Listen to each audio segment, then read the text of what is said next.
of patient waiting, doing every other aspect of the content available to me in the whole wide world, except the one thing that I really, really want to know about. But today's the day. Today's the day. Where are we going? What direction are we going in? What did they predict? Now, I know that whatever we're doing today, they planned before the game even launched. Obviously, they can't just wait and see and then make an MSQ. That's not what's going to happen, you know? No one knows that better than me with all the years I've spoken to the people who make these games and things and stuff like that. However,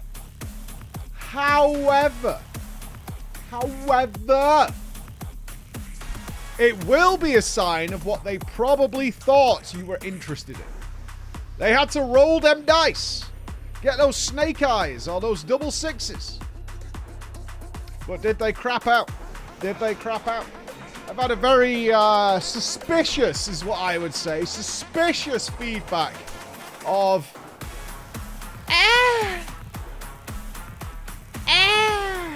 from our audience who partook of the MSQ upon its release. Predictions. We like the word predictions because I can either be massively correct or massively wrong. One of the two things. I suspect that even though they would have made this earlier, that they will give Wukelamat a back seat after the dominant presence of the MSQ launch. I think they will give that a backseat. I think what we're going to look at here is potentially a focus onto the Golden City. The gate. The magical gate. The gateway. I think we're going to be focused on the gateway because I suspect that they weren't too silly as to know that we all found it a bit weird. It was kind of like, let's put that over there. And then we'll tease at the end with a Zem's key. We'll call it a Zem's key. We'll put it over there, and they'll probably want to know a bit more about that. We'll probably want to know a little bit more about that. And we'll start fleshing that out for the future journey as to where we go. We know we're going to do some stuff, which I'm excited about today, is the Fallout in Living Memory. We saw that in the trailer of a society that didn't really know death. While aware of it, because their memories had been wiped, they had never dealt with loss. I'm very interested to see if that is on par with the Fall of Religion in the Heavensward expansion, which I very much enjoyed. I like to see the ideas of the consequences of major actions, and a society that never remembered their loved ones passing, who now has to deal with that, and it's going to be our Twinkle Toes Sveni, I guess, is the focus here. I'm very curious to see how that goes. Me? And will it hit some emotional Shrug, levels? what's death? Shrews, what's death? So we will be mostly muted today, obviously, for MSQ. I kind of wonder, and I'm hoping this a little bit, actually, despite my initial thoughts coming into Dawntrail, that obviously hasn't worked out, is that we probably have a bit of Scion focus. I suspect. We might get a lot of Scion focus. Hoping for some good Cryal action. I do felt that our girl got done dirty in the MSQ, and maybe they were... This might be Copium. Backlog saving a lot of Cryal stuff for the post-MSQ. That could be Crazy Copium. I don't know. Could be Crazy Copium. That might even be a different patch or something like that. So you still haven't done it, Phil? You suck, man.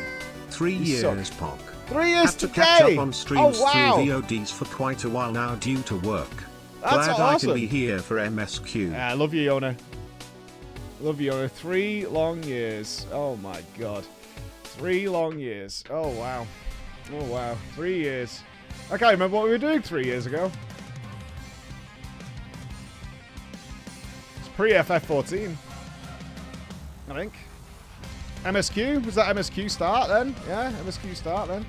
I like watching Mike do the MSQ so I could just skip through it. Interesting. So you would are you telling me you would prefer to wait like a week until I play it so you could skip it? Or do you skip it at the start and then go through it there? That's what you're thinking. Things are going pretty well, actually. Besides the massive suspicious cloud that is floating over my studio right now, I am no longer allowed into the actual filming studio, which was weird because we had to film stuff yesterday. Chris intentionally moved all the cameras out of there into here to film in here. This mystery box, which I'm not allowed to know what it is. And in fact, I had a weird moment after stream yesterday, is as soon as I turned the stream off, Chris came in and said, lift the PC so that I can adjust something, and then left. What are you doing? What are you doing now? Stand up. Why are you measuring me? Are you building a casket? Casket measurements. Do you see up there? What are you doing?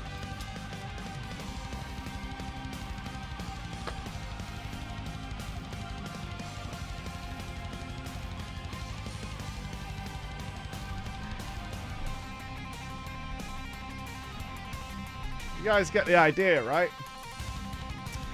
Big Bruce, thank you for the 5 Canadian buckos. What's up, pal? It's my birthday, and I send the bro fist. Happy birthday, brother.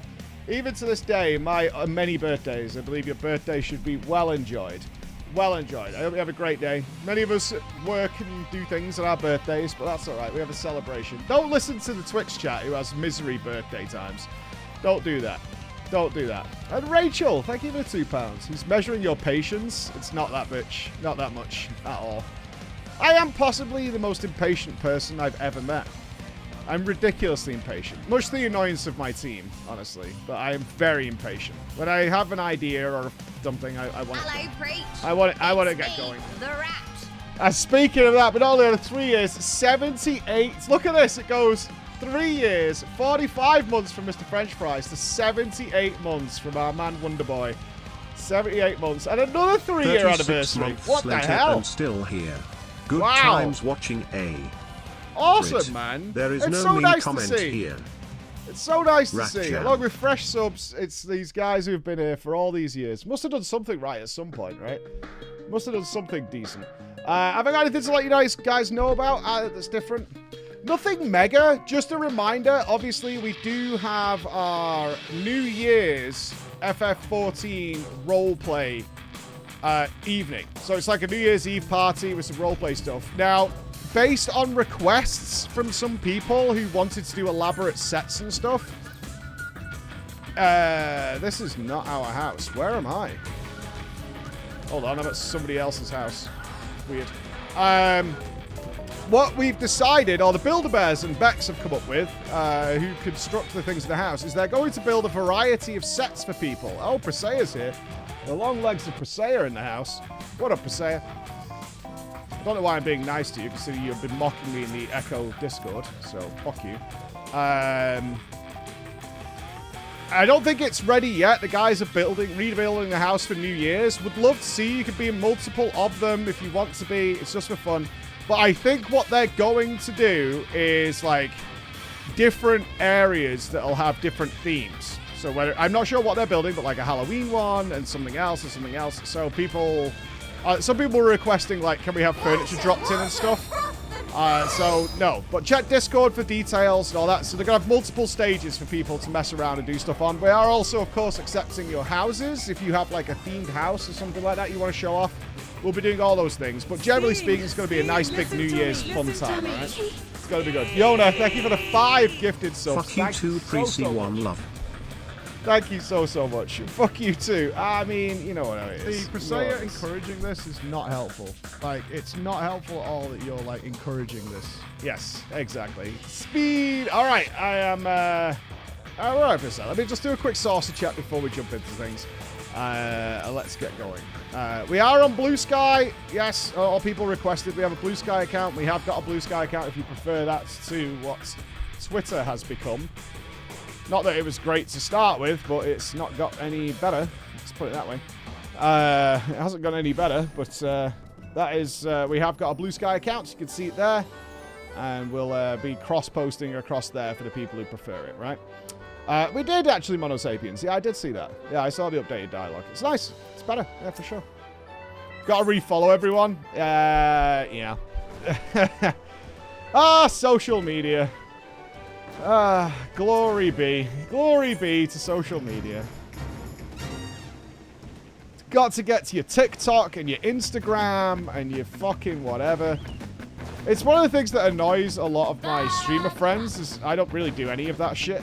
I should. Just a little tidbit of information. Oh, Chris has got information. Hold on. So there is a Chrome extension out there. There's also a website that will bridge the followers over if you want. In Blue Sky, you can assign like restricted access passwords. So they can get access to the followers and basically also follow anyone you follow. Hey, there you go. What's it called? Sky Follower Bridge. Sky Follower Bridge. Oh, Skybridge. There you go. That makes way more sense. Skybridge is a much cleverer name. Let's go with Skybridge. Superb. Yes.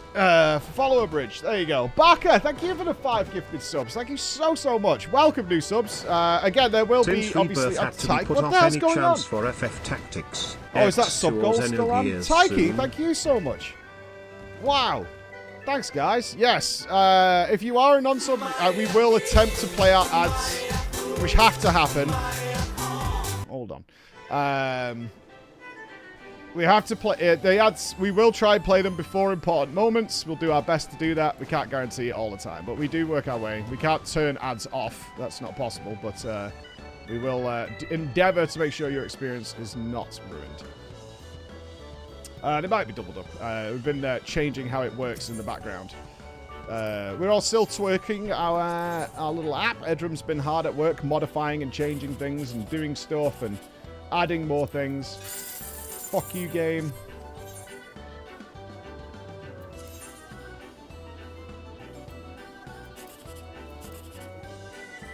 Well, we're fucked. Okay. Fair enough. Whatever. There we go. Shit. Mr. Deserve. Have fun with the MSQ. Work time. I hope to have fun. I really do. I really do hope to have fun. 2 days in a row? Yo! Nice, man. 2 days in a row. Fuck yeah, dude. I don't know why I still get so much pleasure out of this, but I do.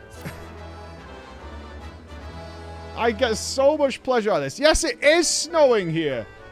Bruce with another $2 from Team Canada. That's my hoser right there. I'm still trying to find a way to get to Canada without it being like a, you know, I haven't got a vacation coming, but I will happily just let you know out there, game devs who watch the stream, if you're based in Canada and you need someone to like come and film a documentary or something like that, I'll happily come and do it. You know, yeah, for the low fee of paying for it. There you go. I'll be there. A little bit of snow in the UK, it shuts down. I failed my own self-discipline challenge today, team. I woke up at 5. I went downstairs. I started putting my gym stuff on. I opened the window and saw that it was filled with snow outside. I opened the door to check and it was fucking freezing. I went and got back in bed and I got a taxi here this morning.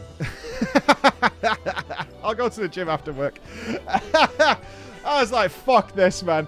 This is horrible. This is horrible. This is horrible. I'm not doing it. I'm fucking not doing it. It's like £4 in a taxi to get here. I'm like, I'm not fucking doing it, man. There ain't no way, ain't no how. Let's see if we get a slice and then we'll move on with our lives. Yeah. Correct choice? I think so. Emma was not helpful, right? Because I got back into bed and she stirred and she snuggled into me and I was like, all right, I'm staying here. There's no way. There's no way. I was dreading that I'm already awake, so I'm not going to be able to, like, go back to sleep. But, yeah, I was gone. I was gone. She went... I was like, all right, I'm staying here. Absolutely weakling beta behavior. I very rarely relent, but I was so tired. Like, I could barely, like, move around, and it was snowy and cold. I had no, like, little food in to get me going. So I was like, I've got no food in. I'm fucking freezing. It's snowing. And I'm exhausted. I was like, I'm just going back to bed for an hour. Like, I'll get an extra hour in bed. Which I did not get. Ultimately, it was a failure of a decision because the kids woke up like half an hour later. Emma got up like 45 minutes later. Then they were all getting ready and doing shit ready for their day. So ultimately, I didn't get any extra sleep. But I did get to keep warm in bed. So that I'll take. That's a win. That's a win. That's a win. And I'll still go to the gym later. That's okay. That's okay. Early rising kids, well, they get up so they can try and play some video games before they go to school, which I think everybody here did. If you had access to video games, they wake up early so they can play games for like half an hour or something before they have to get ready for school. So I don't blame them, and I've been okay with it. Emma didn't really like it. I was like, look, every kid's done this. And she's like, well, I didn't do it. I was like, because you don't like video games. I bet you got up and looked at fucking horses or some shit. We've all done it, man. We've all done it. If you've never had to secretly, like, turn off your computer or console because you heard footsteps coming, we're slicing, then I don't think you're a true gamer. Unless you've had that experience of hearing the parents coming and being able to shut down, turn off your PC, and be in bed in approximately 7 seconds. You're kind of a pussy in my eyes, right? That is a trained skill. That is, in Ninja's words, a ninja mission. Gotta think stealthy. Gotta think stealthy. I actually hated my original beige PC because it used to take a while to shut down. And you could tell it had been on. Yeah, it's a ninja mission. Game Boy in bed. Never had a Game Boy. My dad went to the store for my Christmas. No, I used to get this. I know this sounds sad, but it's not. It makes sense. I get happy birthday Christmas presents. So I don't get a separate birthday and Christmas from most people. I do from my wife. But generally speaking, I get happy birthday Christmas because they're like, you know, a week apart.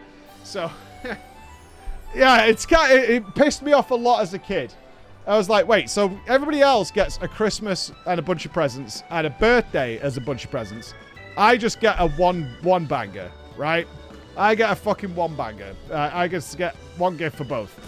Probably it worked out that I got better stuff, but still. That was the situation.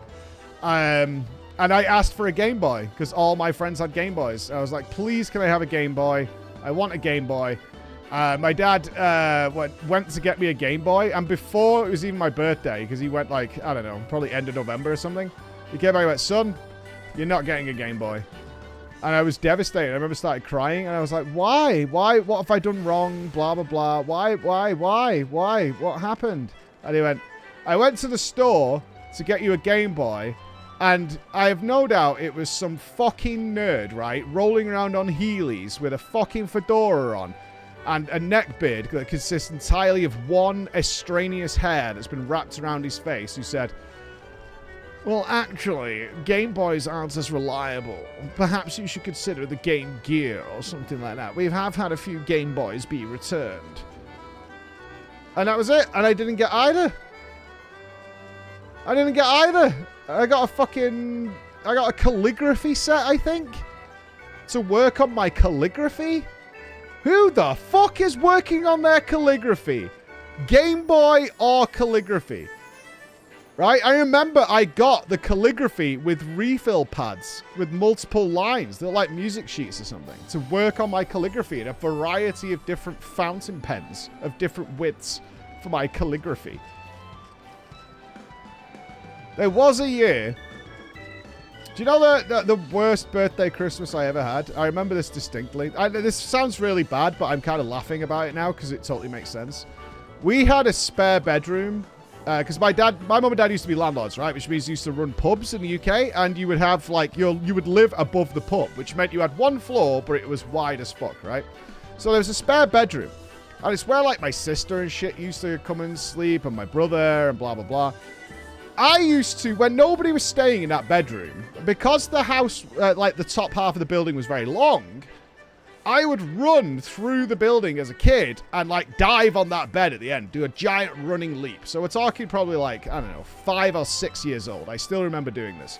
Run through the house and do this giant Superman leap onto the bed and like crash down on it. Because it was just a freshly made bed that it was the very end of this lengthy house, which you could turn into like one hallway. Anyway. One time I did this, and I landed, and all I heard was crunch. I was like, what the fuck? I was like, crunch. I was like, what the hell? It turns out, and honestly, morons, right? Absolute fucking morons. They had decided to hide that year's Christmas presents for me under the quilt of the spare bed. Like, when I lifted it up, there was like little boxed toys and shit, right, that were in there, like for a 5 or 6 year old, however old I was at the time. Like, just all on this bed. And even when you put the quilt back, because I thought that I had found my Christmas presents. I was like, oh my God, I found the Christmas presents. I found Christmas presents. And they were all really cool toys. So I covered it back over. No matter how well you did this, it clearly had square, rigid edges boxes under this quilt. It was super obvious. I found it by jumping on it. But if I would have at any point walked in that room to just look in the room, I would have seen there's something really sus about this situation, right? So I then figure, well, they can't be for me, because why would they be, like, out like this, right? They're hiding them from someone else. So I went and told my mother, Mom, I jumped on the bed in the back and there's all toys underneath it, like, you know, like a 5 or 6-year-old would. Like, cute as a button, you know? Definitely didn't know I had serial killer blood in my veins or anything like that. And she went, oh, yeah, those are the toys that we're giving away to people for presents in the pub when we do raffles and things. Now, that actually made sense, because we used to do that all the time. It was one of the most upsetting things as a kid, is some really cool stuff would come into the house that were for raffles and prizes in the pub. I remember distinctly one time, there was a proper RC-controlled helicopter in this badass big box. And I was like, what the fuck? That looks awesome. And Dad's like, yeah, it's not for you. Okay, I guess. But the worst part is, they did end up, it turned out they weren't my presents, but they did give them away to other people because I found them and spoiled my own gifts, and I wouldn't be surprised. And they got me, like, a couple of other things in replacement. So I lost all the fucking gifts. The fuck is that? What the fuck is that? Right? The fuck? I remember it. Deserved? How is that deserved? A terrible hiding spot that resulted in that scenario. Absolute fucking bullshit, dude. Anyway, fuck them.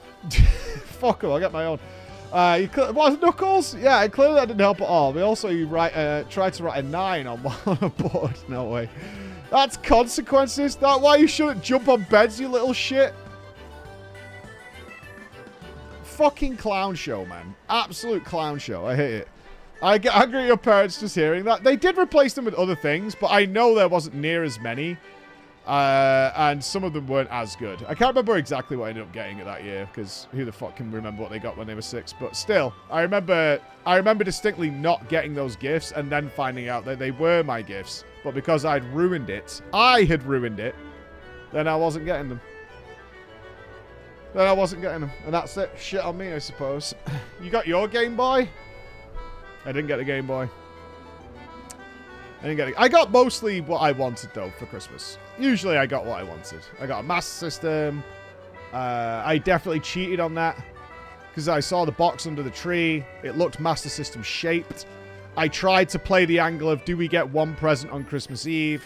They clearly knew what I would open, so they said no. And so while they were working downstairs, so I was left upstairs alone a lot as a kid, right? So because they were managing the pub, right? So they'd be downstairs working and serving customers or whatever, and I would be upstairs. So I slowly peeled away the paper on that box. And the worst thing about the Sega Master System box is it's actually a white and blue grid pattern with no labeling on it for the vast majority of it. I didn't know that's the box it came in, and so I peeled a lot of the paper off to finally see something that resembled something that would be a game console. It's not like we could Google shit back then. So I ended up ripping so much of the paper off that it got found out the minute of Christmas morning when when my parents were awake and watching me open the presents as I lifted the box, and it was like a huge portion of the wrapping paper was tore off. A huge portion. They were like, Hey, getting busted at Christmas is a rite of passage. I was a big fat kid. I mean, somebody must be with me here, right? There's no way you guys haven't sneakily eaten the chocolates off the Christmas tree and then rearranged the chocolates to try and make it look like they're still the same amount. Because I got in big trouble one year. Big trouble. I ate like a good 90% of the Christmas tree chocolates. Yeah, we have that. Maybe it's a UK thing, I don't know. But they're like chocolates about yay big, I'd say, for the most part. You can get different sizes, but about yay big, and they'll be in the shape of like a Santa Claus or a snowman. Just the wrapping will be in that, but they're essentially that shitty like advent calendar chocolate, and they're on a piece of string, so you can put them off the tree like that. Yeah. Like little things. You did that with the candy canes. Yeah, we don't do candy canes generally. We don't do candy canes. Make you hungry for chocolate, Pixie? Nom, nom, nom, nom, nom, nom, nom, nom. Chocolate on trees? No, it's that disgusting chocolate that like has no expiry date that'll outlive the cockroaches. Do you know what I mean? It's like quote unquote chocolate, but it's filled whatever ingredients or chemicals they're using in that is fucking bizarre because it doesn't taste anything like chocolate. It's like powdery. It's what Mr. Is it Mr. Beast bars? I think Mr. Beast bars are made of it because the kids asked me to get them Mr. Beast bars. They saw them in a gas station when we were going somewhere once. I bought them one each, and they both just looked at me like they'd eat and vomit. And I was like, it can't be that bad, right? And I tried it. I was like, oh, Jesus Christ. And it's just that advent calendar chocolate. Yeah, it's horrible. You got scammed? I did, but then I read the nutritional information on a Mr. Beast bar, and I was like, Jesus fucking Christ, this thing is like Mountain Dew that has been melted down to the raw, mixed with like 4 bottles of Coca-Cola, which have been melted down to the fucking raw, and then like 6 boxes of caramel, which have also been melted down to the raw, and then just condensed into one bar. I think it was like fucking... I think it's a bar about that big, and it was like 300 calories or something. It was insane. Yeah, it was just fucking poison. American chocolate? Yeah, maybe. Here he is! Here's Lithy. Can we give a thumbs up to our man Lithy in the chat, who is going to be casting for Echo? The time has come, Lithy. Welcome to the team. I say as I'm not on the team this time. Get fucked, Lithy. I'm not going to be there. But we're looking forward to it. I'm looking forward to it, Lithy. It's got to be good. Been a long time. Been a long time. I'm just sad I'm not there. I would like to have been there for your first Echo cast. But yeah, it's going to be good, dude. Don't make me nervous. You'll be fine. You'll be fine. You've been doing this shit for fucking years. You'll be alright. You'll be alright. You'll be good. I can't remember, Lithy. Did I meet Rook? I remember when me and you were talking on the floor at FanFest. I don't think I've said hello to Rook, or I didn't know who Rook was at the time. I was being ignorant. I was definitely being ignorant, but I haven't. I'm gonna miss out on how Rook goes as well. More casting talent, yes, please. I'm not there. It's confirmed. We did briefly. Yeah, I couldn't remember when I got to talk. I will have said hi, but I don't remember. That's all. In line for the cosplay. Yeah. Lithy does the PvP casting. Yep. Those of you at FanFest who watch the PvP tournament will remember Lithy there. Or if you watch, like, the Ashara race with Method, Nyalotha. I think you were there for both of those, Lithy. But Lithy will be casting the Ultimate next week. Yeah, boy! Thankfully, you're already in Germany. Don't need to go too far. Already in Germany. Easy game. Make sure you say hi to Julia for me. Julia's going to be cooking up some good stuff. Yeah, Lithy's been grinding.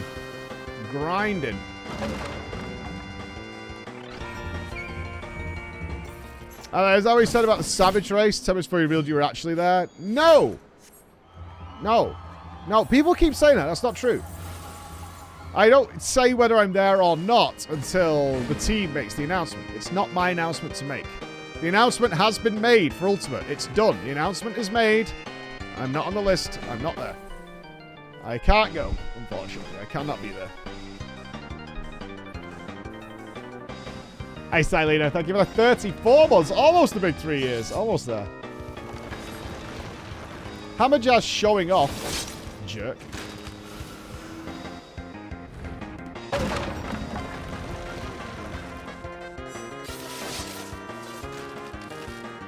Oh, no. Oh, no. Woo! That was close. That was spicy.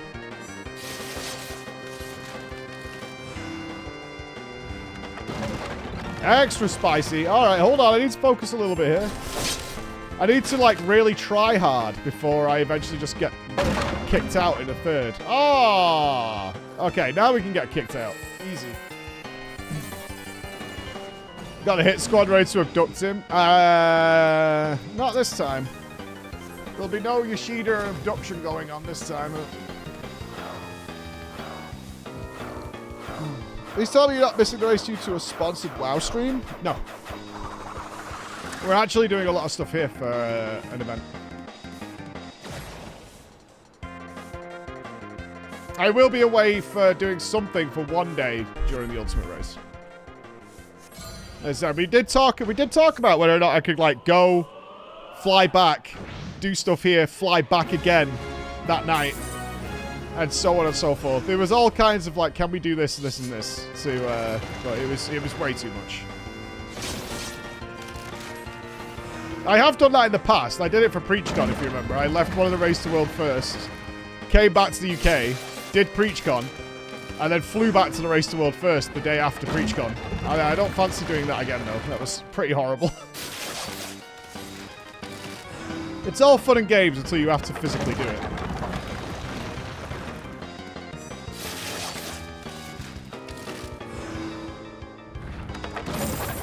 No way did that hit me! No way! Judges? Judges? That is absolute clown. No, I was right on the line. There was clearly a gap here. I want a judge's decision on that. I want to play my challenge card. Don't piss on me, Presea. What the fuck are you pissing on me for? I want a judge's decision. That was clean, man. That was super clean.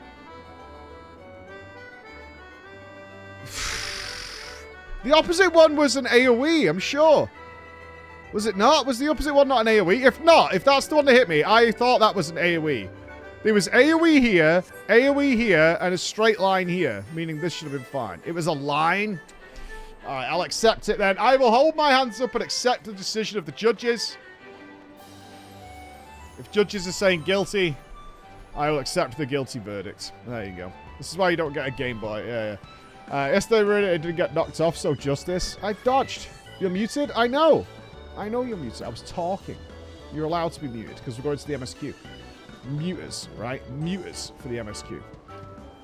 Right, Beskar. Have I seen your character before?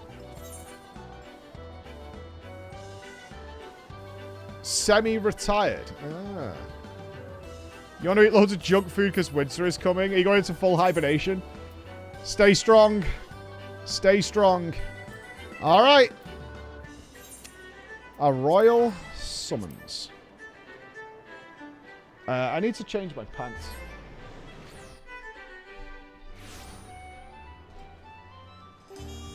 I need a minute. I need to change my pants. I'm not sitting in, like, I put big jeans on today because it's freezing, but, like, they're not comfortable to sit gaming. I'm putting my shorts on.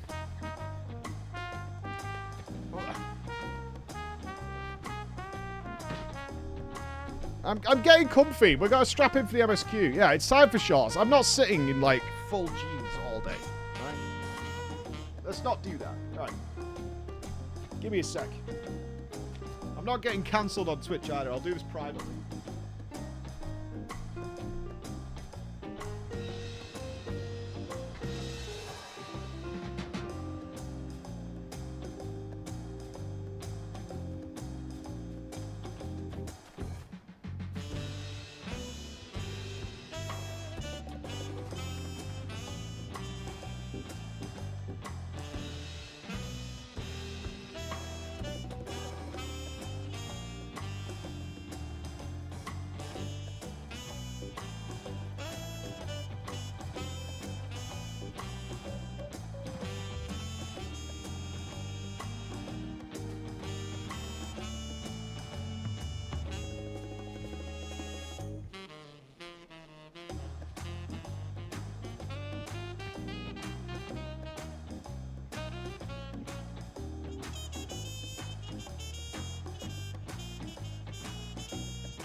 cozy. Ah. There we go. Let the legs breathe. Alright, where are we going? A royal summons. Oh, God, we're going straight to Winklemat. Okay, my predictions are wrong.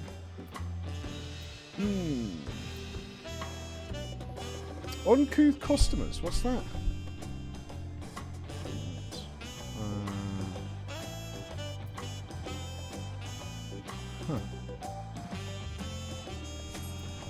What waist am I now? I'm a 34.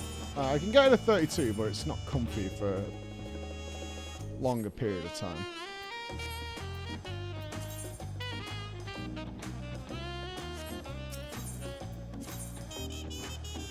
The Farad cabins. The Farad cabins. Oh, yes. Okay. Here we go. Oh my god, we're going straight back in. Alright, okay. Speed! Ah, it is a pleasure as always, Floor. Have you been able to relax lately? Sure. Yeah, I've had fun. Wonderful. As busy as you have been with the rites of succession, among other things, you deserve an opportunity to experience Tuliola at more leisurely pace. No. No. I've had enough leisurely paced MSQ. Thanks. Sampling the tacos of the place is one such way to do so. They're made the traditional way and laden with fillings and are absolutely sublime. If you have an empty stomach, the owner will look after you. I'm going for tacos? Dude. Okay.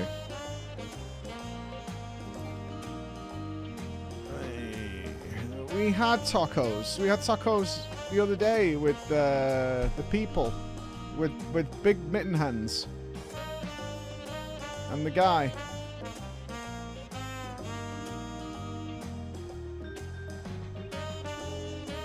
Alright. Let's go for a taco. Those are not the proper MSQ tacos. Well, if it isn't Floor, alone today, are you? I see. If you have a hankering for tacos, then you're on the house. Consider it thanks for what you've done for Tuliololol. Go ahead and find a table. I'll bring you your meal as soon as it's ready. Find a table. Okay. Dude, I would never sit here. Doesn't that annoy you in the MSQ? Where would I sit? Here. Where there's shit going on, right? Why would I sit on the edge? This is such a loser seat. I'll just sit out here on my own. I don't want to talk to anyone.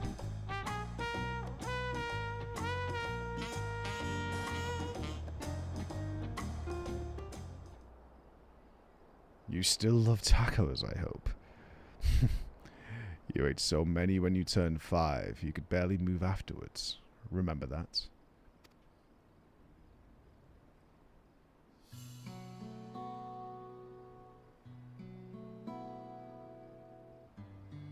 No, not really. That was 30 years ago for me. Right, sorry. It's still strange for me too.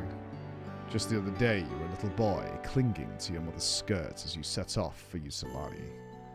And now you're a man grown with a face full of hair. Even so, I knew you were my son the instant I saw you. We're still family, and you can always rely on me.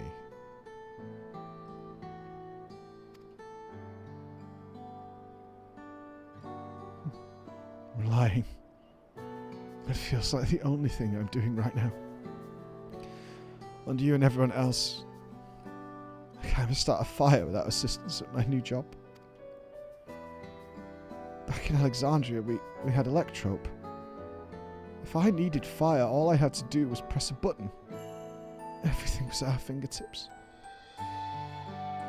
God, it's like there's been a blip. You know, the Marvel blip. But here I'm helpless. A culinarian who can't even light the stove.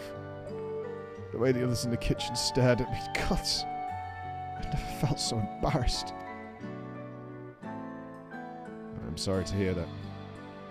I had been told the tales, but it seems life is really different within the dome. My wife and children. I was was thinking I'd have them join me once things had settled, but at this rate...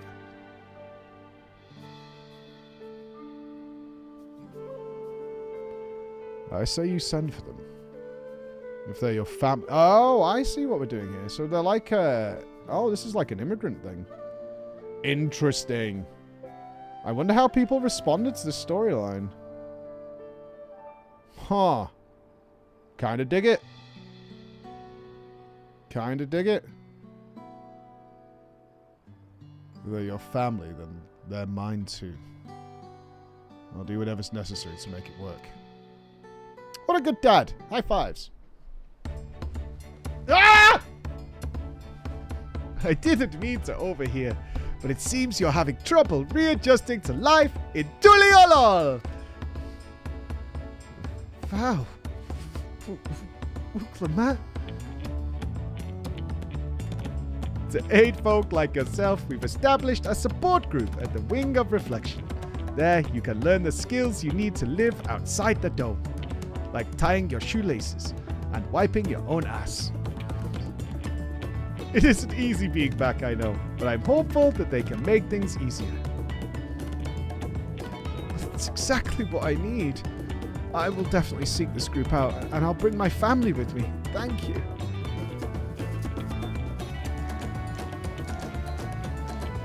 What a savior. Round of applause. She's done it again. Just fucking fires everywhere. And oh, look who it is. I was just about to go and find you, Flo. You don't mind the company, I hope. I could use a bite to eat myself. Don't vomit. That's all I ask. Don't fucking vomit. There's not a boat in sight. You're all good. She's doing her job. This is great. And she's in the city. Good stuff. Wuklavat solved immigration. Right, we're not making that a meme. We're not making that a meme. In just one sentence, Wuklavat solved immigration. The tacos here never disappoint. So, what have you been up to lately? I explored Taral with my trusty alpaca. Nope. I've been capturing them on sleep. Nope. Yeah, I went to the Arcadian. That'll do.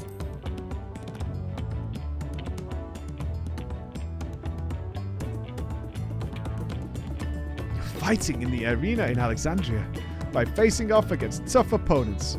I'd wager you've honed your skills even further. As for I didn't ask.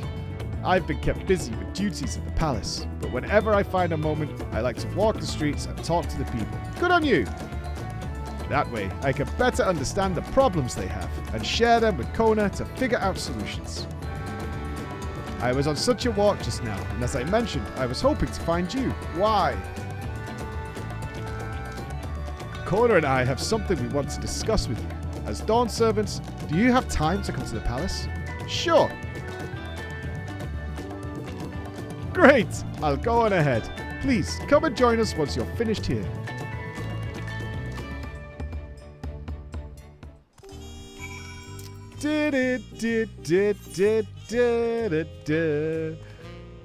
Wuklamat doing her job. Oh, wait. What's this one?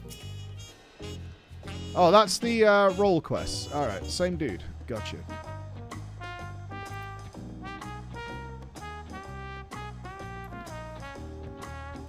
Bum, ba-da-dum, bum, but this music is a fine jazz. I would like to eat dinner with some music like this going on. That would be sweet.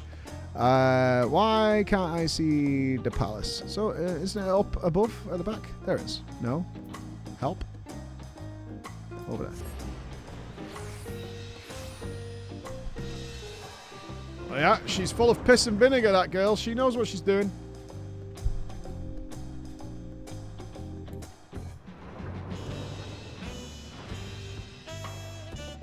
I have another role quest as Shadowbringers. I think I did one of the Endwalker ones, maybe.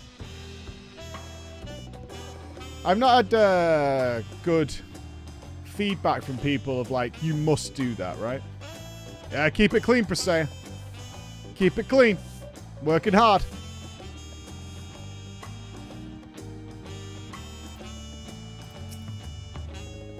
Mistress Floor is always an honor. Kona has stepped away to attend a matter. We should join you before long. Alright, let's go. Yeah, I can't remember the Endwalker ones. They're nothing like the Shadowbringers ones. The Shadowbringers ones gave me a hard cock. Hey! Good team. Where's Yish? Mod check?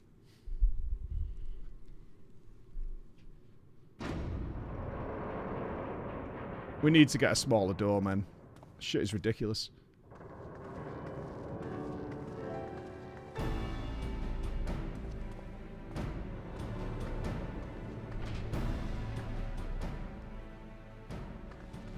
Oh, you're all here too. Val Cohen has summoned us. Though if truth be told, Alphino and I have been seeing him quite regularly of late. He asked us to share our knowledge of Hannish culture, you see, in hopes of further strengthening your alliance. We were, of course, happy to oblige him. Kryl and I were likewise summoned. Otherwise, we've been carrying on with our work, compiling information on the Golden City. Oh, we are going to the Golden City! What up? Tell them what time it is, Graha! My grandfather embarked on his investigation 20 years ago. With our report, we shall finish what he started. Gold. Lest you wonder, Thancred and Urianger have left to resume their tour of Taral. Oh, the dads are on the roam, are they? Two dads fresh off the boat, roaming the fucking sands. Watch out, ladies. Yeah? Watch out. Cometh doth the dads. Rishtola, meanwhile, is back... Oh. Oh, Rishtola's coming up with a doohickey. Yeah, Rishtola's off researching the cross-rift travel. Alright, she's got to come up with a doohickey. There's a doohickey coming. She calls it McGuffin, and it works really well for getting all the reflections together. She was here just a few days ago to get Kona's permission to investigate living memory. By the way, she mentioned wanting to take a look at the key in your keeping at some point. Meow, we'll do that. If the look she had in her eyes was any indication, I suggest you brace yourself when she comes calling. Oh, really?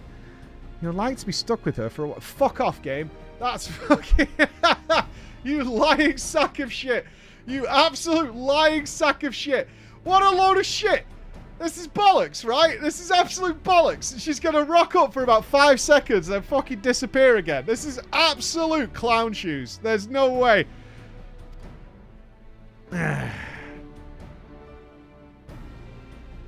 As for Estinian, we know neither where he is nor what he's doing. Some things never change. Oh, he's yeehawing around, man. He's fucking roping cows and all sorts of shit. He knows what he's doing.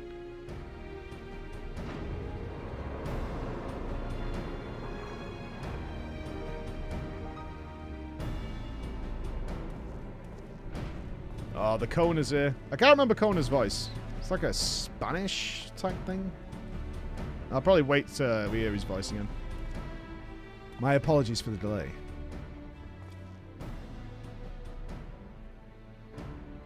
Think nothing of it. We took advantage of the time to catch up. So what can we do for you? Hopefully present company is enough for whatever you need. Actually, the matter for which I have summoned you pertains to Alexandria. A state funeral will soon be held in Solution 9 to mourn the passing of Queen Ffxiv.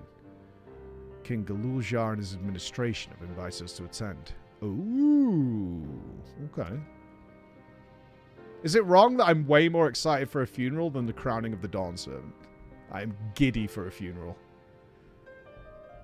While certain issues remain unresolved between our nations, such as the treatment of Yusilani, I see no reason not to attend. For generations, the Alexandrians lived without even the awareness of death. I wouldn't have expected them to have funeral rites still. Good point! Oh, I like this so far. Do they even know what the fuck a funeral is? Is some idiot going to break out a ball pit and connect 4 like that stupid fucking Tumblr meeting? Like, I don't know what we're supposed to be doing. I've got ice cream, and there's someone with a lute for some reason. Like, I don't know what the fuck this is supposed to be, if I'm being honest with you. I've got, yeah, the dash gun. I have got like no idea what the fuck a funeral is supposed to be like. Apparently the members of Oblivion unearthed records of ceremonies that were conducted in the Alexandria of old. It was they who put forth the proposal that the Queen be thus honoured. Did we go to a funeral in FF9? I don't think we did we? I don't think so. I'm trying to skim my memories. One of the black mages. I can't remember it. See if it kicks memories again. I'm wondering if they'll base it on like an FF9 type funeral. That's all. Leave it to that lot to think of such things.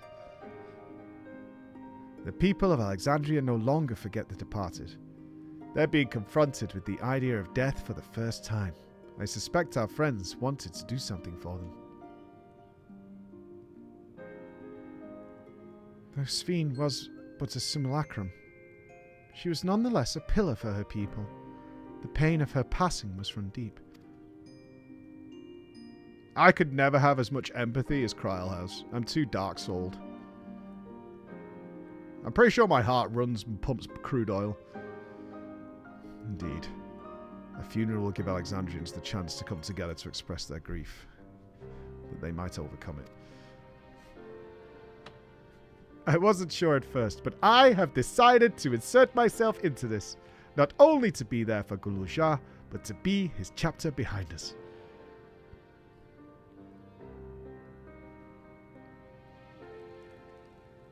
That I requested your presence was not other to see if you wished to attend the funeral. You knew Ffxiv as well, after all. Are we supposed to have, like, be feeling some sort of redemption for Ffxiv? Because I don't. I remember talking about this at the end of the MSQ. It's like, I don't feel that way. Like, fuck Ffxiv, right? I'd like to meet the... I said this in the podcast. I'd like for us to somehow communicate with the original Dagger. I can't remember her real name. Garnet. The original Garnet. I would like to do that, but I don't feel any sort of empathy towards Ffxiv herself. Like the Ffxiv we dealt with. Yeah, I'll go.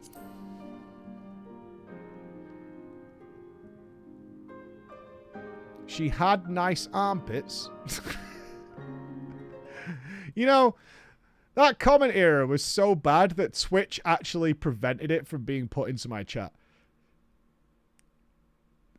Oh my god, I don't believe this. I don't think we've set this, or Bex hasn't. Or maybe she has. But armpits is a blocked word in my chat, look. Did you guys? No, I did. Chris did? Yeah. Why? During the worst of the Ffxiv era, it was necessary. It was necessary to block. We can undo it now. We had to block the word armpits. There was a time when the armpit sniffer was so bad in the chat. All right, let's unblock it because I've now got to like allow Pixie and stuff. The armpit sniffer. Jesus Christ. Sometimes it's nice that I ignore the chat during MSQ.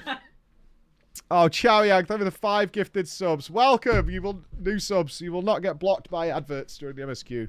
Enjoy, subbers. Because you consider yourself responsible for her demise, I take it. But that's not a burden you bear alone. Here's my idea. As vow, I will attend the funeral as a representative of Tuliolol. Meanwhile, you can go in a personal capacity and watch over the people as they mourn. We don't need to have a reason to go to a funeral. We knew her. That's enough. Done. I need to change my... I need to change to Black Mage. I can't stand cutscenes in the Scholar outfit. Must change. I feel the rest of us should go too. Regardless of the reason, the fact remains that we deprived Alexandria of a beloved ruler. Well said, Kryl. It's only right that we remember who Ffxiv was, to her people and to others. So let us stand with you. We killed her because she was bad, right? And I am the moral compass of this universe. Then it's decided. Let's head to Solution 9 and look for Gulujar in a back room.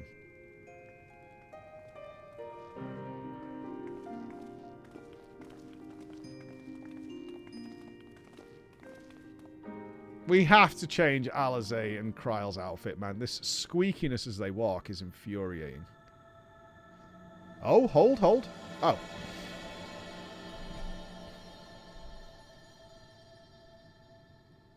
I still hope they go with the idea that we're able to do a rejoining of the reflections, but in a safe way, right? That's the plan. Or at least rejoin some of them. And it's actually really bad. Like, horrendously bad. And fucks everything up in a bad way. I would like to see how they would handle something like that. Yeah, like, we're pretty sure we can mix, like, the Void one and the First and shit like that, and it just absolutely is calamitous. There we go. Booyah. Well, some of the worlds are already, like, pretty destroyed, right? Though I would ideally attend the funeral, given the circumstances. I think it better that Lamity represents us. You can still go to a funeral, man. Besides, I need to be on hand to oversee the city's repairs, which is taking longer than expected.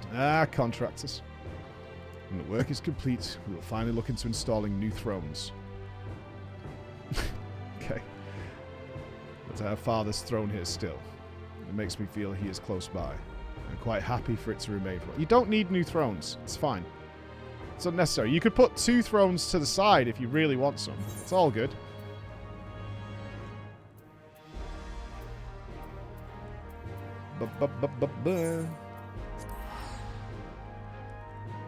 Oh, can I not do this because I'm not level 100 on my Black Mage?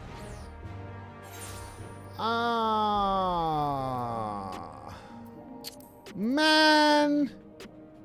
Oh, I can't wear this glam as a scholar either. Fuck, dude. Oh, I need to level my Black Mage. Fuck.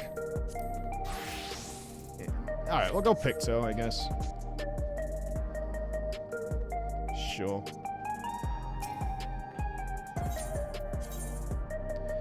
I guess.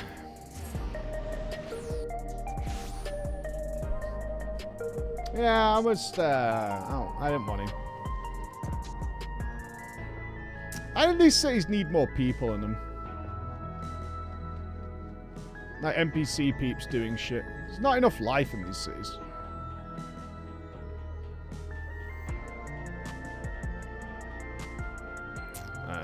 This way. It's very barren, isn't it? Like, they just look like fully abandoned streets. They need to, jam some NPC love into here.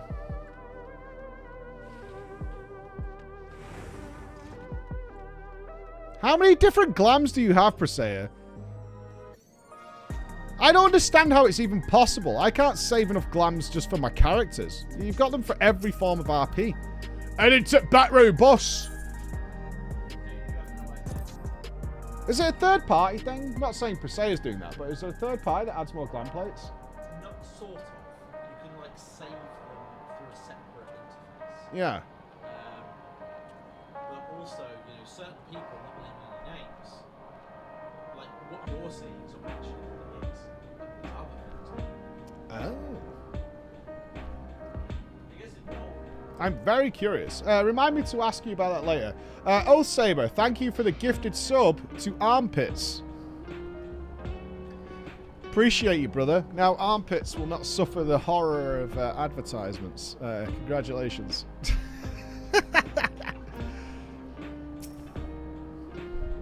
Oh, it's the Baby King. Fucking hate this kid. And he still looks poor.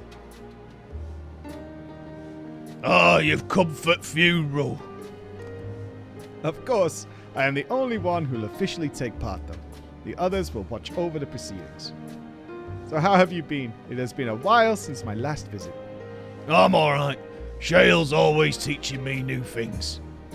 Recently, I've learned about Everkeep's systems and the mechanical soldiers. It's knowledge I'll need to use my authority properly. Studios as always, I see. By way of a treat, I brought you gâteau à chocolat. It's a kind of cake. I think you'll like it. Thank you, Lemity! And thank you for coming. I've never been to a funeral before, so I feel less nervous having you here. Out of curiosity, what's the custom in Alexandria? In our world, it is common to offer flowers to the departed. We don't know much about Shale yet, do we? Other than she kind of looks like she knows things about stuff. But I don't think we know more than that, do we? Just has a way about her, like she knows about stuff. She's not budget-yish. Wish-yish?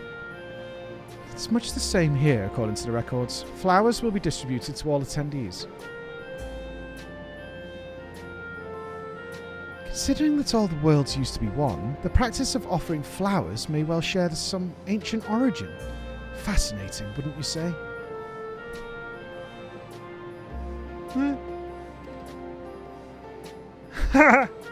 Small. Alright, so far, very into this. Just give me some gold.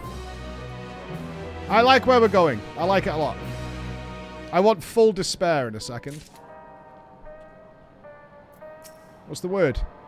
From a group that plotted to undermine a tyrant king from the shadows to one that aids their fellow citizens in the open.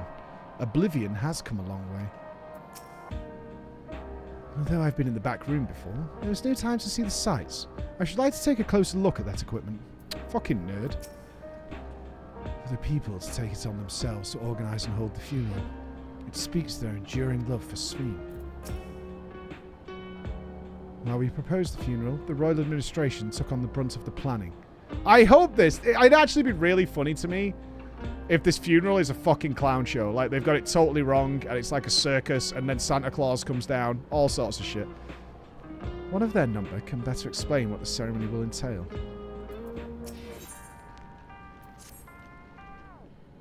The flowers are being handed out at the Praxis back.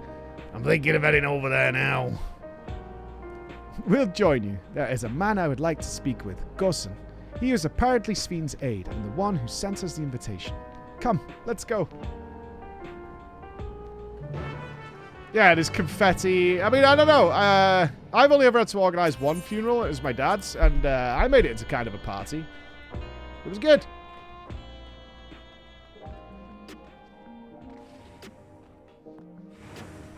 Go here, go there, go somewhere else. What's this over here? Gabbro. What's going on with Gabbro? What's your story, pal? Things are happening. Okay. I've always been a believer that funerals are to remember the happy times. Unless, like, some tragedy befell someone, in which case that's the wrong environment. But generally speaking, if someone died of a reasonable cause...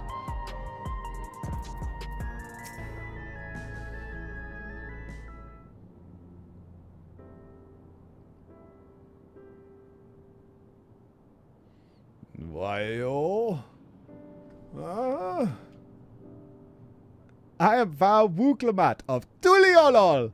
Thank you for extending us an invitation to Queen Ffxiv's funeral. Oh, we are honored, truly.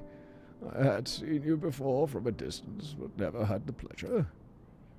I am Gosan, former chief aide to the Queen. Since her passing, I have been responsible for administering affairs of state. Nodders? Can we get flowers here?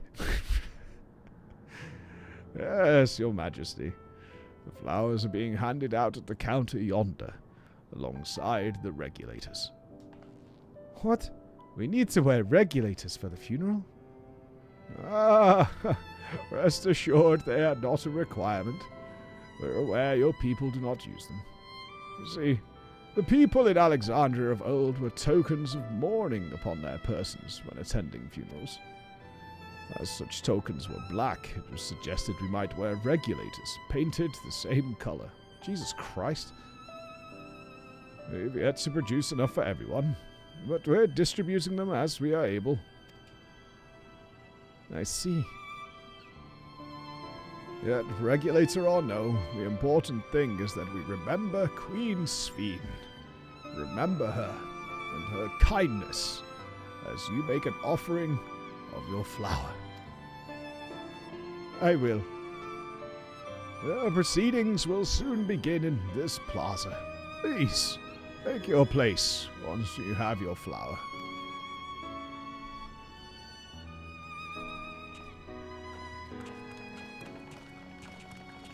Should have brought our own flowers to a funeral, don't you think? And I'm not talking about stopping at the gas station nearby.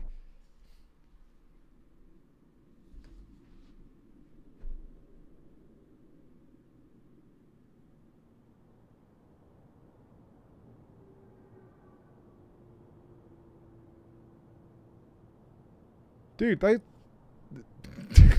what a shit view.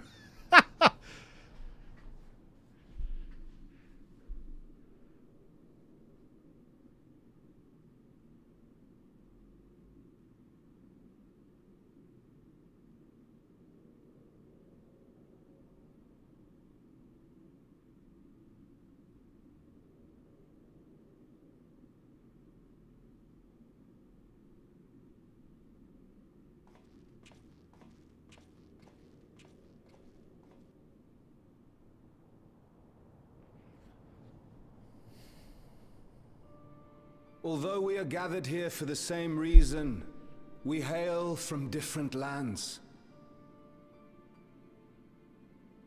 Some were born and raised in the Alexandria of old, while others came to us from Tuliolal.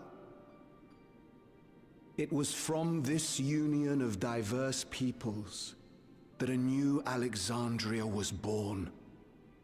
The only home that our younger generation knows. How did we overcome the barriers between us? What moved us to join hands in common purpose beneath crackling skies? You know the answer. We survived. We thrived because Queen Ffxiv brought us together.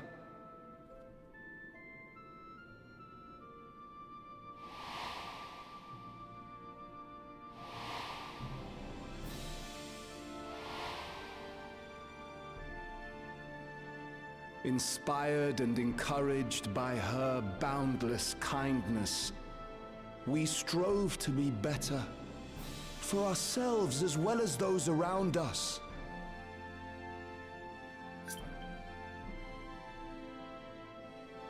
And in Her Majesty's absence, there is a sadness beyond words. Yet we must. We will remember her.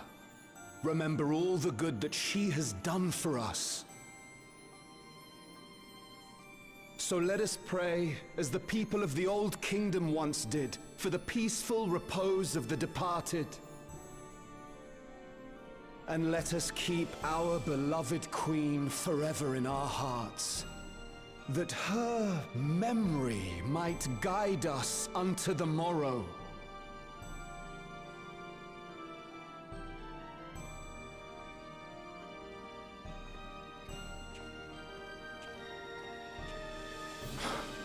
Would that I could find solace in my own words. Good speech, though. Good speech.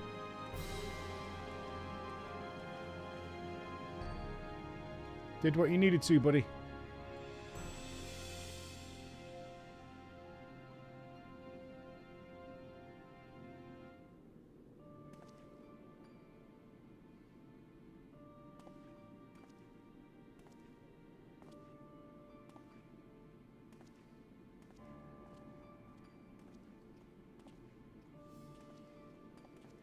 I'm not sure. I think they know why she had to be killed, though.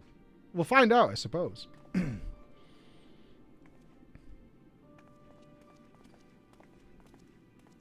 Maybe they've done PR as, like, she went rogue.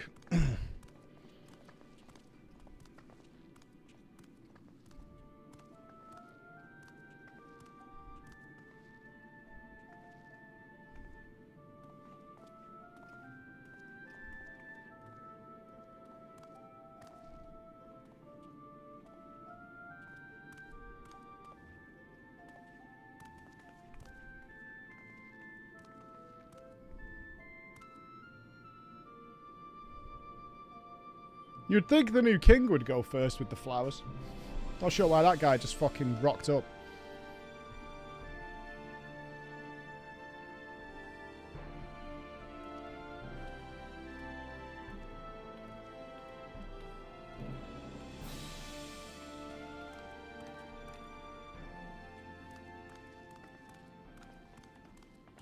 Was Queen Ffxiv taken to the cloud? She must have been. To still remember her is strange, isn't it, darling? I miss her. She would always cheer me up when I was down. But even though I remember her, I'll never see her again. That doesn't make sense.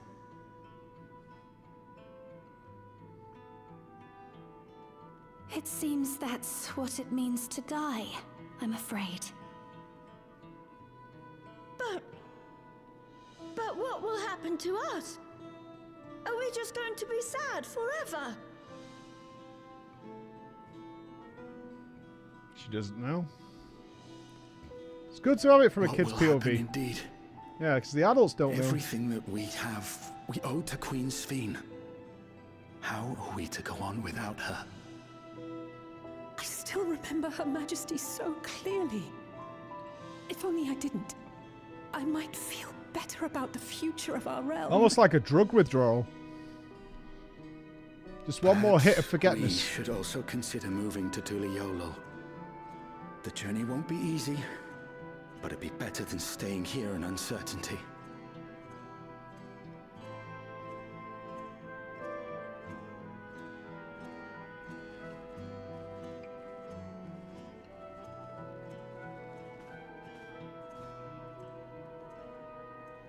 In times like these, I take comfort in the beliefs of a Turali people called the Yokui. To them, death isn't the end. So long as we're remembered, we never truly die. It could be the same for Queen Ffxiv, you know? If you keep her alive in your hearts, she'll always be with you.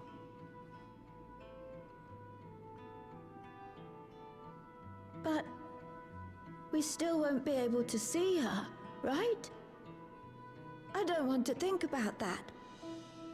I wish I could just forget instead of having to feel like this.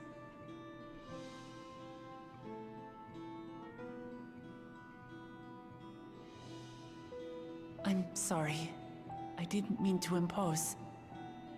Please, mourn your queen however you see fit.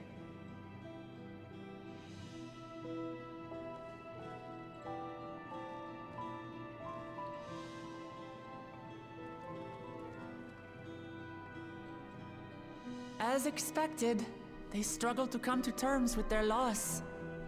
I hope they can find a way to move forward. It's not only grief that weighs on them, but worry for the future. Bereft of their queen, how will they proceed? True. But with that at least, we're not powerless to help. What is it, Guloja? I was wondering, is it better to remember or forget someone when they're dead?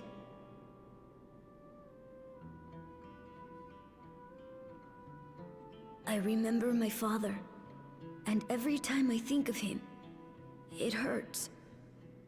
It's the same with Queen Ffxiv.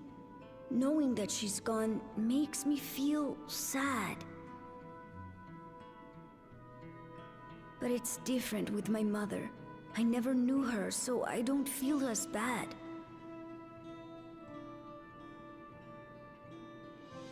I want to remember my father, but maybe I'd be better off forgetting him. Guloja.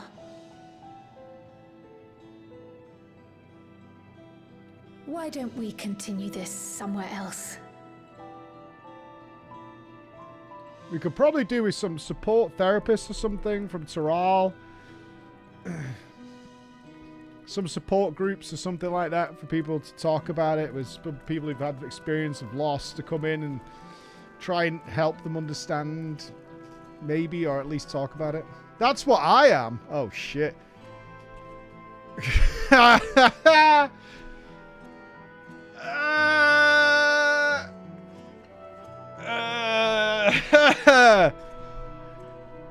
Get over it, lol.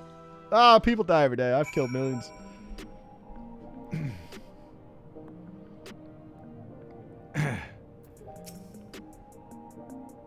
It seems a good place to continue our conversation. Yeah, because they've got a very childish response, like a drug withdrawal. Seeing that child reminded me of myself, of how hard it was for me to accept that grandfather was gone.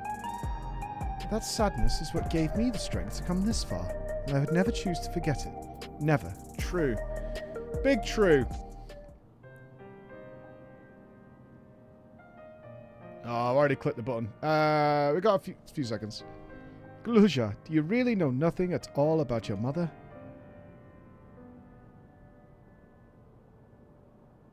Shale searched the system for info on residents, but only the mammal jar she found listed was me dad and me. Even if she died and was erased from people's memories, she should have been on list like, but she's not there. Well, that you're here means she was here too, inside the dome. There can't be any other way about it. Do you want to know your mother? Good question. Good question. Do you want to know who she is? That's a tough question. Plenty of people have faced. Do you want to know who she was? Certainly kids that were put up for adoption or anything. Let's ask.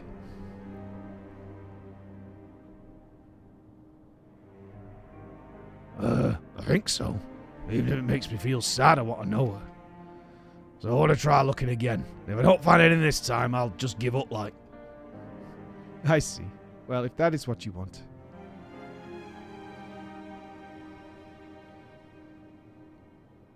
Then I'll help you. I'd like to help as well. And I believe I speak for the others too. Oh, send Kryla Graha on this. They are research monsters. Hackermans. But I can't bother you with this. You already came for a funeral. We came here not only for the funeral, but to see whether all was well in Alexandria. We're not about to leave just yet. Besides, I'm seeking to learn about your mother. We're bound to learn about your father as well. By retracing the steps of this man who kept his own counsel, we may gain knowledge that can serve the people of Alexandria.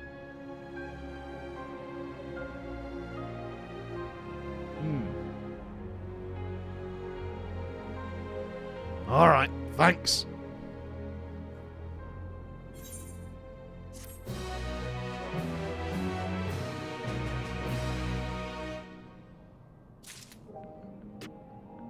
Do we think the mother was erased?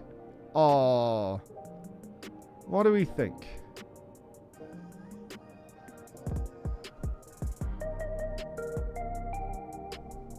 I think he's a clone.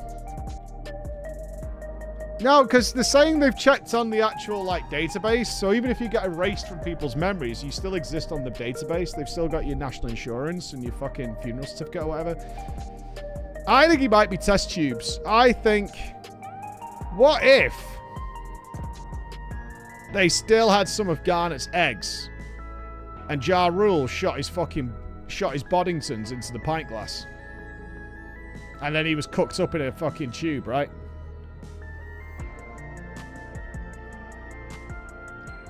I'm just saying, technology's wacky. Electrope can do anything. Electrope, baby. In search of the past. Assuming neither memories nor records of Galul Jar's mother remain, we must cast as wide a net as possible. I suggest we split into groups. Oh, no! Don't do it. You're going to do it, aren't you? You motherfucker. You're totally going to do it. Floor. If you could make inquiries outside in the outskirts, the rest of us will do the same with Solution 9. Oh! Okay, I'll take that. Alright, deal. Alright. Yeah, I'm okay with that. No, that's okay. That's better than the constant MSQ version of just everybody else disappearing all the time and Wookie coming for a little chit-chat. Alright, who wants to rap with me about some stuff? Doodle-doo. We live in Misery Town.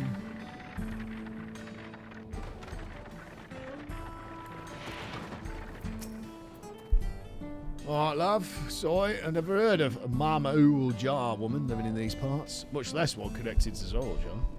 You might have better look towards the people over at Tanawawatan settlement in the north of the Everkeep. In a place called the resilient son won their loyalty when he saved them from some crisis or another. So the story goes. If I remember correctly, their chief's name was something. Okay.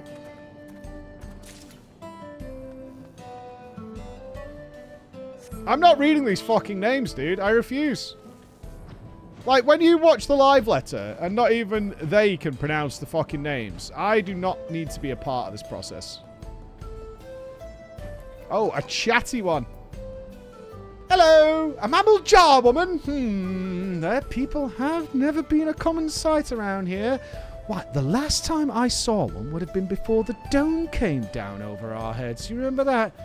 She was among an entourage of Landsguard that was dispatched here. I assume they all returned to Tuliol after their mission. But if any remained, I suppose they could have been trapped in there with the rest of us. Okay. What? Ignorant about what? What do you mean? What do you mean? British colonist disrespects Native American names. Very on point. That's fair. You're looking for Mamul Jar, woman? Oh, Galul Jar's mother. I can't help you there, I'm afraid. I only know a little about Zaral Jar. And then only what my father told me. He said that before the dome cut us off from the outside world, a Taral Vidral had appeared and was terrorizing the region. In response, Zaral Jar assembled a party of warriors, and with them confronted and felled the beast. It was interesting to hear the king's feats in the past. There was a battle. Battle? Oh, we gotta go back to the back room. Alright. Return course. Violet, thank you so much for the 18 months. And Smart, thank you for the gifted sub to PitSniffer69. Enjoy your ad-free viewing experience, PitSniffer69. That is, once again, calling out PitSniffer69. There it is. Glory be to PitSniffer69.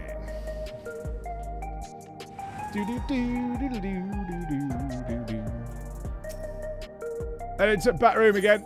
Alright. Surely not a real name. That is a real Twitch user. PitSniffer69. Good job. Galul Jar has told me all. We've previously tried to track down records of his mother, but came up empty-handed. With everyone's help, hopefully we can get somewhere this time. Sure, I've got these notes. Checking. Ah, so you spoke with quite a few different people as well. Let's combine all our findings to see what conclusion we might draw.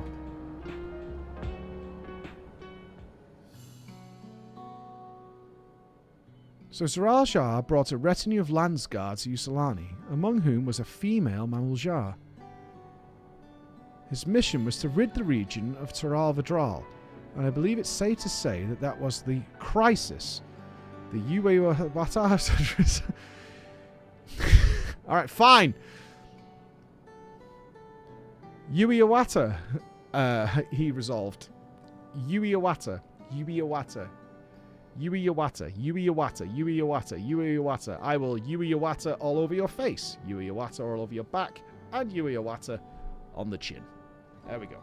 Uewata. Chris! Uewata!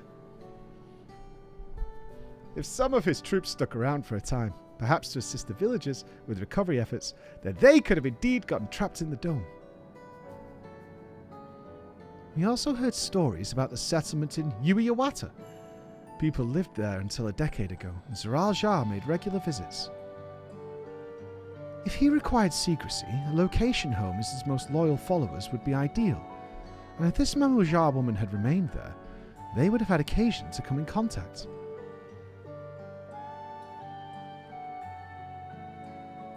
I see.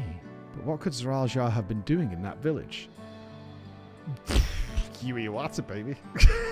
Shale. Shale. Shale. I mean, I think we all know what we're going to do down there. I mean, fucking... good old Shale.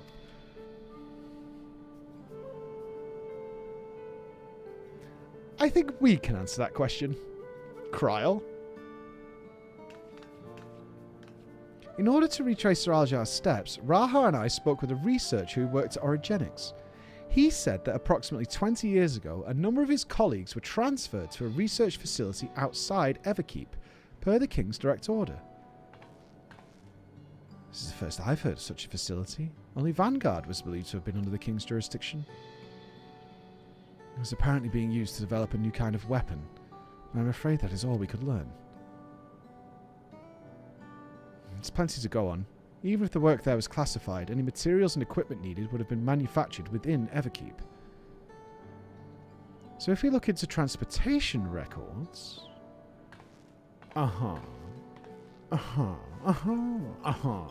Cross-referencing, browsing, enhance. Enhance, Googling, searching. Eureka. There it is.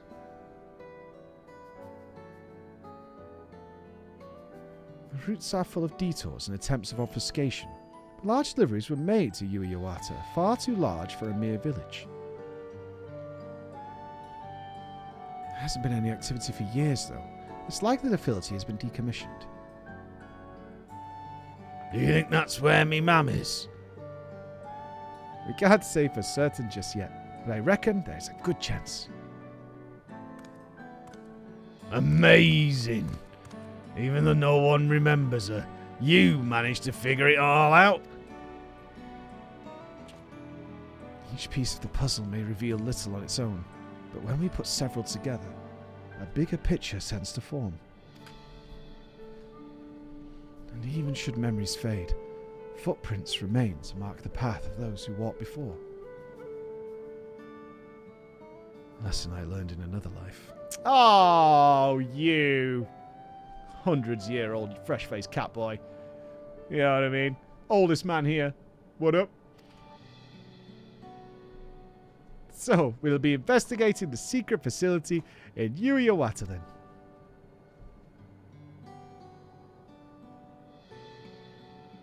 And this time, I want you to come along, Gulja. Oh, kill it. Jesus Christ, one spear. Yui Iwata is on the other side of the lake. To get there, you'll need to take a hover cargo from the drift downs.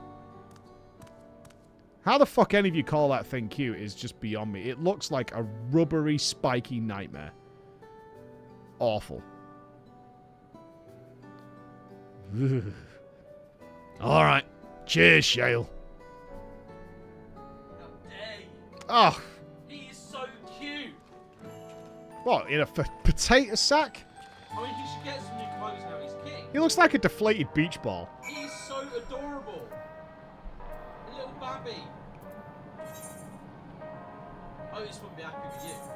Otis would love me. Me and Otis would hit that town. Living large. Living large, baby. Living large.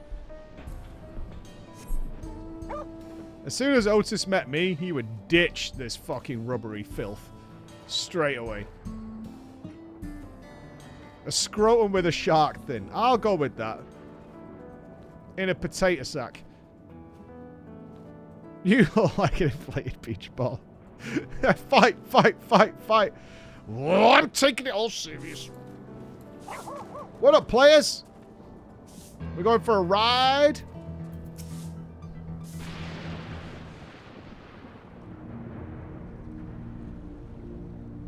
No, Jace. Bad. Raven has gifted a sub to Yui Iwata. Dickheads. So the other cargo will take us across the lake. Never been over there before. It's still inside the dome, so I don't expect it to be different from here. We'll likely encounter dangerous beasts, so the rest of us will go first. You follow when it is safe. Alright, see you in a bit. Oh, it's a donger. No shit. All right. We donging. All right, hold on. Let's swap to my scholar again. Who was first 3? Hang on. Fuck's sake.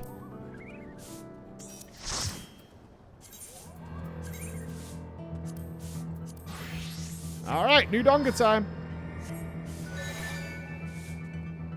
Bongity bong. That was fast to get to the new dungeon. Very nice.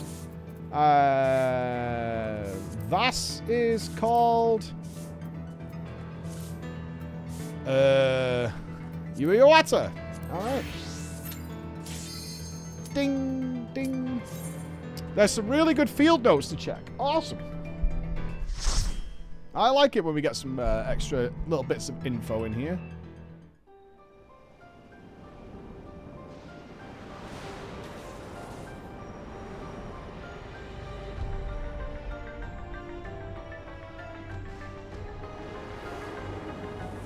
Ooh, those creatures look awesome.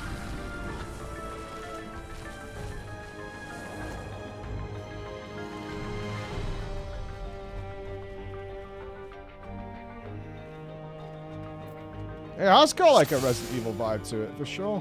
Dude, that background looks amazeballs.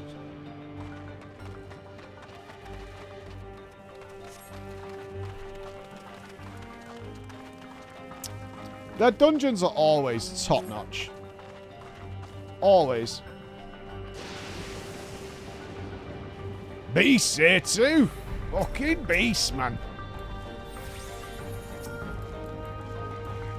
Yeah, the long shot of Everkeep looks awesome.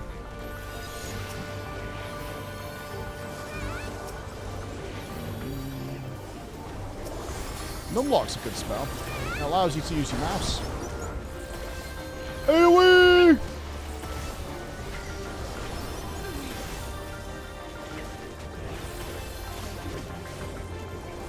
It depends if you play without UI on. Like, Guild Wars 2 looks super antiquated because its UI is really old school. But, like, when you turn it off, it looks really pretty. I would say WoW's the worst in that regard, unfortunately.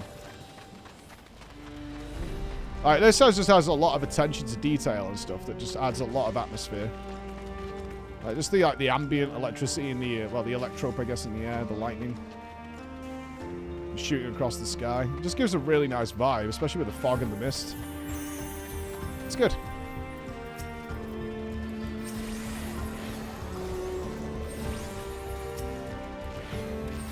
Come, dinosaur!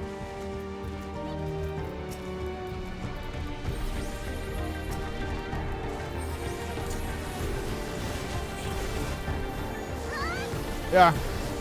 It also helps that their dungeons aren't, like, competitively focused, right? Every dungeon in WoW also has to serve the M+ system. It's one of those, like, I almost equate it to, like, really serious players turn off, like, all graphic functionality and stuff. Do you know what I mean? They don't care how good the graphics are. They turn everything down to fucking 8-bit if they could.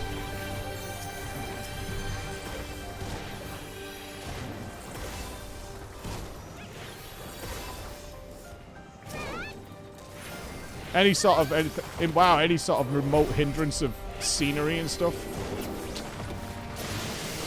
ain't no deal, man. Piggy! Oinkers! The Lindblom Zagnal. Okay. This is a very, very small room. Interesting.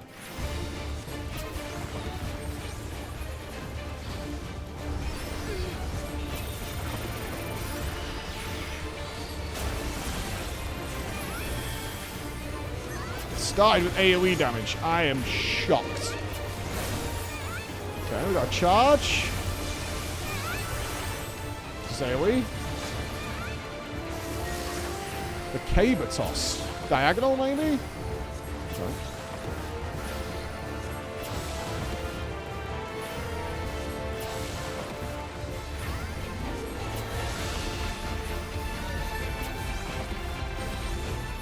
How big's the AoE going to be off this?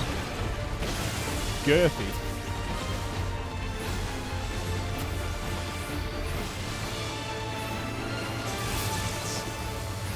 Behold the lightning storm.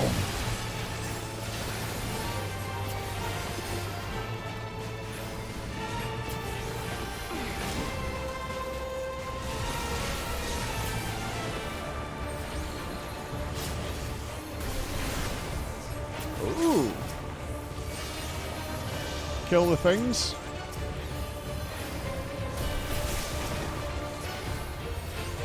Just leading into some sort of AoE. Oh, it's boring.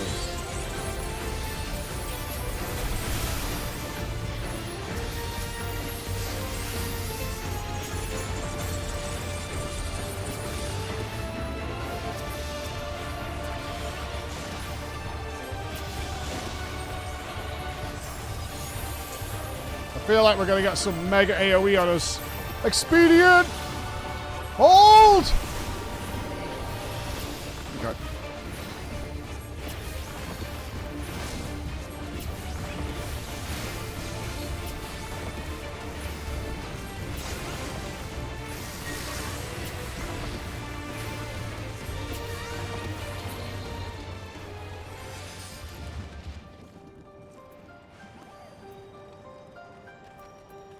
What is this? 705? I should read this. Might help with the dancer and whatever. What's he saying? Oh, I'm missing the dialogue. The fuck did he just say? The facility is still here. What kind of research did they do?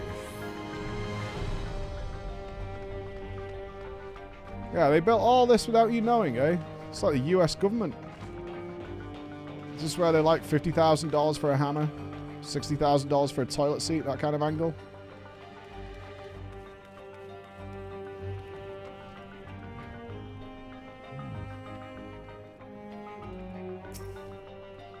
While His Majesty's Royal Jar is not the first to conceive of transferring a beast soul into the person's body, safety and ethical concerns have ensured no earnest attempts have been made to date.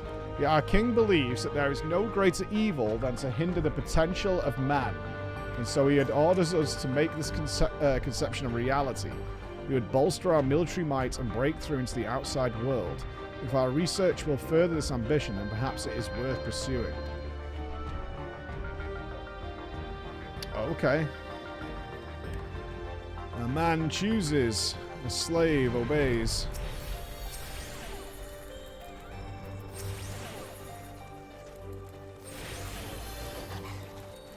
Yeah, I see it. Our bodies are fragile vessels. Although the infusion of another person's soul confers strength and vitality, the soul of a beast yields mixed results.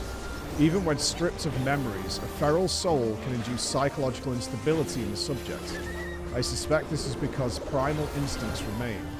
And while a certain amount of bestial ferocity is expected, and I dare say welcomed, too many such souls can lead to physical mutations. For now, our objective shall be to determine the threshold beyond which a body is at risk of uncontrolled mutation. Are we killing the people here? Are we? Uh-oh.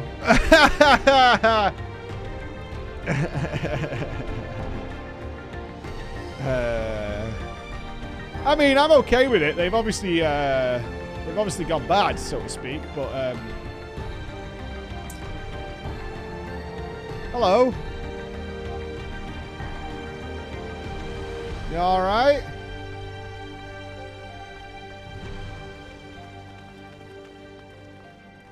Should we let them out? Yeah, there's a bit of a Genova vibe.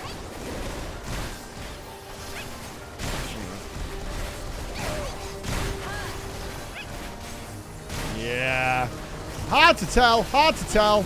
Maybe they were originally like insects. And we made them more human-like, you know?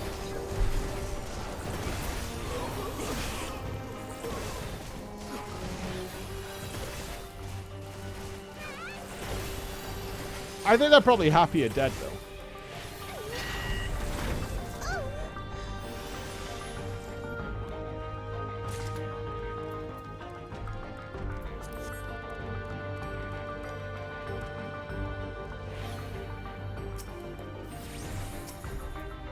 What's the giant? Oh, dear. That's really horrific. A stitched up face to go with it. Oh, man.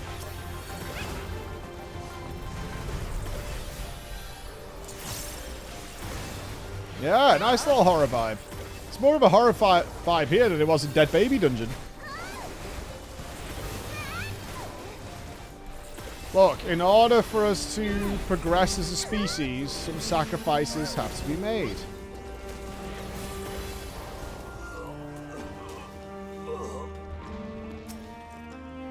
The rate of transfiguration may be dictated by the potency of the soul consumed.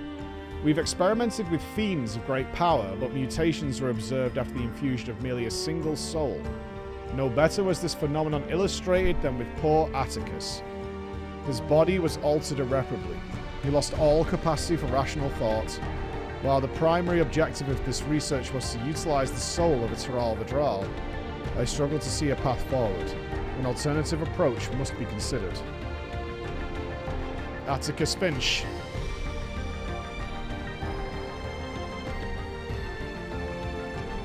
Oh, nice. Yeah, love me a good research lab.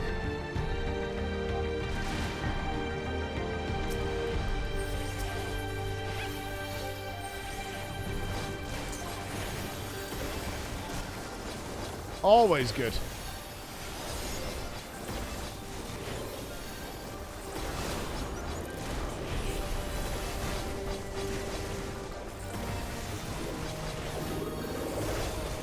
Atticus is the S rank in Heritage found, is he? He's roaming the world.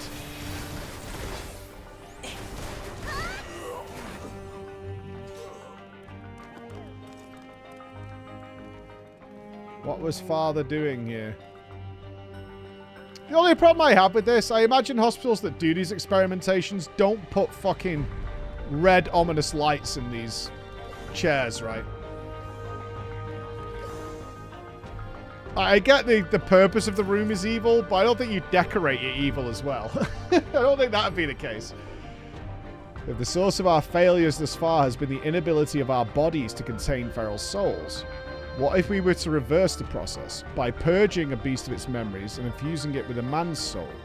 One still possessed of its own memories, we stand to gain absolute control over a vessel of great power. My subordinate who first proposed this brilliant hypothesis shall have the honor of being the first to transcend our meager limits. I must prepare his soul for extraction at once. Okay. Oh my god, what is this guy? The Thinker. The Stinker. You were the first, eh?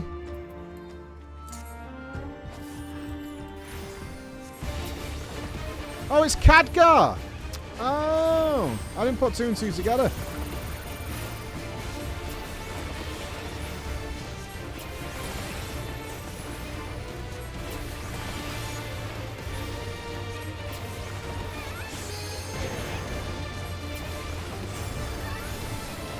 Ooh, swirly.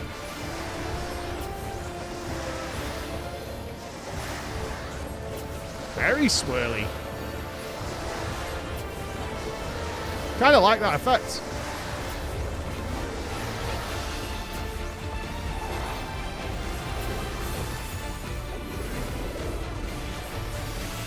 Oh, I like these hands. Look at the grabbers.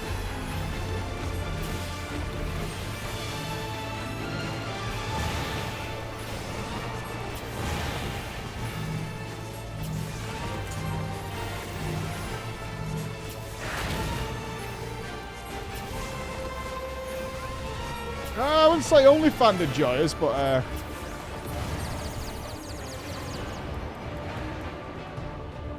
oh, this is fun. Hold on.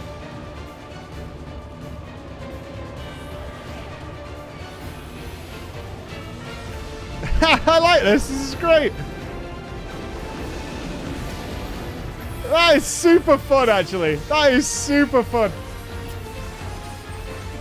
Oh, that's a long damage down. That is really fun. I like that. You hate that mechanic? No way.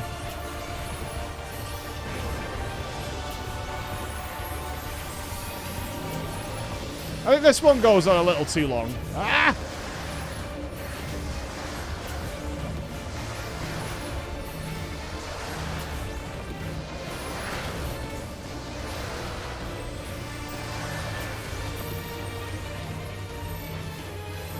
Yeah, the puppet one's pretty good too.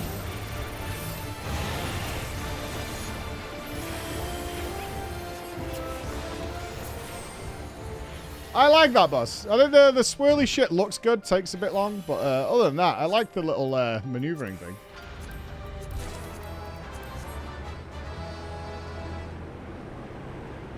Whoa!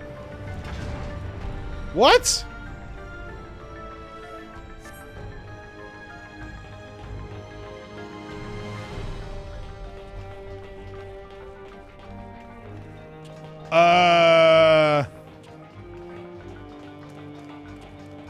What the F is going on here? We got dialogue here? Is that a storm? That's all they said. That is very surprising.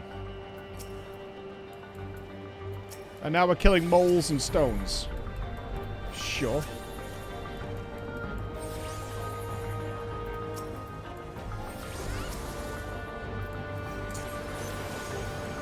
The boss said something about a seal when dying. Hold.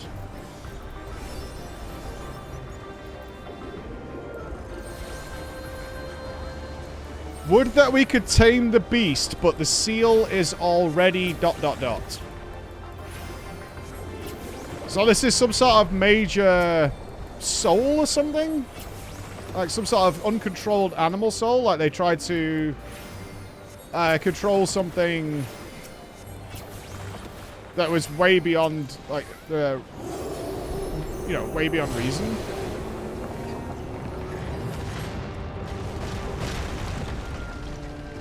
It seems mad. It seems very angry at us.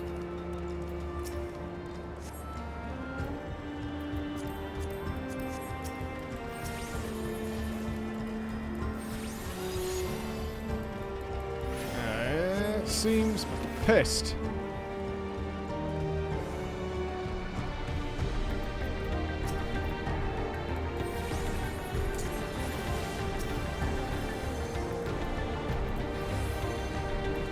Alright there, Dafty.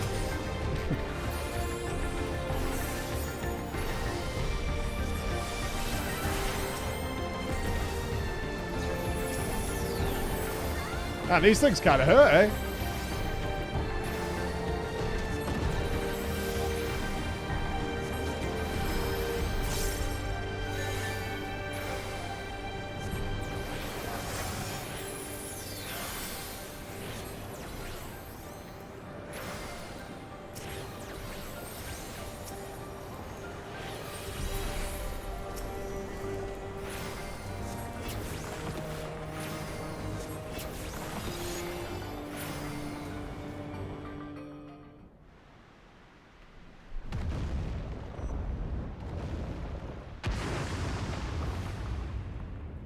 Oh, is it Mommy?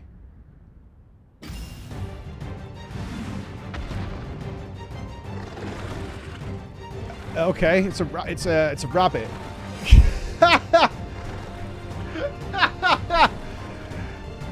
Actual Loporrits confirmed. Everything we see of the Loporrits is a lie.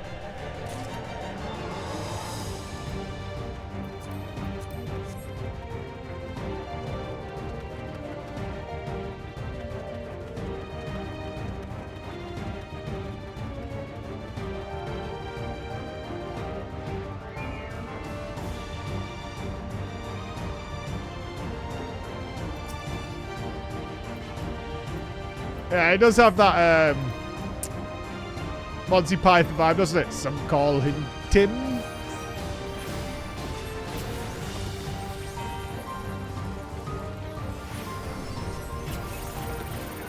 Raging Claw. Frontal. Swappers.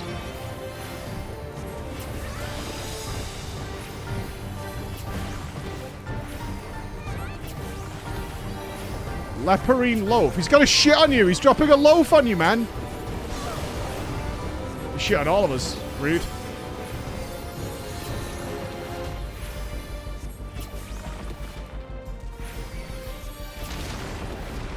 Whoa! Worm sign!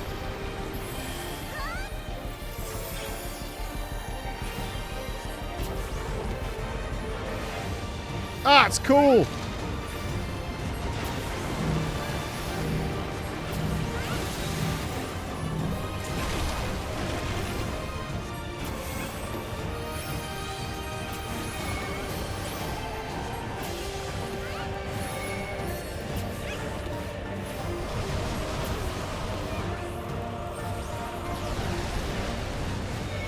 Okay, I'm kind of enjoying this a lot.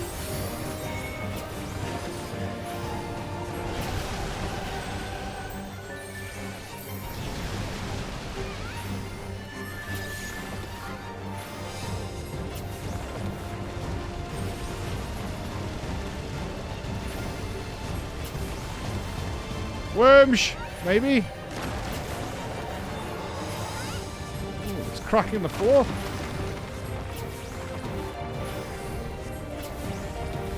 Hole? Is he making hole?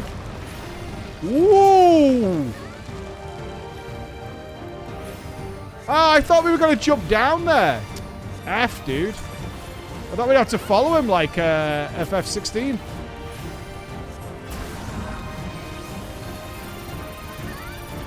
Run away!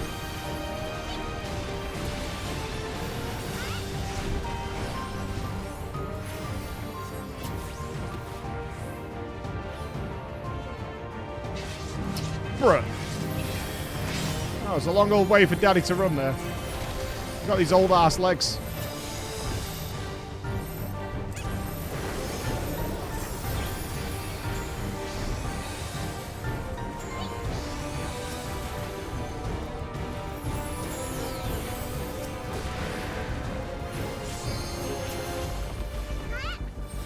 Sonic Howl.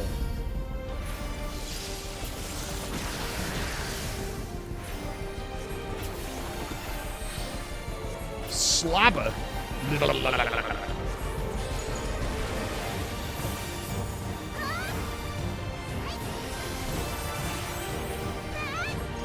Oh, Celine is lost in Neverland. Oh, poor Celine.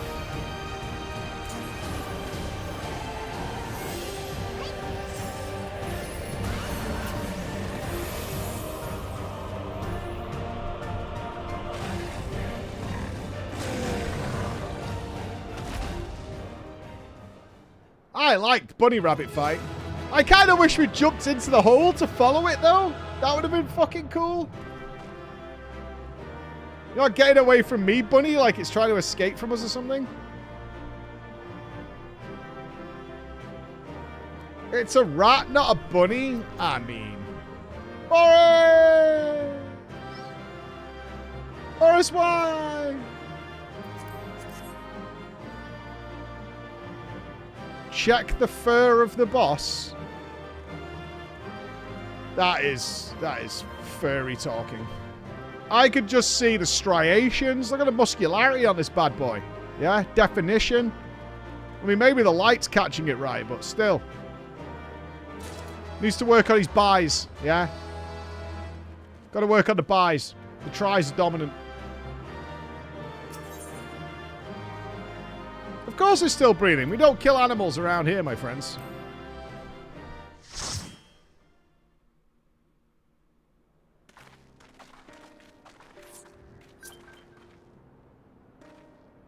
For all the talk of my brother felling this beast, he only imprisoned it, like Valiarmanda.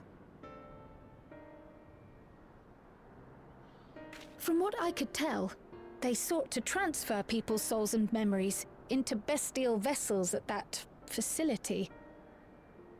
Yeah. The Tural Vidral explains the need for a remote location.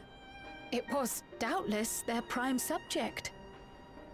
Though I expect Zoralja did not foresee the opportunities it presented when he imprisoned the creature. No, this isn't Mummy. Unless it's got Mummy's soul in it, maybe. Oh, here we go, maybe.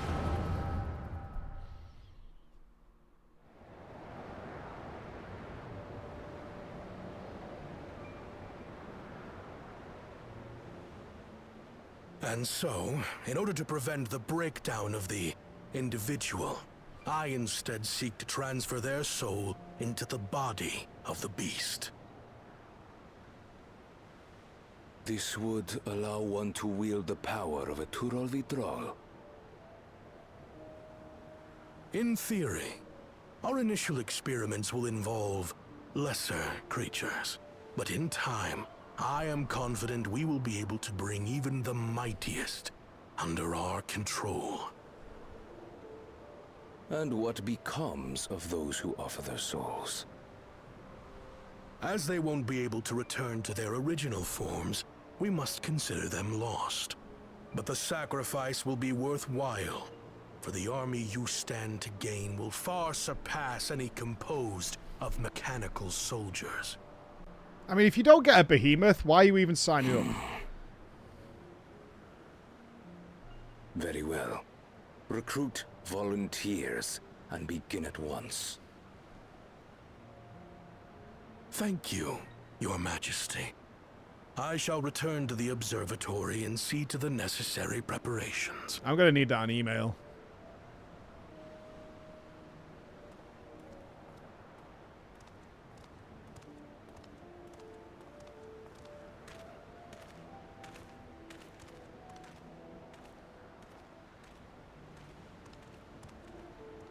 So, you've given him permission? Teshalja, you will assist Kaniloka. As one of the Land's Guard's finest chirurgeons, your knowledge may be of use in his experiments. You will also watch him closely. In what you learn, you will report to me.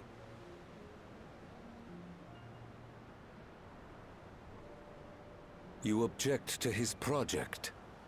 Or are you incapable of performing this duty? No, Your Majesty. Whether we shelter within the dome or expand beyond it, we require great power. But with no one to rely upon, we must take that power for ourselves, even if the means are questionable. Okay. We're all on board with this plan, I then. will do as you command. Alright. But if Kaniloka's work bears fruit, I wish to beg a boon.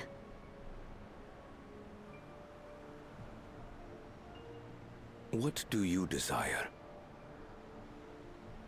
Something that I had accepted I would never have in Tuliolal. That I believed would forever be beyond me. That it was foolish to covet.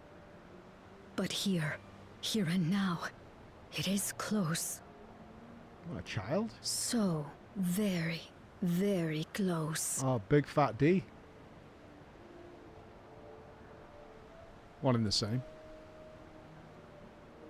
Perform your duty to my satisfaction, and anything you desire is yours.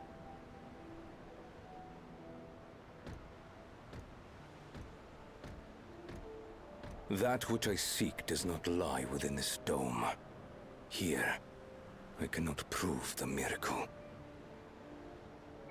But if what you seek is at hand, then you may claim it, for it has no value to me.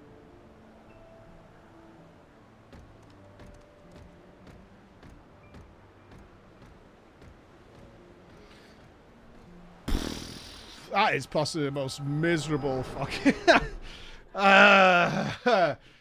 damn.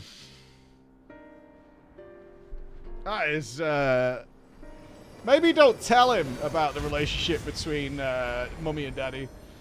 Are you alright?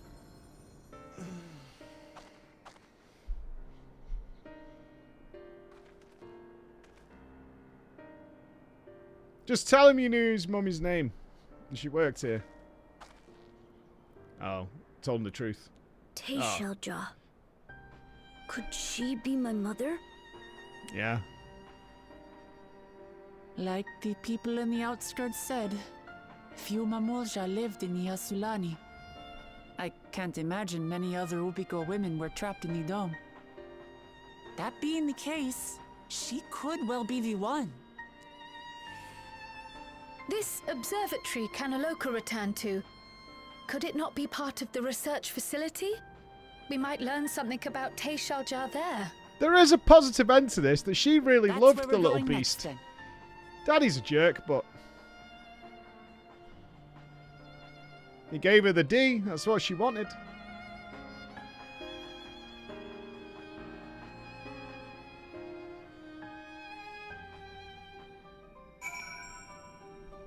Nah, she wanted a kid. She probably loved that little fucking wretch. I wish I could see it past like you. Then I could see people who are dead. Because there aren't any other Mamuljar women here.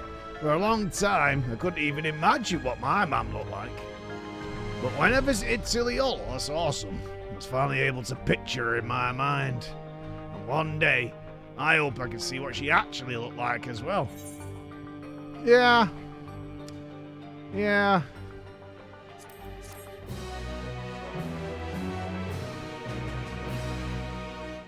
You mean I went to the dungeon? Okay, cool.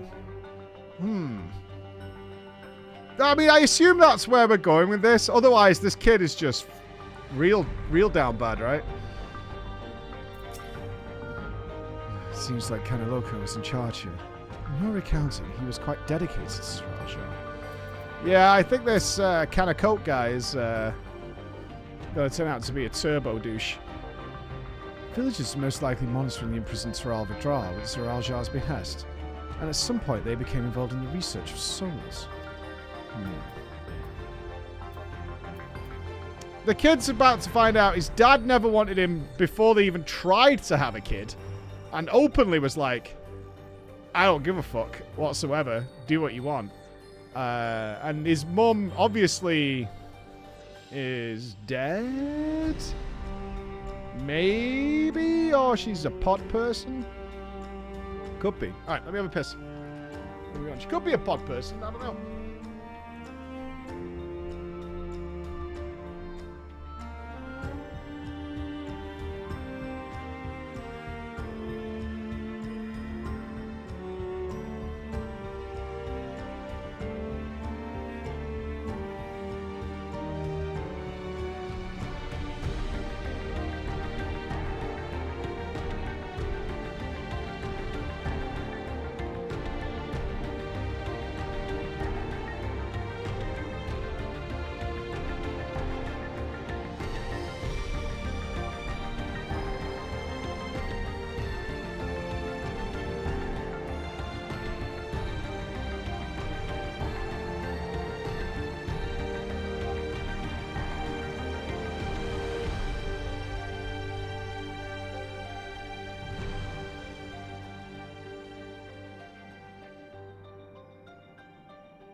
Okay.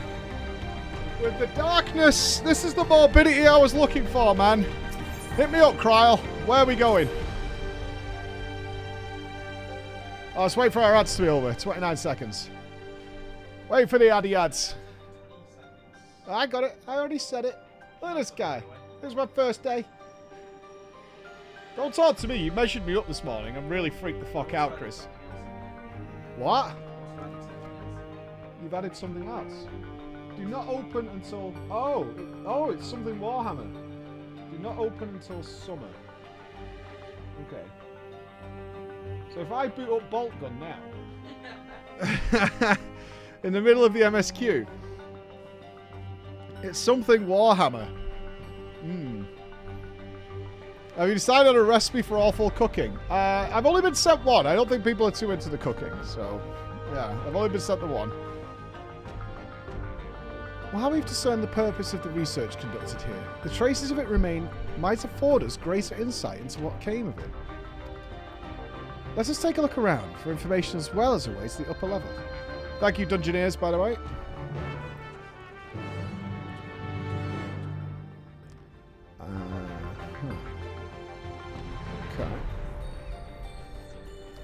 We're not. Are we searching within the facility? We are.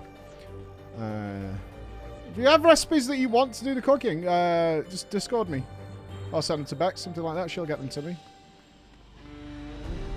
Most of you have my Discord. Although I will say my Discord does block a lot of people.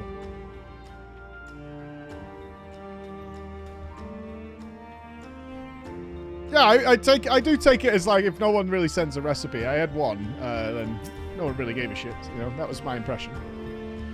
What happened to people here? Did they all leave? Or did we already meet them? I think we killed a lot of them.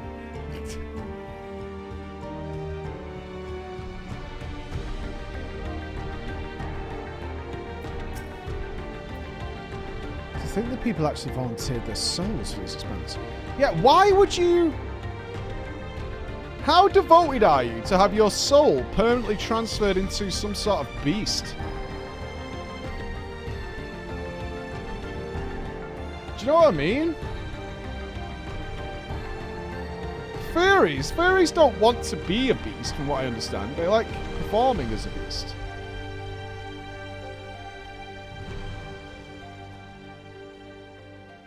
I'd definitely be a... would you be a dog? No, dogs don't live long enough. I'd be a turtle. Be a tortoise or some shit, just floating around the ocean, just a fucking sea turtle.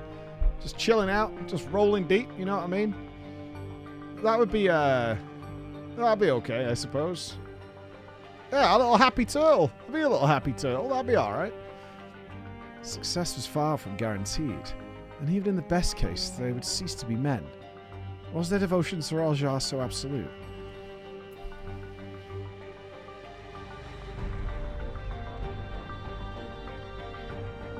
The Raw Iron Gate. Interact. Hold. A lift can be seen behind the gate. As sturdy as it appears, the gate will likely resist attempts to force it open. I'm the fucking Warrior of Light.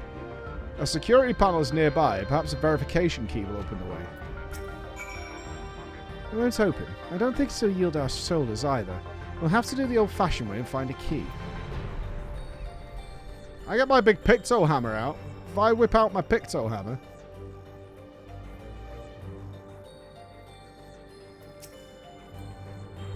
I wonder what Beck Luger would make of the research into transferring souls. Good call.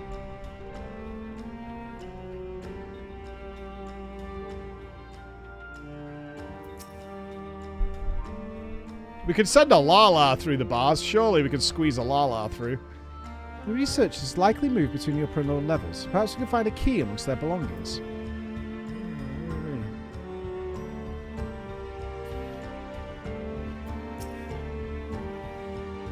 It makes me angry to think about what they did here.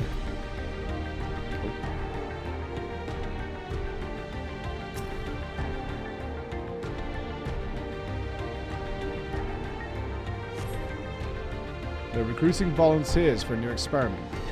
I know I'm not as bright as the others, but they wouldn't laugh at me if I was stronger than them. This might be my chance. Oh! The incel vibes. Soul transfer a few days ago. I can write. Can write good, yes. I am good. Very good. Getting hard to control strength. Today, bit off hand of feeder. Can't help it. So strong. Hungry. Always hungry. Cannot control. Eat. I must eat. Am eater. Must eat.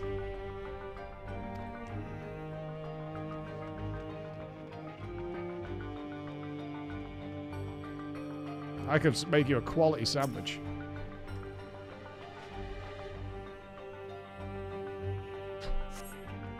Supplies for the staff are neatly arranged in the cabinet. Among the various items, a manual outlining regulations and trank gas to be used in emergencies. We dig deeper and find the key.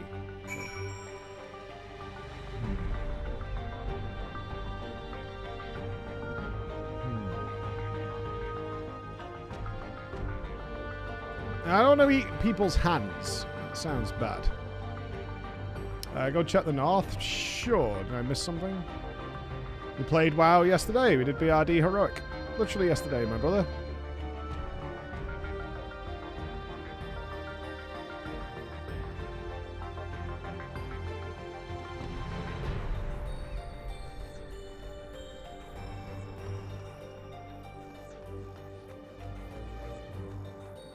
Squeeze! No squeeze.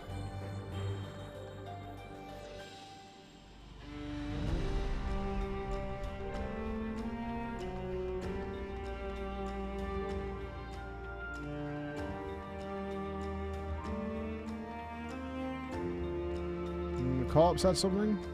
I did see the corpse, but I didn't see any shinies on it.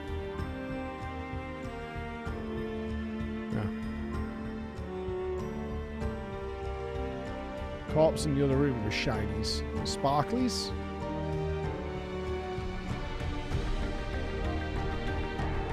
Nope. This one?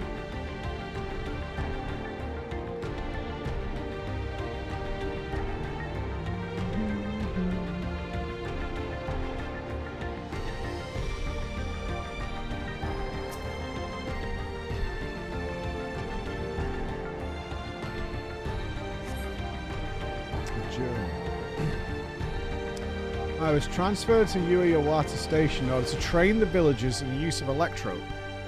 While a child can quickly learn to operate common contraptions, it will be no easy thing for them to attain the requisite skill to develop new weapons, one which requires no less than the manipulation of souls. Thankfully, 2 of my pupils have demonstrated great aptitude in the field. Kaniloka, the village chief, and Tishal Yar, a field Karujan. Further driven by their loyalty to our king, their growth has been remarkable. I dare to hope that, before long, they will be able to carry out their duties without further instruction, and I may be relieved of my duty. Ah, you wanted to leave, eh? Unlucky. Unlucky. Well, one thing that we know historically about facilities like this, that have existed, they don't run out of volunteers, quote unquote. You found the key? Great. I'll call the others.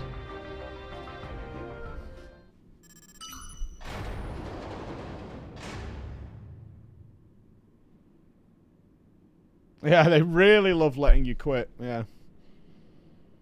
Seems the key can be used to operate the lift as well. Up we go.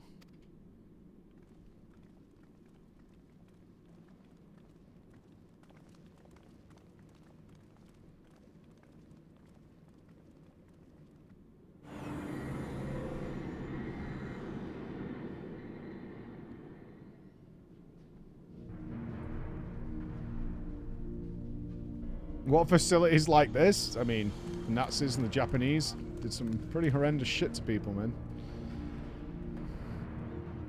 So this is the observatory. I didn't expect it to be similar, but this is a far cry from the temple that held Valigamanda. Oh, the machinery appears to still be in operation. I expect there are auxiliary systems in place to ensure that monitoring can continue even in emergencies. The warnings indicate various anomalies related to the seal's failure. For a blessing, we managed to fell the beast before it could cause harm. Right then, let's see if we can find some clues about Galuja's mother. Ah, it's too close, man. Burn it. I think I can use this PC. Shale taught me how to play games.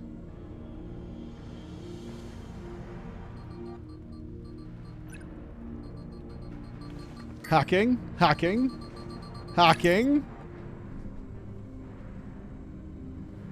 There's so much bloody data. I don't know what we should be looking at. Perhaps we could narrow down the search by inputting the name Ffxiv.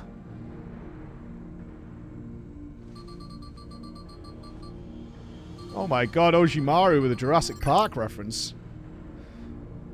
Ah, there it is. Brought up a lot of results. They all seem to say the same thing. Ffxiv, Administrator of Experimental Treatments. Research logs. It sounds good, doesn't it? Chances are the data is encrypted, and even if not, it will take considerable time to get through it all. Then let us take it with us back to the back room and have Shale analyze it. Agreed. Alright, alright. I'll transfer it to this storage device I brought. Oh, my man brought a USB stick? What a fucking legend.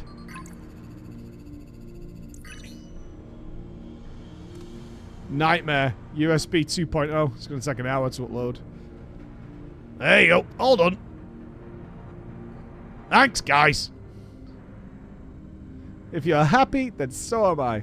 Besides, I was able to learn more about my brother as well. It was a fruitful adventure for the both of us, and we killed lots of people.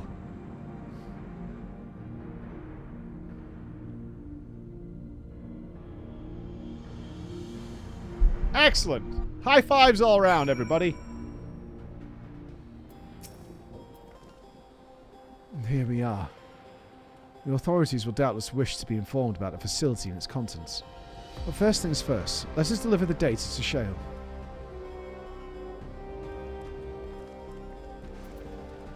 Back to the back room. Pray return to the back room, my friends. Pray return.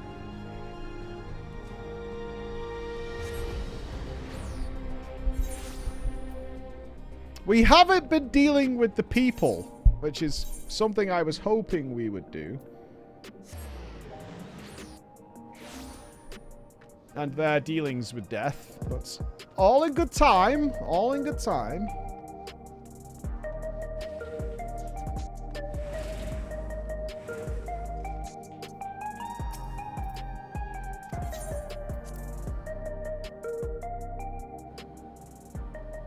Oh god, Mr. Cool's here. Where's the sisters? The twinsies?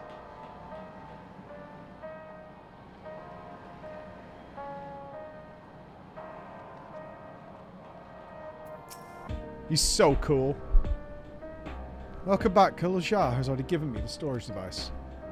There looks to be a wealth of data, all of which is encrypted, so I'll need time to process everything. In that case, Aliza and I might take ourselves around the city and check on the people. Oh, here we go. Aye, their mood has us a bit worried. I don't know if there's anything we could do to help, but we'll see. Understood. I'll let you know as soon as I finish my work. Thank you. We'll see you again soon.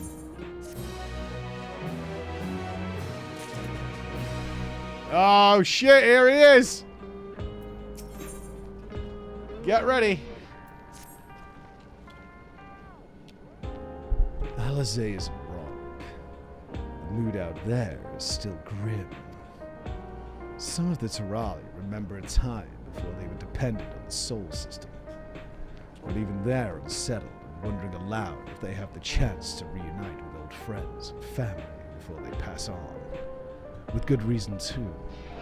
The journey home won't be an easy one for those who've grown old. That's why it's mostly been younger folk who've been leaving for Terral. Ones with no elders to care for. Word of that problem has reached us in Tuliola. My brother is doing all he can to see the Zaktoral Railroad restored to operation, so that people may come and go more freely. Unfortunately, the tracks only go as far as Vanguard, so some travelling by foot would still be necessary. Even so, the railroad would make things a sight easier. How long before it gets back in service? Perhaps if we go out there with a hammer and some nails and put on that smile track, we can have it fixed up in a jiff. I couldn't say. When I left for this visit, Kona seemed reluctant to make promises. But while Shale's working on the data, we could go and see the state of it for ourselves. To Shaloni Station then, and I'll make sure to keep Kona informed. So cool. Let us know if there's good news concerning the railroad. We can disseminate it through our network and hopefully put some minds at ease. Alright. She's Hennessy Springs. Alright, we're going to She's Hennessy Springs. Let's go!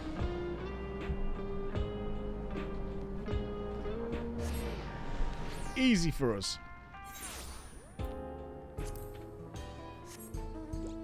Yeehaw, baby!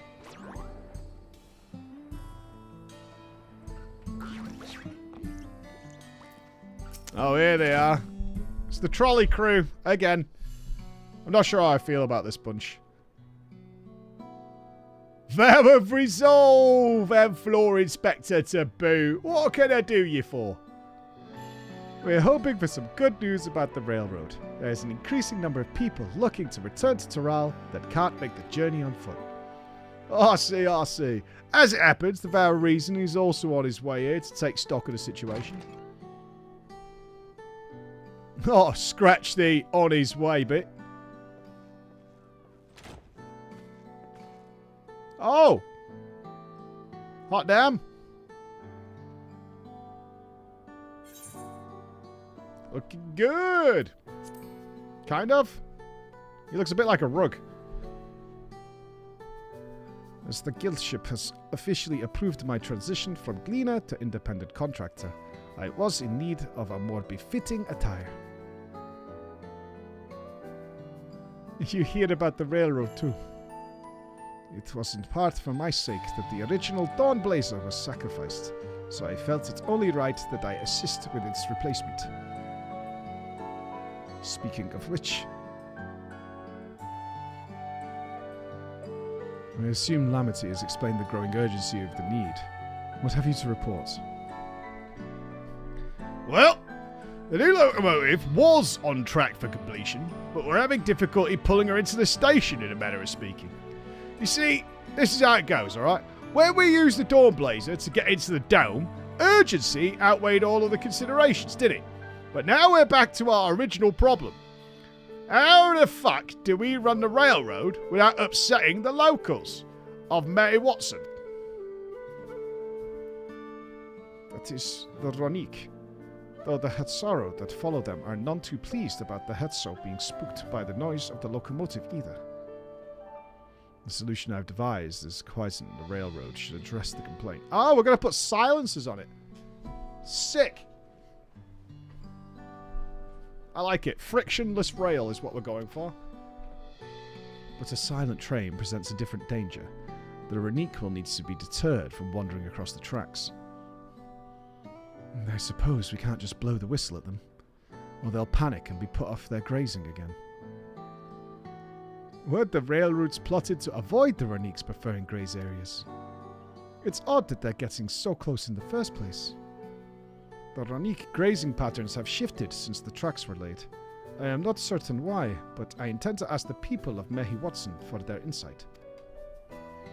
As a major proponent of the railroad, I have a duty to assist in this matter, and I too would hear that the Hetsoro have to say about it. They are the ones most affected after all. I'm so glad we're doing this! Because it pissed me off no fucking end when they were like, it'll be fine, bro. And when they were like, oh, okay. I just left it. I believe it would be best to begin the consulting their leader, Hawato. The rest of you can accompany us to the Hetsaro encampment if you like. Wait, has he got a little dangly keychain of his mother on his sack? Is my man carrying a little mommy keychain?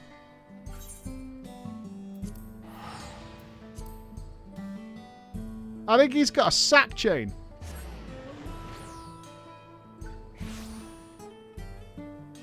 Checking. I'm telling you, I think he's got a little sack chain of his mother on his back. Enhancing. He totally has. Oh, what a little friend. Look at that. Look at that. Oh, very nice.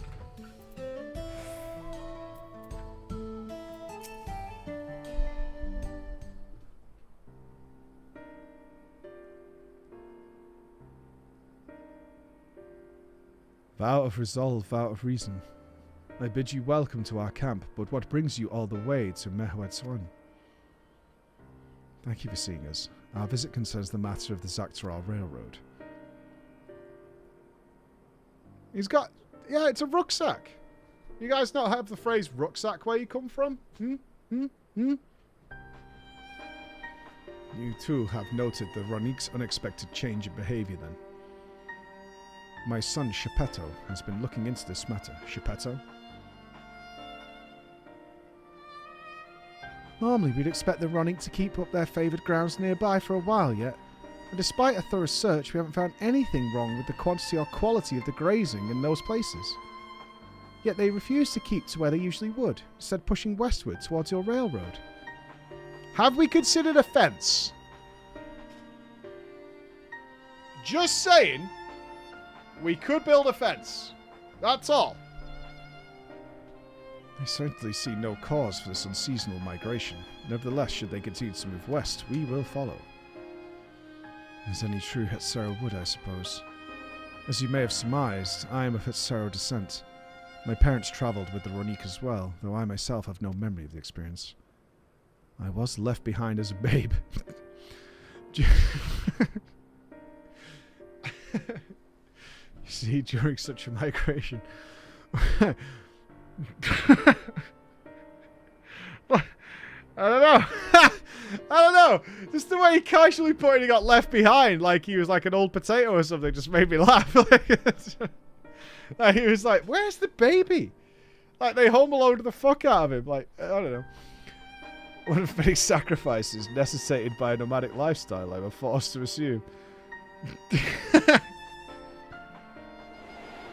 Oh shit, we're gonna watch it happen? Okay. That's not a baby. A chance encounter with a kind Pelu merchant was the only reason I survived. Taking pity on me, he taught me his trade that I might fend for myself. I became a stall keeper until he got all his markets. Ah, that's tickled me, that. And that is where the Dawn servant found me and adopted me. I had already been in the palace some time when Lamity came to join us. Like me, she had been cast aside by her parents. I knew the pain of solitude and wanted to spare her that suffering. As this tiny child's new brother, I swore I would always be there for her. Ah, orphans. Whew. Truly, I have never heard of the Ronique choosing a path so arduous as to force such a terrible decision. They must have really hated you. Nor any of the Hetsero willingly leaving their own flesh and blood behind. There must have been some exceptional circumstance. I cannot say. The idea of following in their footsteps that I might better make excuses for their actions never appealed to me. Yeah, why don't you want to know? Let's push you on it.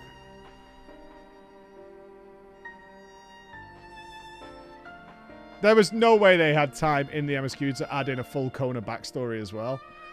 We had to have the whole fucking hunt down the missing guy section with the stealth and all that. As is so often the case, you are correct. Though my discomfort with the Hetsero may arise from my fear of reopening old wounds rather than blind fervor for innovation, it would nevertheless see me repeat past mistakes. And to refuse to learn one of our country's treasured traditions would make me a poor Dawn servant indeed. Please, teach me of the Ronique and what they mean to you. I promise to listen with an open mind. We would be delighted. In the meantime, your companions are welcome to look around.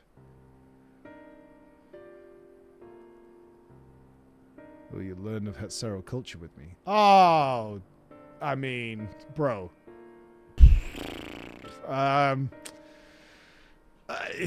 Fucking lunch, and I've got some videotapes to return. I'm gonna get fined, dude. I should like to approach this with the fervent curiosity that you and my sister share. Have you heard of Alize? Alize fucking loves this shit. She's all over it.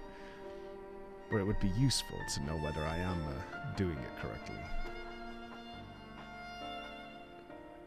Then it's settled. You'll learn more of the Ranique, and we'll have a look around the plains. And perhaps in the process, we'll find the answers we seek.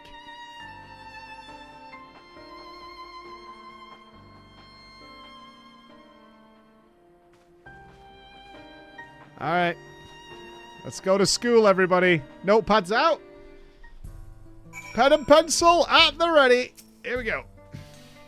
The quickest way to learn about our way of life is to just do it.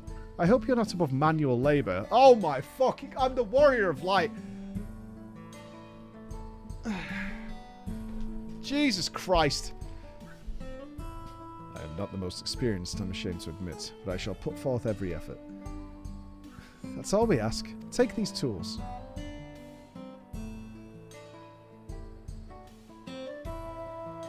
Heidlin wouldn't have had me doing manual labor. Now introduce yourself to anyone who looks busy and asks if you can help. They'll be happy to teach you what to do in exchange for another pair of hands to do it. Let us meet back here later to share what we've learned. Yeah, but like I don't remember her doing it, so therefore it didn't happen. There you go. The first quest is fine. Quest number 1 is totally fine. That's day 1 shit. We're well past that. I've saved the universe. Oh, hello. I'm afraid I've finished with my task for the time being, but since you're so eager to learn about our way of... Where did you get that from? Where's Swole Tender from? Somebody's got Swole Tender. Where's it from? Where's it from? You guys know the answer. I know you do. Oh, it's the collect 10,000 scripts thing, isn't it? Yeah, fuck that. Yeah, fuck it. Oh well. But since you're so eager to learn about our way of life, why don't I tell you a bit about our migration customs? If you're here, you likely already know that the Ranique are our Hetso, our guides, that we travel with through the turning of the seasons. We trust them to lead us to fertile lands and with all that we need to survive. But you may not know that sometimes the herd splits into 2, bound for different paths. On those occasions, we Hetsero must also part with half of our number. You may think it's strange and stressful custom, but over the years it has seen us visit new lands and broaden our horizons as a people. This too is the wisdom of the Hetso. Actually, not a bad play for a nomadic culture is follow the animals, because the animals know where they're going. I like it. Approved. 100 mil?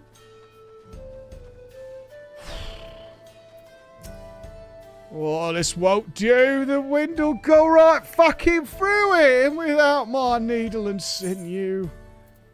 Yeah, bro.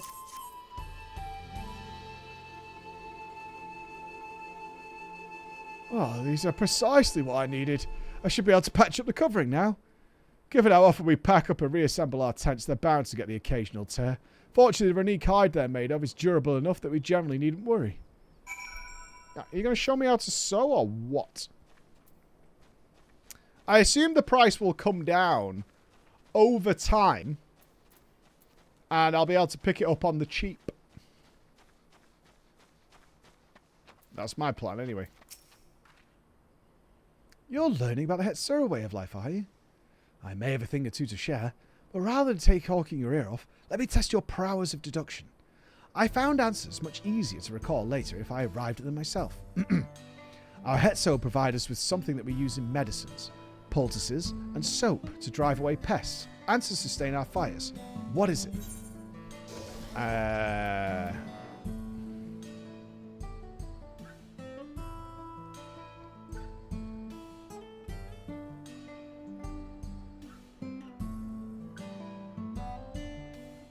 Yeah, it's shit, isn't it? Are you putting shit in a poultice?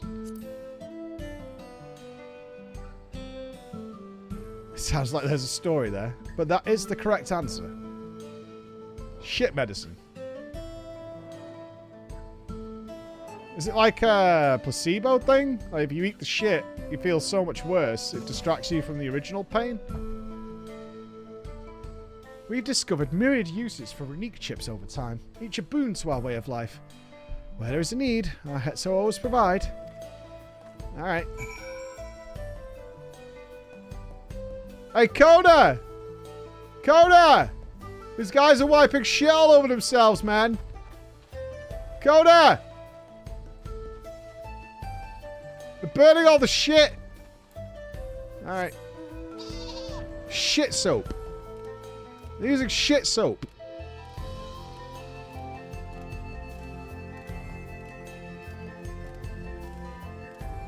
Better than that chick who was stuffing all the meat into her dress. As you stroke the Renique's coat, you note that many portions are shaggy and tangled. This one's fur has been overgrown, but a good brushing should thin it out. Would you like to give it a try? You need the right tool for the job, mind you. A comb of the type we are used to would just get lost in the tangle, like I said. I have a brush.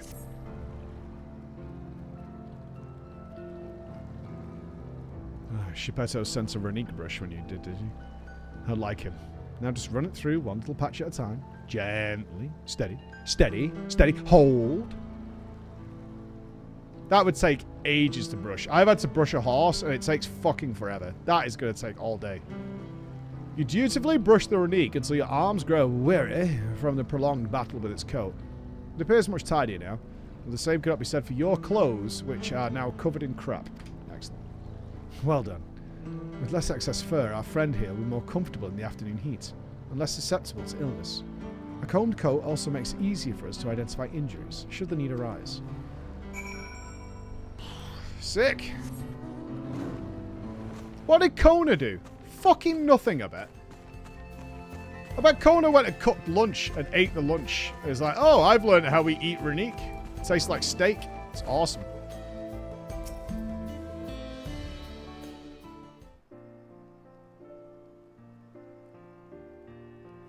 You smell of the grass and the wind. Do I? Sucks. Which is a good thing, I promise. You could nearly be mistaken for one of us. And with the brawn of a Renique to boot. I've yet to wonder how Val Kona is getting on. I assumed he would be reluctant to get his hands dirty, but it seems his wish to understand us was sincere. I smell like Emma. I smell like my wife right now. It's not a good thing. Ah, there he is now.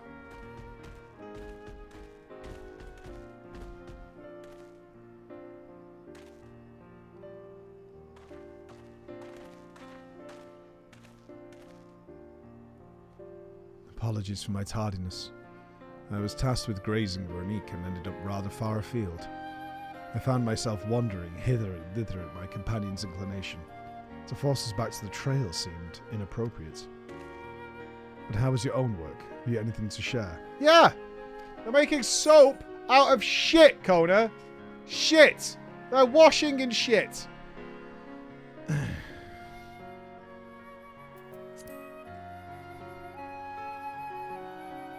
Unless you've got somebody who's a regular farm visitor, you won't know the horrors of that return home smell. You can smell it as soon as the door opens.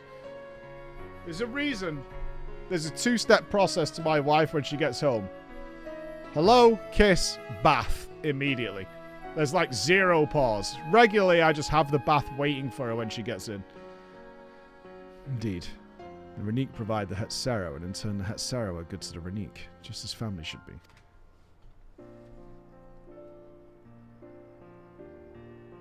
Mine is not the only way, though at times I lack the experience to know otherwise. My inability to conceive of how a decision might be right does not mean that it is wrong. My parents had a duty to the Renique as they did to me, and so I wonder if their leaving me behind was not so selfish an act as I once believed.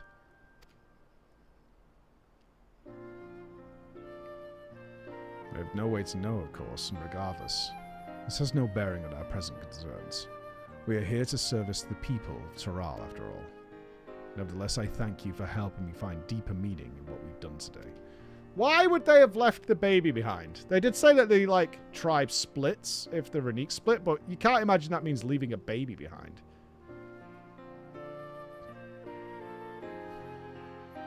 Because he was a nerd feels like because they mentioned splits. I like it.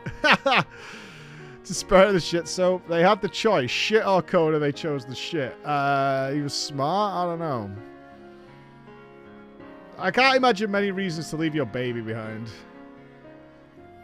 Is it possible that they died? Or were perceived dead after some sort of incident and the tribe moved on and left the baby? And I will endeavour to remain curious, especially where the Hetzer are concerned. I'm glad to hear that, Valkona. You're welcome among our herd any time. Okay.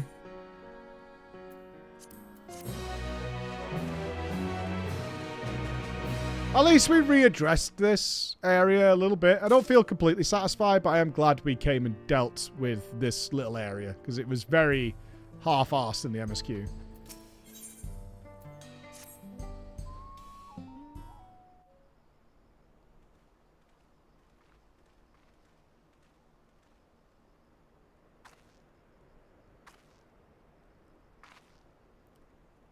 Sneaking.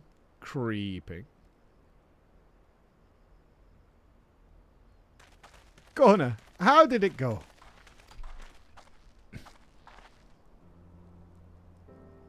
I believe I finally understand the significance of the Hetzer.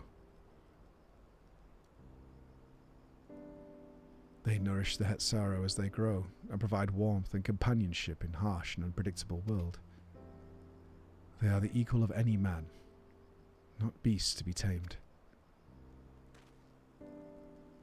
Moreover, Renique are sensitive. Though we may treat their injuries or brush their coats to keep them hale, they must ever be free to follow their instincts and seek lands where they might thrive. The Hetzero would never cage them, and neither should we. To control their migratory patterns or capture those who wander too close to the tracks is out of the question. Then it's particularly important to advance our original line of inquiry. Fortunately, we were able to visit the Renique's once favoured grazing grounds. As we were told, the grass looks fine, but the place is too quiet. It's not just the Renique, even the birds and field mice have fled. We did encounter one pack of Ceratoraptors, but they looked to be passing through in a hurry. Typically, that sort of behaviour in the fauna would be associated with natural disasters, earthquakes, landslides and the like. Though the Hetzero would have surely put two and two together were the cause geological. I measured the area's ether to be certain. There was indeed nothing to suggest recent environmental disruption, but I did notice one anomaly. And what is that, Erinville? A strong etheric signature to the east, moving across the plain, albeit slowly.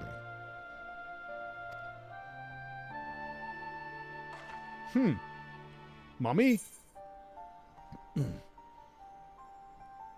Atticus? What do you think, Kona?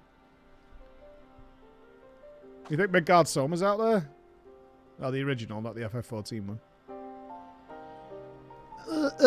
Given where we are, I believe we are dealing with a powerful beast. A predator, perhaps, given the local fauna's behaviour. One of the raptors we saw looking like it had taken a bite out of its tail by something very, very large fangs. It's a game built on the back of its story. There is a lot of yapping. But it's by choice, to be clear. It is a game where the foundation is the story, but there's an overwhelming amount of gameplay to be had. You don't even need to do the MSQ back to back. You can do it in sections if you want. It's up to you.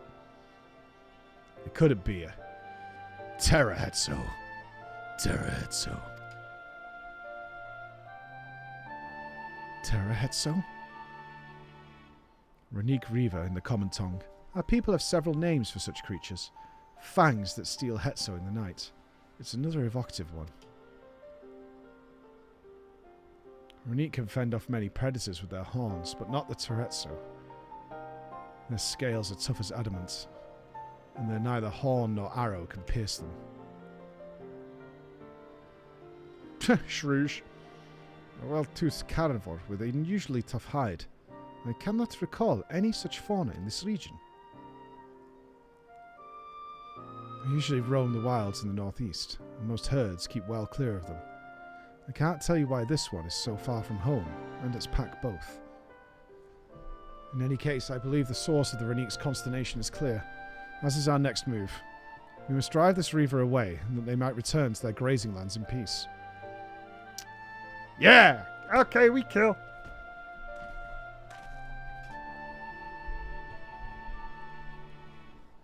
Never fear. We will make certain that the beast threatens you no more. Ah, he likes flanimals now. Look at him. Big nerd.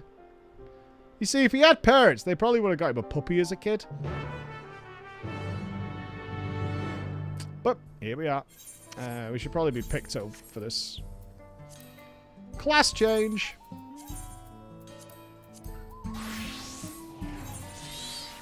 Whoop. Whoop. Whoop.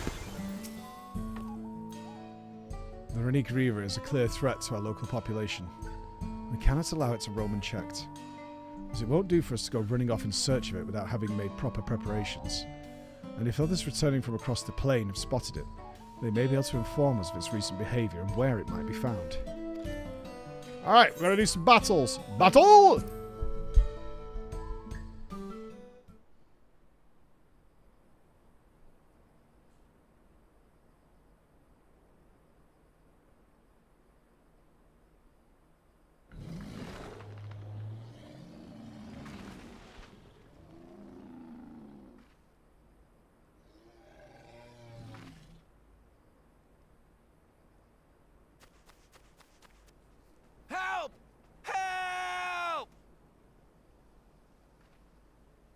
Hetso is coming this way! That was fast.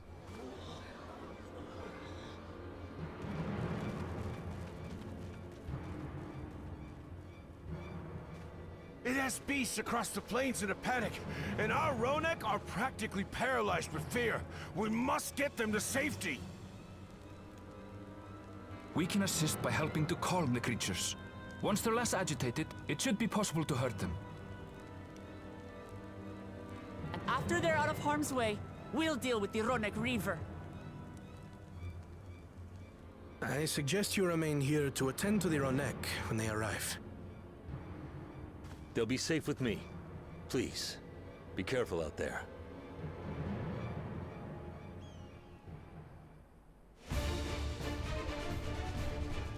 Here we go! We're jamming! Ding! Make haste! We must protect the Ronek! Don't worry, we're right behind you. Let me move. Da-na-na-na. How big is this thing? Are we talking dinosaur, brutosaur, $90? What are we looking at?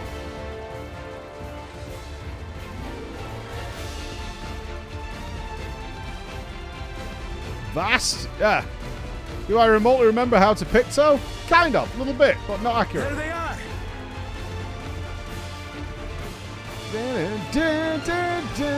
Smudge! They're terrified. We must do what we can to soothe them. Soothing. Stroking.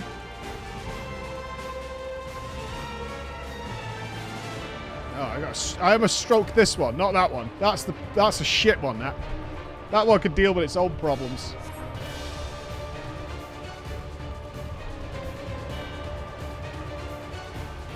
Fuck off, Aramil. This is mine.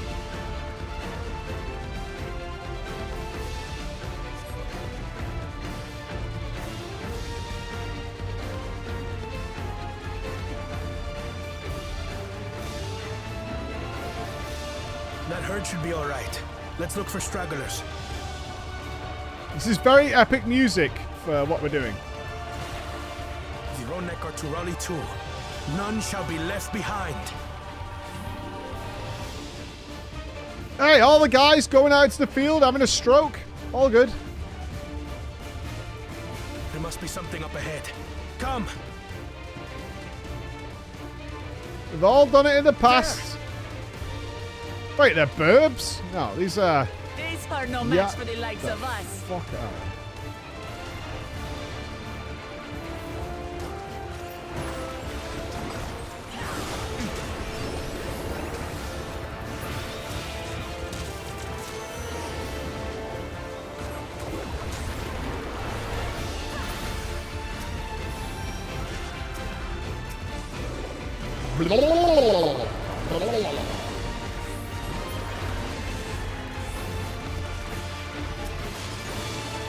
In a panic was clearly an understatement. I forgot the sound effects. Pew! Rainbow strike. More are coming.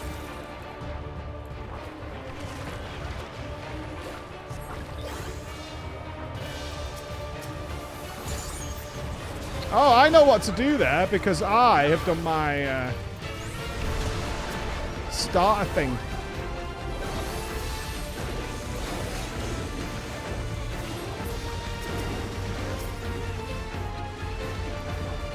You're mine. An alpha alligator. Yeah, I did my studies. I went to school, baby.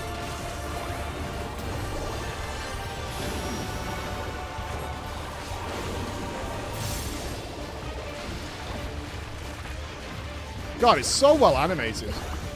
It's easy to forget how well animated Picto is. AoE! All or nothing then.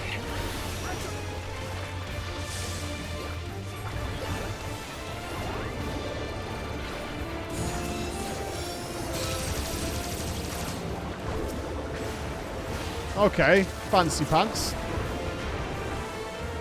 I stole my AoE, but I'll allow it.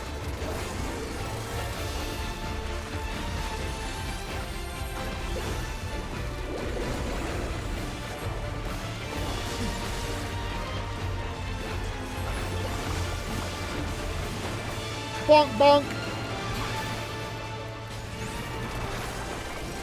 Bonk. It seems that did the trick.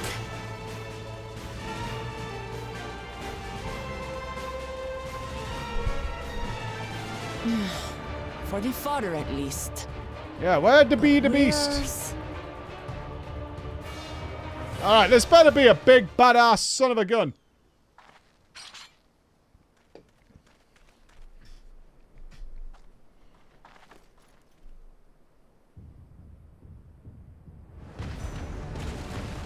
Jesus Christ! Look there! We've got a big one coming!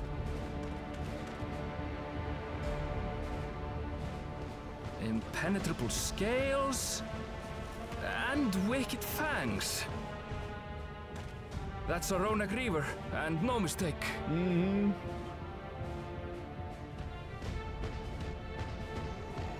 Ha ha! Nom nom. Hold! Hold! That one there.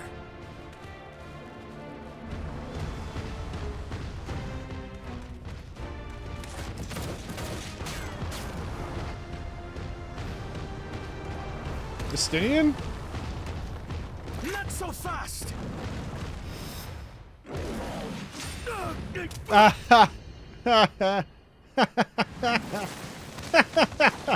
What a stupid cat boy. Fucking moron.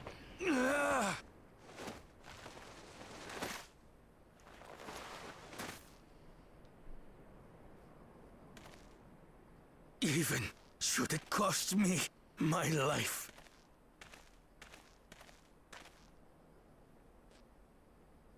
I will save the head soul!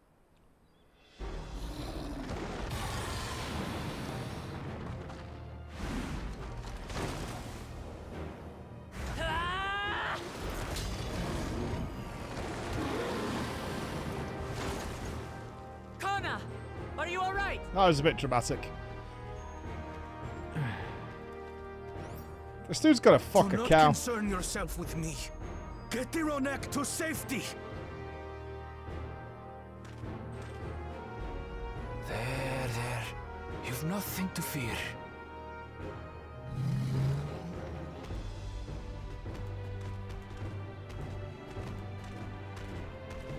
Toodles.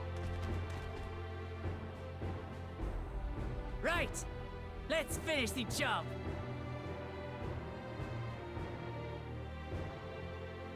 Ha! Dinosaur. I made a vow to our people. You shall plague them no longer!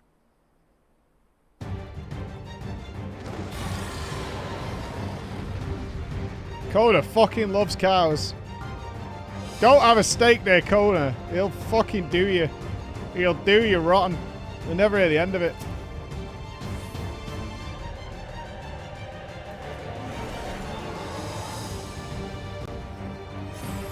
You'll find the vow of reason was not without resolve.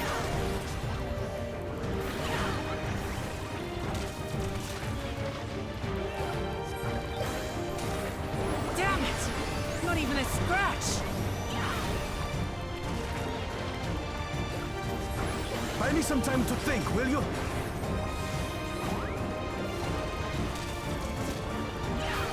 It must have a weakness, and I will find it. It's got to have some weakened phase. What do we think it's going to be?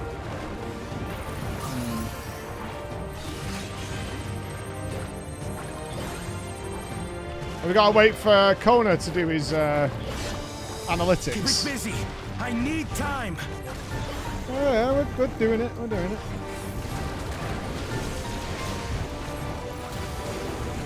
Right. Go for the legs.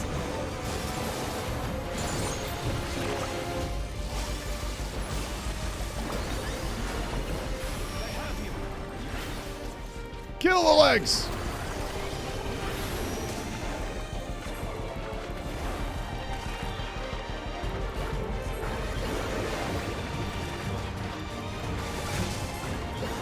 I'm not going to enjoy my Picto play unless we do some sort of really fucked up smudge. They're going to shoot the other way.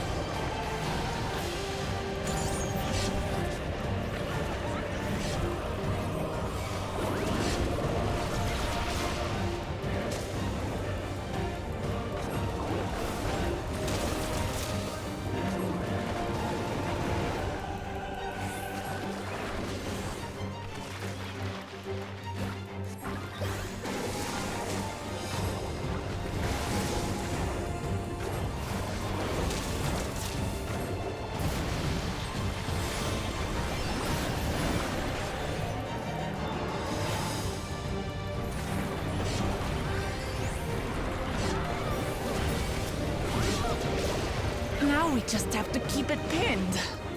Keep it pinned. Oh, we're chaining it up! You're thinking, Connor. Still doing no damn though.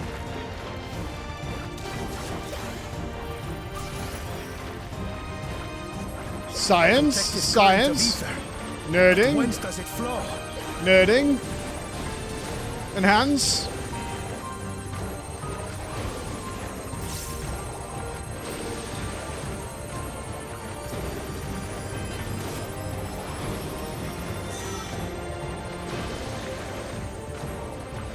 The point of greatest density is... I've got it! Excellent. So...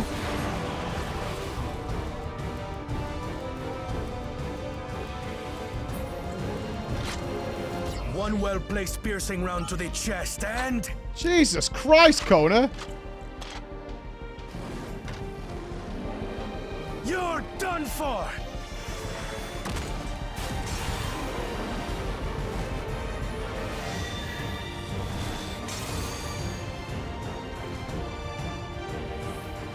That stemmed the flow of protective ether. Right. Okay, now we can nuke. I got 30 seconds. Stopping us now. Well, I haven't got my cooldowns back, so...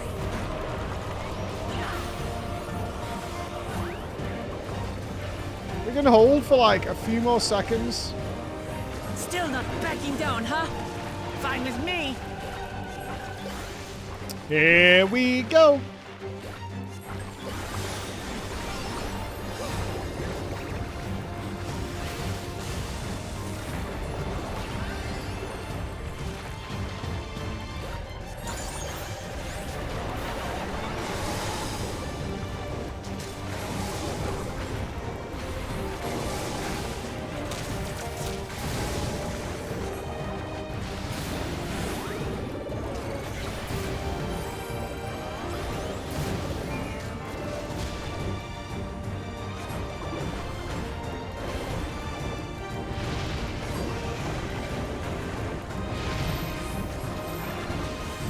Well, a fair number of mechanics into this.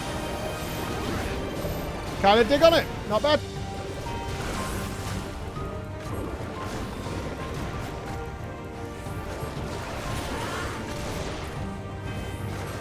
Just a knockback. Oh, just damn. Just damn.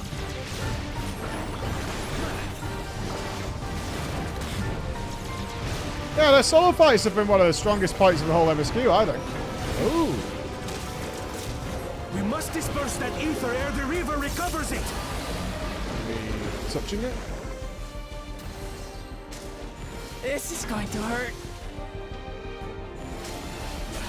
You guys are mad slackers on your soaking quota, man.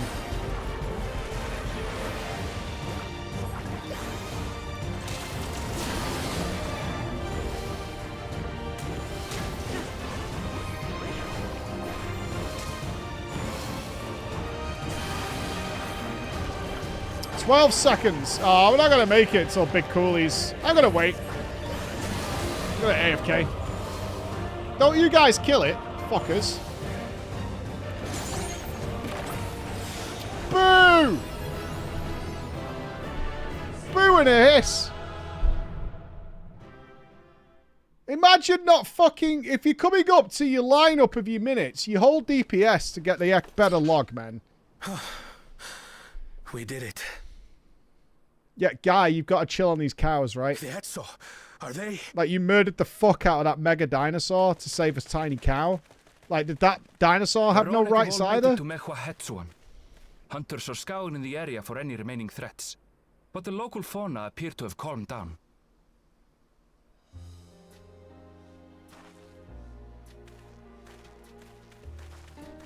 We cannot thank you enough for your timely aid. You, most of all, Bow of Reason. We feared you would be loath to take direct action, yet you didn't hesitate to put your life on the line for our Hetzo. You didn't do this much when people were getting butchered in the streets. I did no more than is a Dawn servant's duty. If there was a cow in fucking Tural, then he would have gone mad. The ethereal conductivity of those scales is astounding. I dare say we could repurpose Yeah, you them think to we've create a ruined device nature. that emits controlled pulses of ether. Ether resembling that of the predator the Ronek fear most. It might work. Vil is my name. If we struck the right balance, we would have the means to deter the Ronek from approaching the railroad without causing them undue distress. Incredible! Kona, you've done it again. I must say, I was hoping I'd never have to see one of these again. I mean, surely their armor is good Still for your haven't clothes as forgotten well, the right? Last one. And it's been more than 20 years now. I had come as a trader to the camp in Lozeni Hetta. A camp that was obliterated in an instant by that monster.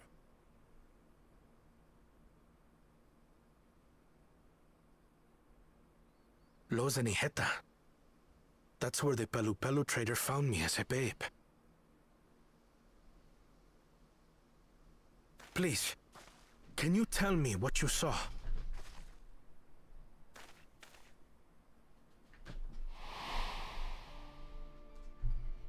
As I said, I had traveled there to trade with our fellow Hetzaro.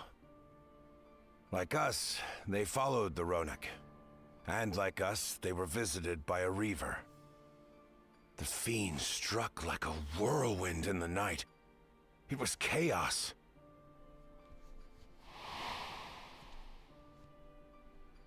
I grabbed some token belongings and bolted in a panic, thinking only of getting as far away as possible.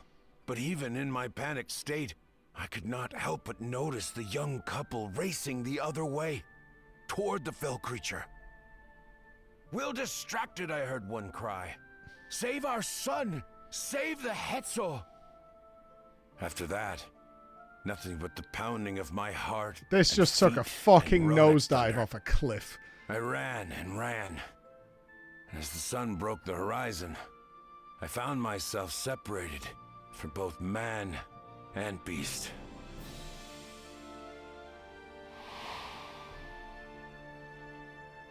Windborne words say that a group of survivors reunited with their remaining Ronak and have long since moved on.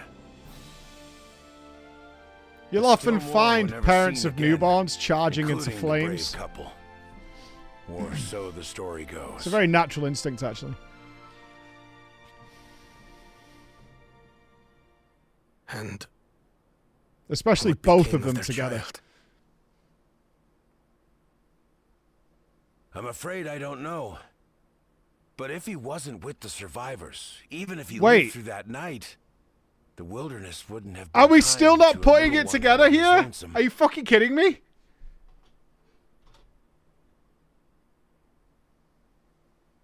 Maybe not. But perhaps a passing Pelu would. And one day, even a Dawn servant himself.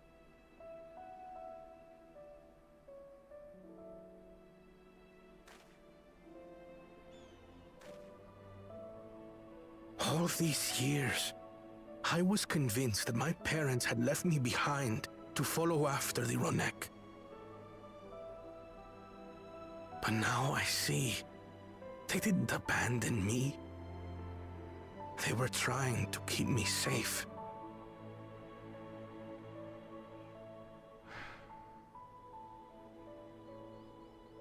I've wasted so much time resenting them, when in truth, they gave me everything I have today. It is thanks to them that I live to know the warmth of family, even after they were gone.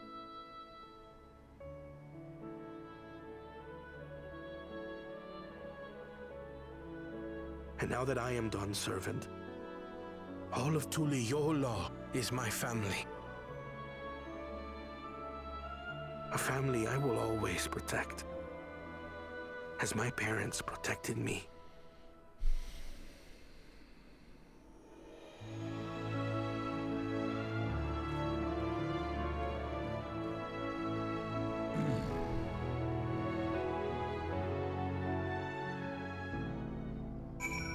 It's making me irrationally angry. I will wait to see Chris's opinion from the anime fans on this call.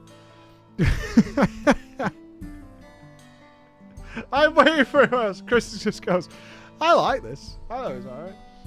It's very heavy-handed. I'm not trying to reinforce traditional gender roles here, but I would like to see any mother, when a fresh newborn of theirs is nearby, who's in danger, not become Usain Bolt and be so fucking far away the second danger approaches that it's actually hilarious.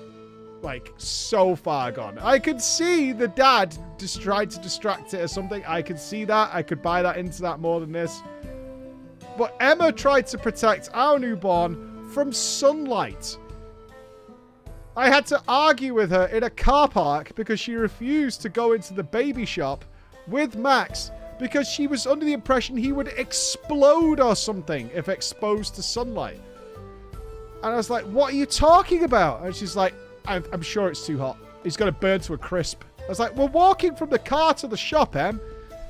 Do you know people have kids in all sorts of different climates and they're fine?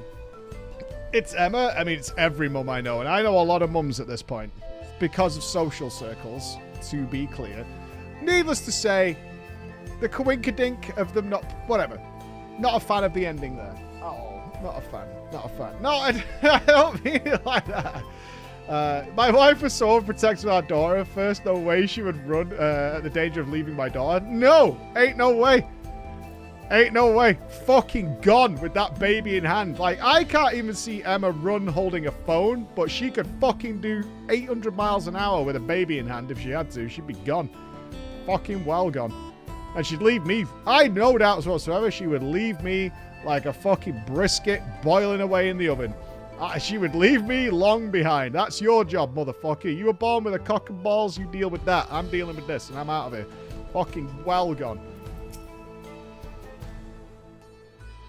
To know that the Hetsu are safe is more than enough, yet would it be wrong to hope that in protecting them, we also avenged my parents?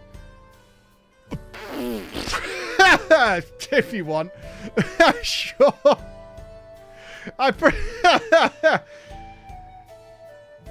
Yeah, why not? Okay.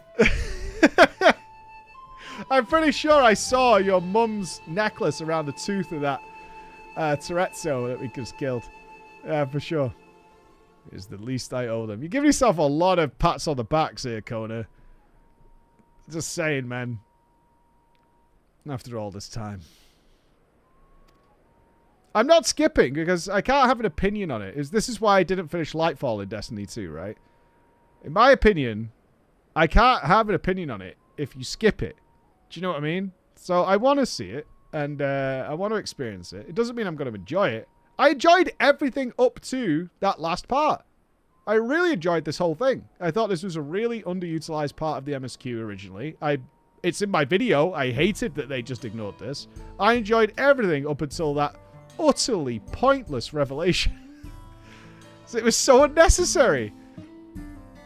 They could have left it that Kona is now in love with cows.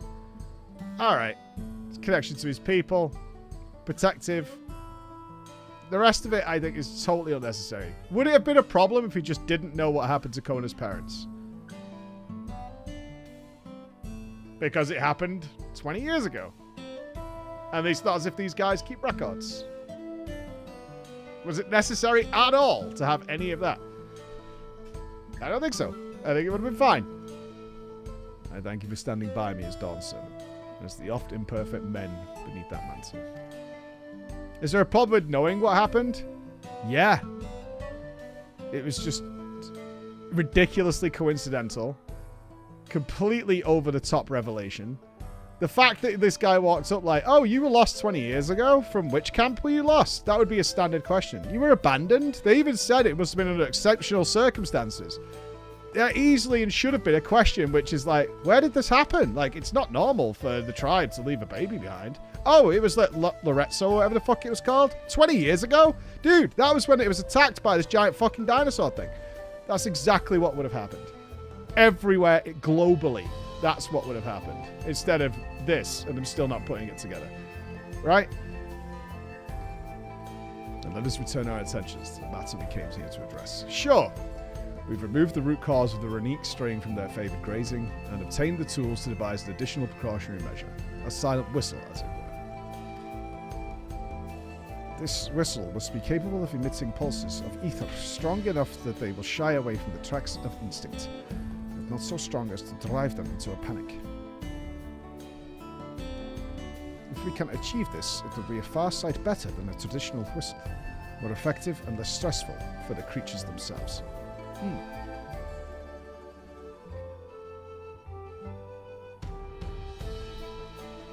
Okay, super whistle.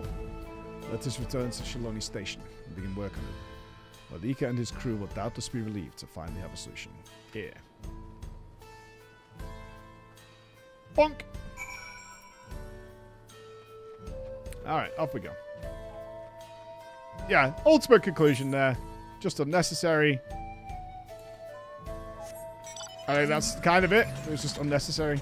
And the squeezing it in was just a bit much for me. For my tastes. I'm not as mad about it as the daddy death, but still.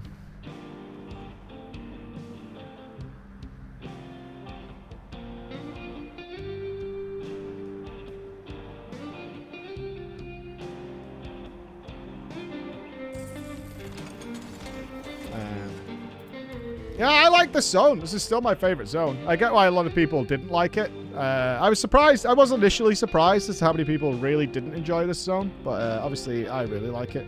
That was nice conflict. Yeah, it's fast and pretty crap. People dooming about a 6 out of 10. We expect, and rightfully so, I think, a 9 out of 10 or 8 out of 10 with FF14 story. And I don't think that's wrong. That's what people have come to fall in love with over the years. We don't expect that kind of stuff. That'd be my take. Ads? Alright, let me make my protein shake while the ads are playing. We won't leave you behind, adders. Don't worry.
Everything's fine. That's over with. Wonderful. Tigralia, thank you for the 3 years as well. Thank you for the 3 years.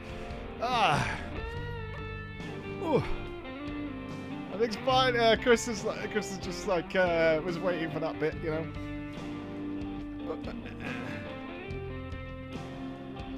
I think the Warriors of Darkness in Heavensward were throwaway characters that got turned around later on. I think it's right to consider the Warriors of Darkness in Heavensward. I'm pretty sure they were throwaway characters at the time. Yeah, I think that's fair. Yeah, I think that's fair. I mean, they were obviously setting up threats, and I imagined maybe they had intent to come back, but we know they're not necessarily planning shit. No, they're not fucking thinking like, hey, we're going to turn this guy into, like, somebody you're going to cry over him and his fucking dog in about 4 years' time. Yeah, exactly. This was like, oh, we've got reflections. There'll be reflections of the Warrior of Light. Let's have the Warriors of Darkness, and then linked it all together later on. I have no doubt that's what's going to happen here, but it doesn't take away my initial response. Hell no, baby. I was part of that. I hated the Warriors of Darkness. I'm glad they addressed this, because obviously it was something they thought about. Yep. Just not necessarily tactfully done. Subtlety has not been Dawntrail's strongest point, which is what we said initially. It's like there was so many things that just bash you over the head for some reason. Like I said, like I can't remember if it was Garrett or Kyle who brought it up on the podcast. It's like you said in your video, it felt like the story was written for a younger audience, and I still feel that way now. But let's see where we're going next. Ugh. Shaky shake, shaky shake, shake the shake.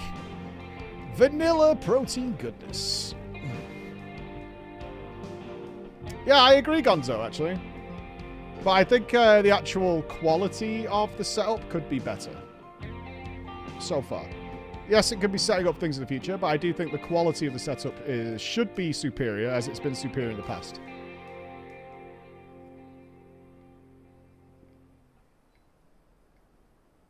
I'm not mithered at all by characters that are seemingly throwaway now, or not super relevant. That doesn't bother me at all. The delivery is the I think we're probably getting mixed up on what the story is and the quality of the delivery of the story. And I think the delivery of those endpoints is not hitting the mark for me. That's what I'd say. If you remember the question I asked yesterday about the War Within story with Dawntrail, I assume nothing has changed. Not yet, but we haven't finished the Semis queue yet.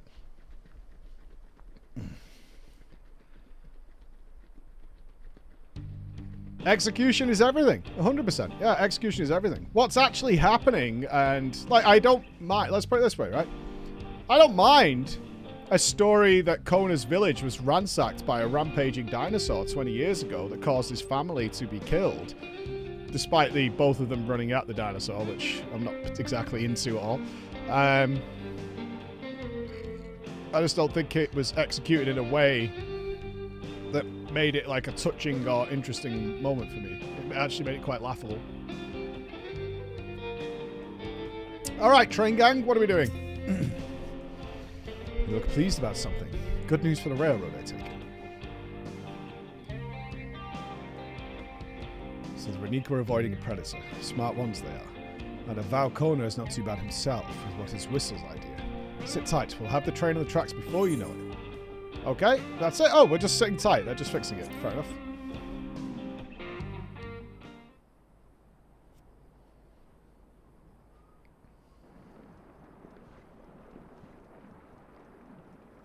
They're not going to play Smile again. There's no way in hell. We're ready to go. They're not doing that again. Even if it was supposed to be here, they would cut it. Whoa. She looks as good as new. If I had time to do a proper job, could have really made her shine. Had to cobble together the exterior with spare parts. We refurbished the interior, though. Not that you can appreciate it from out here. But as far as the Ronek are concerned, we've spared no effort. I'm sorry, your guys' interference in the stream is muted for now. From the ballast to the ties, we've adjusted every bit of the track so she'll run quiet as a field mouse. You and your crew have worked wonders. Our nation is in your debt. Come now. If anything, credit's due to Tuliolal. It's thanks to the folk you recruited from every corner of the continent that we were able to get her up and running so quickly. Besides, the ethereal whistle's the true marvel, and we wouldn't have that without the scales you brought us. However grateful you are, know that we're even more thankful.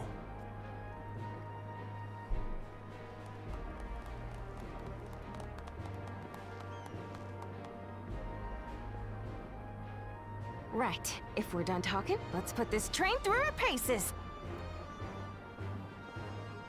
Choo-choo, baby.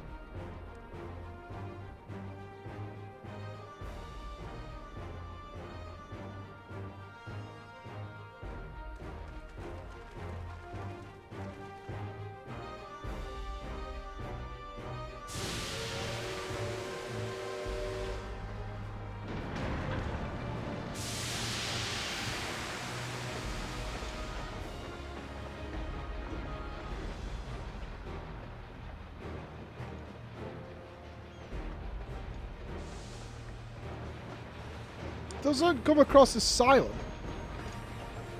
Especially because it's got no carriages.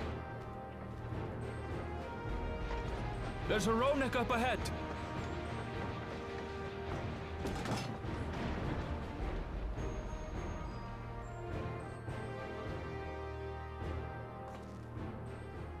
Now, to test our whistle.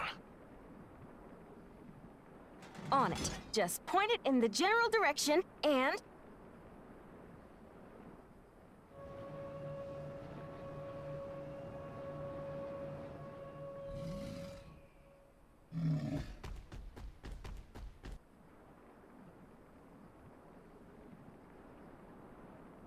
It's moving away.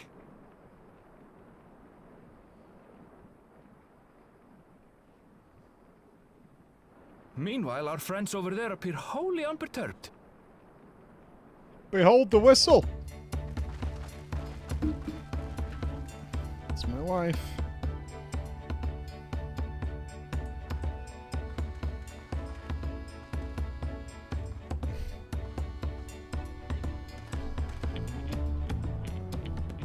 With this, we can alert those who wander too close without disturbing the rest of the herd.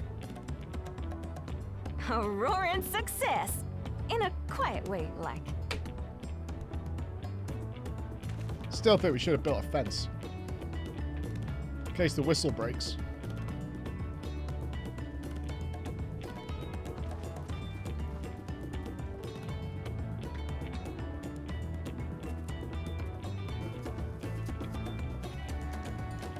Then with your permission, Vow of Reason, the Ffxiv Railroad is back in service.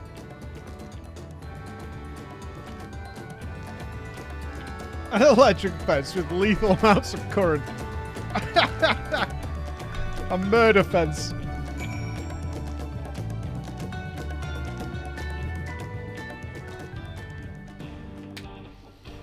Literally get cooked barbecue if they touch it. Well, y'all, for a while there, we were real worried we'd never get the railroad running again. But now that the test drive was a success, we could breathe easy, start hauling people to and fro from the dome. First Shaloni, and then the continent. Watch out, Dawntrail, here we come. I share the sentiment, but we've got some mountains of work ahead of us to ensure smooth operations. Time to get back to it. The efforts of all here today have not gone unnoticed. Once more, I thank you.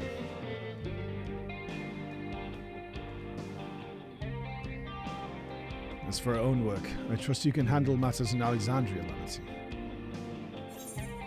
Alright, are we gonna go deal with death now? Death, death, death, death, death, death. Come on, death.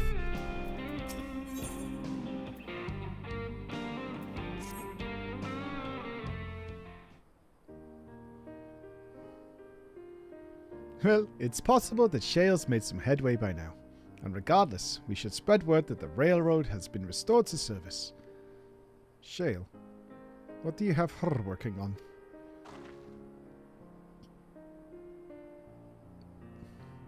Galuja's mother.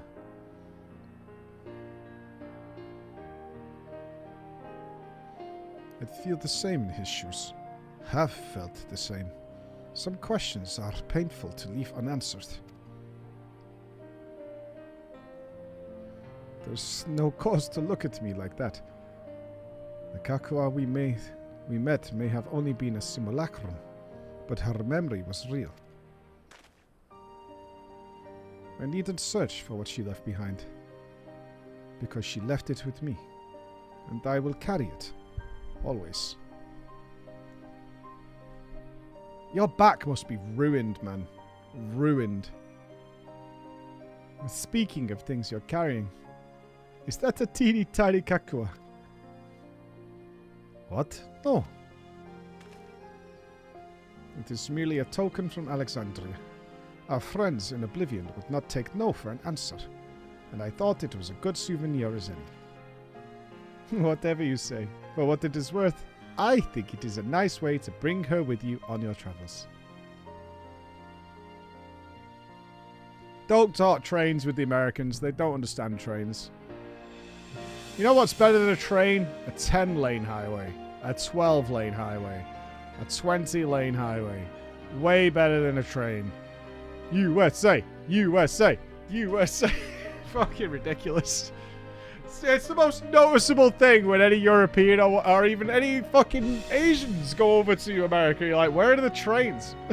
Why haven't you got trains? Why haven't you got trains that go everywhere?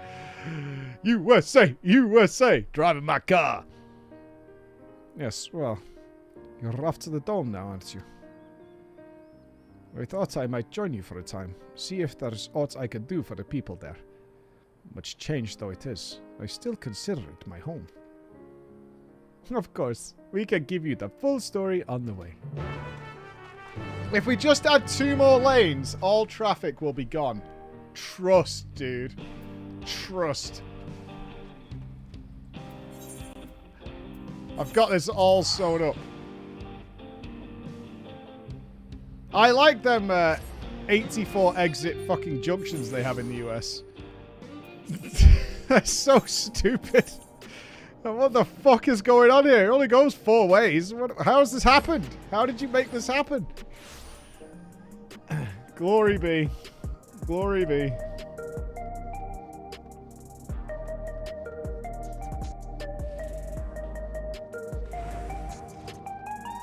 Alright, it's what they're doing in Orlando right now. They're not doing a train between all the parks that everybody's visiting all the time. Nope. We're adding more lanes to the 6-lane highway. Alright. Sure enough.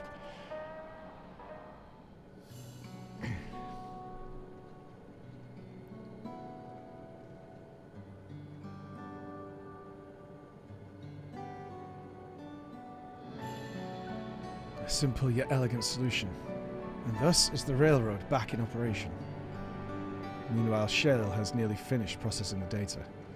She will be able to share her findings with us imminently. Ah! Ah! Now, wait. The game said you're sticking around for ages. Right? Don't fuck with me now, because the game fucking promised that you were going to hang about for a bit, and you weren't going to fuck off. I'm interrupting something, I gather.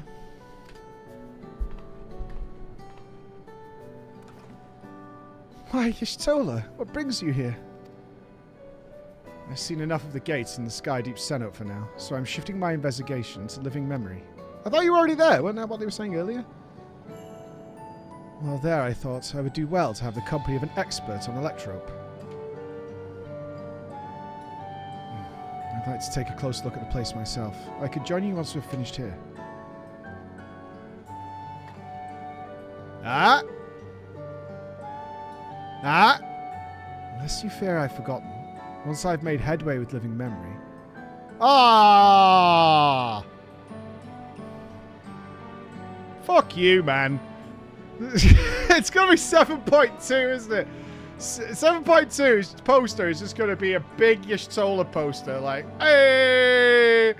Hey! Now's the time! Lest you fear I've forgotten. Once I've made headway with living memory, The key in your keeping shall be the next subject of my scrutiny. Alright. Okay. So why are you here then? Fucking leave, unless you're going to join him with something. Meanwhile, do we get meanwhile? No. There was a mountain of data to sift through, much of it tantalizing, I admit. But it will take time to fully decrypt everything that piques my interest, so to answer our immediate question, I've been concentrating my efforts on the audio saved by Taishul Jah herself. While I've not listened to it yet, I have a selection ready for playback. You didn't test whether it was working? Kind of weird, but okay. Yes, please. All right. Several audio files will now play in sequence. That's funny. Well done, game. Well done.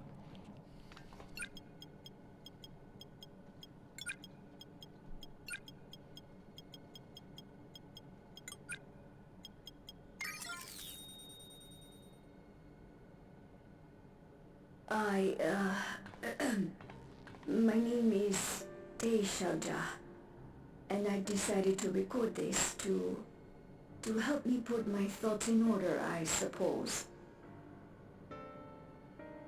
Mother? Officially I was a Virgin with the Lance Guard. I was part of a contingent dispatched to Yasulani to hunt a Tural Vidral that was wreaking havoc. After our mission was complete, I elected to remain. It was the perfect opportunity to document the geographic distribution of medicinal herbs in this region. Or so I said when requesting special dispensation. In truth, I could not bear to return to Tuliolal. I had hoped to aid Commander Zoralja in the right of succession, but he did not so much as look my way. I was never in contention, of course, one of the nameless many in his army. To go back and face that reality was too much for me, so I ran, and in my cowardice, I stumbled upon this path, a path that changed my life. When the dome appeared, I found myself trapped within and reunited with my commander.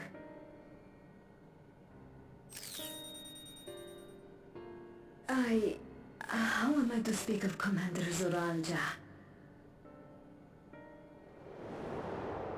Man, she had it bad. I admired him. His incontestable strength, his unwavering focus. He was a man of great passions.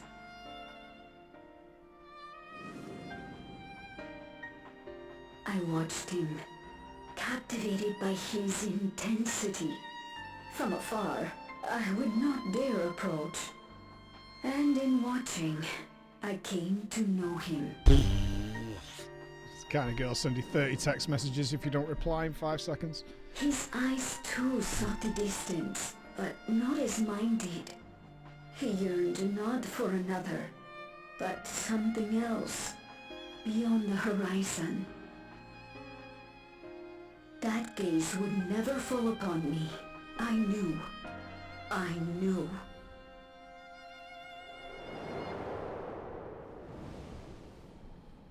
The experiment will soon proceed to its next phase, and when it does, as he promised, I will have my heart's desire.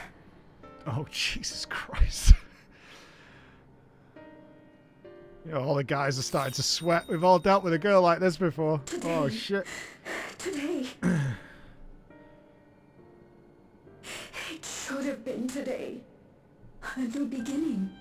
What I have dreamed of for so long.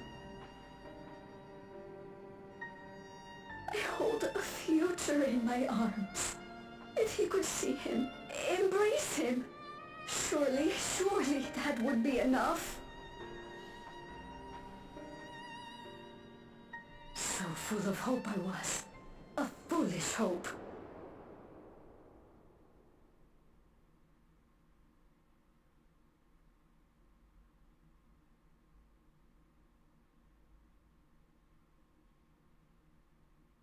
Its scales are blue.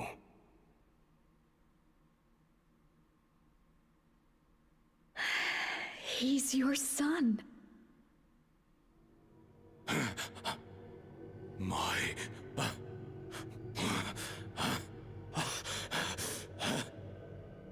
No, I can't.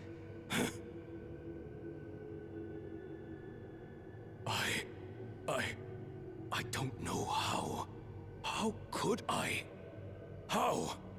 To raise a child, be a father. I don't. I can't. Not No! quite the reaction she wanted. Get it away from me. Get that thing away from me!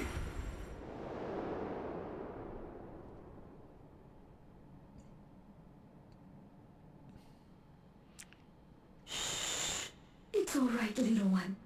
Papa was just surprised. That's all. Jesus Christ. The cope is strong with this one. We'll be a happy family. Oh my god. Kaniloka shouting for me. The research hasn't been going well. But I can't let him take it out on my baby. Hush now, little one. I know just where to hide you. Wait, did no one notice you were pregnant? Not that I understand Mamul mating practices, but like, I guess they came out of an egg? She must have laid an egg? Lizard-like? That's all of them. Must have sneakily gone laying some eggs. He was abandoned, the poor dear. We found him in the drift downs a few years ago.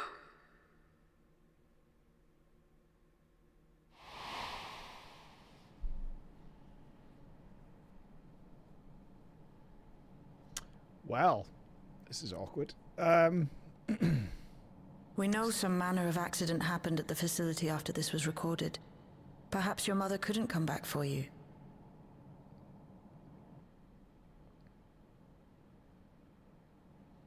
Hey, Gololcha. I'm fine, Lamachi. Father and mother, they were both so lonely. If we could have been together, maybe they wouldn't have been. But sometimes things don't work out, no matter how hard you try.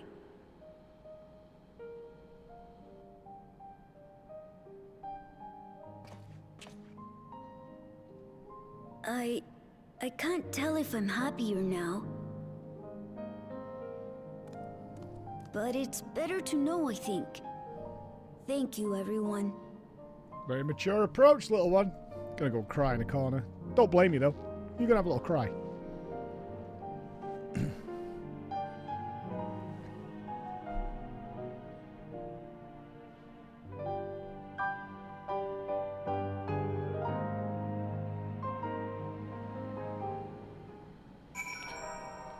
I wonder what Graha thinks of this. If the dome had not appeared, Xiaoxiao's tale would have been very different.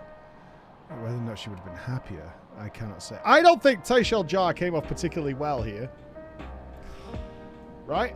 I don't think Taishel is looking like it's just it's a bad mum, bad parent, bad father situation that I'm looking at here.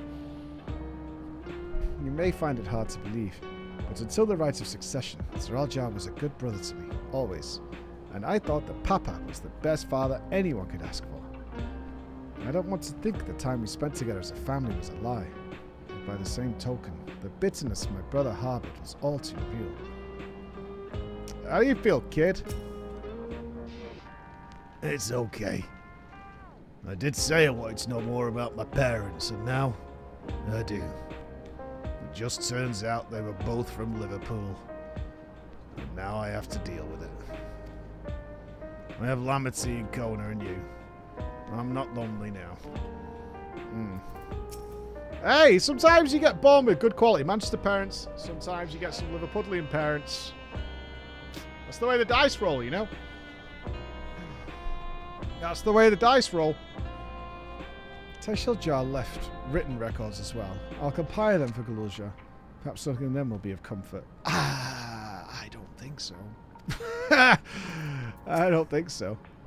No matter how brave a face Galulja puts on, I expect it will take him time to come to terms with this. He is a strong one. You needn't worry too much. Yeah. Oh, yeah. She should screen those. They might be like crazy fanfic of her railing fucking Ja Rule. Yeah. If only he'd notice me. I notice sometimes that he comes to work without a sandwich. I would prepare his sandwich for him. He would never be sandwichless again. And when he got home, I would run him a bath and make him dinner. It could be. It would be pretty grim. It's better to know. A profound response for one so young. I wish he didn't have to. Galulja is indeed wise beyond his years. Yet one never outgrows the need for dependable companions. It is fortunate that he has you. Thank you, Shale. Because of you, I got to hear my mum's old story. Shit story, but I did hear it. You heard it because you were brave enough to listen. If you remember one thing, remember that.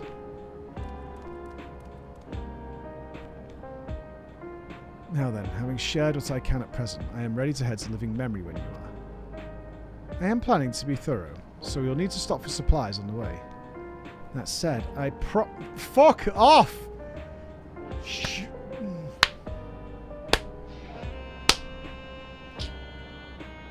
Just don't say anything.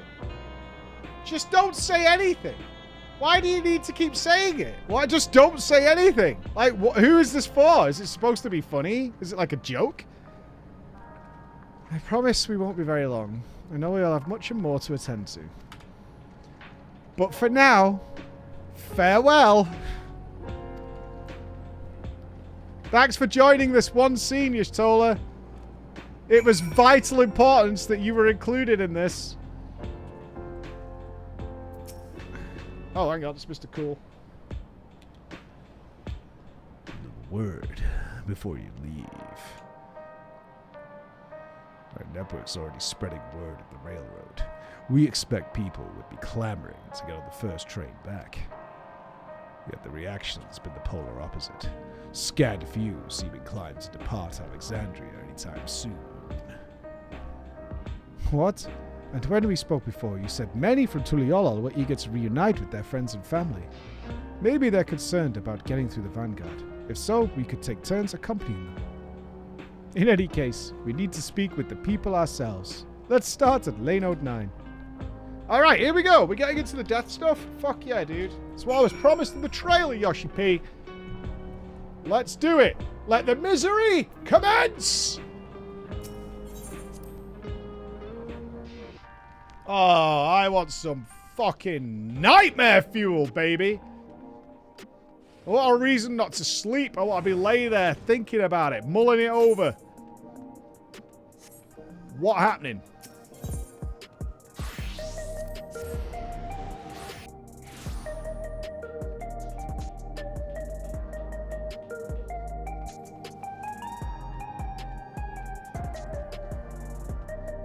I see a wook. I don't see any people, though. Mod check. Alu. There may still people be gathering at Praxis Park. Let's try there first. Okay.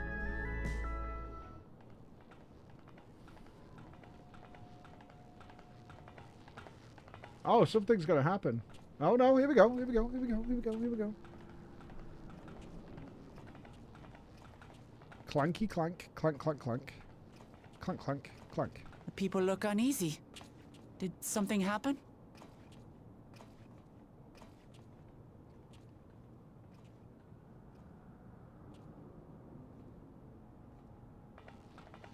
Don't tell me Ffxiv's back.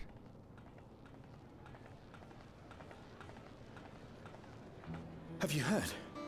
Someone was killed in the Thunder Yards. The Thunder Yards was one of the hunters slain by a beast. It was a hunter, all right. And a veteran at that. But it was no fiend that did him in. Only a random Oh, bolt they're of too lightning. terrified to leave. Oh, that makes total sense. Such a senseless way to die. They say that he expended his last soul cells during Zoraljar's attack on the city. For an upright, hard-working man to meet such an unceremonious end, it feels wrong. Yeah, the prospect of going out into the world must be We'll fine, terrifying. won't we? Even if the system no longer erases our memory of the departed, the regulators continue to function. I shan't go before my time. Growing old and passing peacefully with the help of the ushers is only natural. I mean... Well, you may think so, but how are we to know? We have no memory of those who have gone. More may have met violent deaths than passed from old age, and we would be blissfully unaware. It could happen to you, or me, to any of us. Then what are we to do? Spend every waking moment thinking only of how we might die? This is good shit. Let's get... With time, I had hoped that they'd be able to adjust to their new situation. But it's only gotten worse. They're like children. They need parents. Don't put your hand in the fire, dickhead. Queen Ffxiv!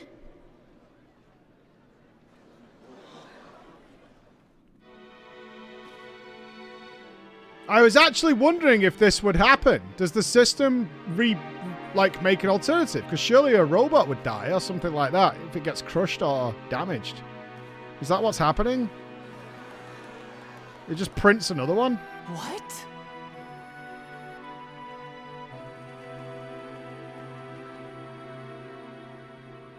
Help, Queen Ffxiv! The grown-ups are really upset and I don't know what to do. I see that you are as kind-hearted as ever, Nico. Never fear. I'm here to set things aright. I don't understand. Ffxiv is gone. Forever.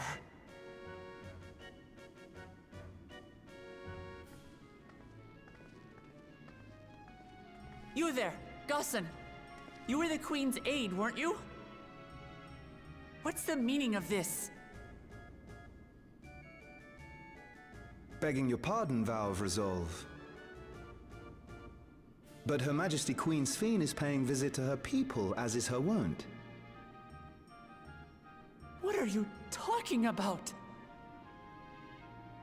Ffxiv is dead. You officiated the funeral yourself. We all placed flowers to mourn her passing. Wait, do they not remember now? A funeral? Oh! Her Majesty. Fuckery afoot.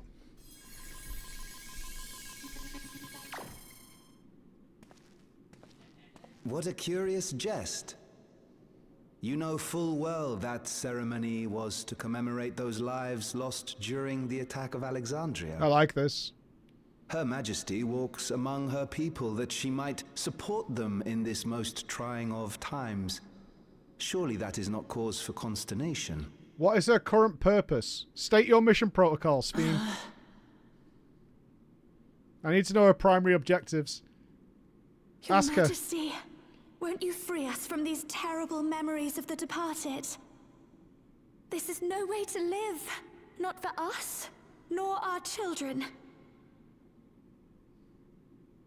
I wish that I could. Truly I do. But with living memory shut down, even I cannot restore the system that once afforded us that comfort. You needn't fret, however. I have prepared an alternate solution. Oh no.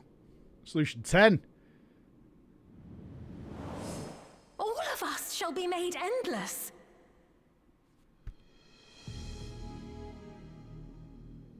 I have created a new system that allows you to transplant your memories directly into an ethereal vessel. One not reliant upon soul cells. Just. This way, Have you guys ever heard of the Necrons? Hear me out. As you please. Necrons. And All for right. as long as you like. Our stores of ether are, at present, not sufficient Oh, to we need some provide more this ether boon again. to everyone. But some of you received Neo-Regulators for the funeral ceremony, did you not? And there are still more we have yet to distribute. 5,000 in all. One day soon, those with Neo-Regulators will be called to join the Endless, and thence be free of suffering forevermore. But only 5,000 of us?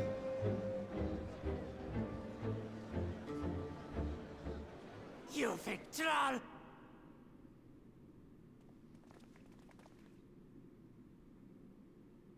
The real Ffxiv would never be content to save only some of her people. Who are you?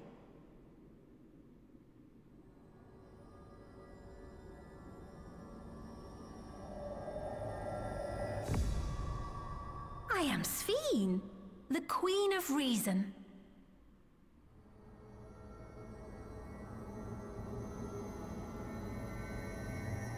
I also thought she was about to say Meteon. And that would have been really fucking... That would have been real despair.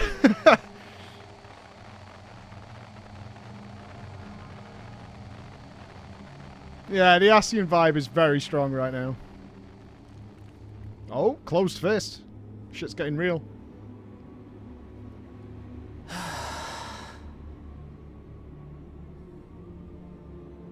Let's return to the back room.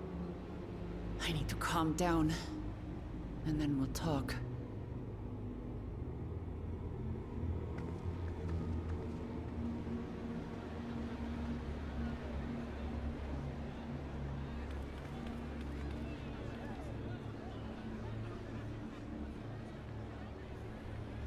She's gonna glance over. Oh, I thought we'd get the side eye. The side eye would have been a nice little touch there. Oh, wait, wait. There it is. Yeah, there it is. There it is. Ooh. Oh. Theory time. I'm happy again. Okay. Let's see what they have to say. You saw Ffxiv with your own eyes. All right, let's play this cutscene first. Let's do this because they're all like still taking the news.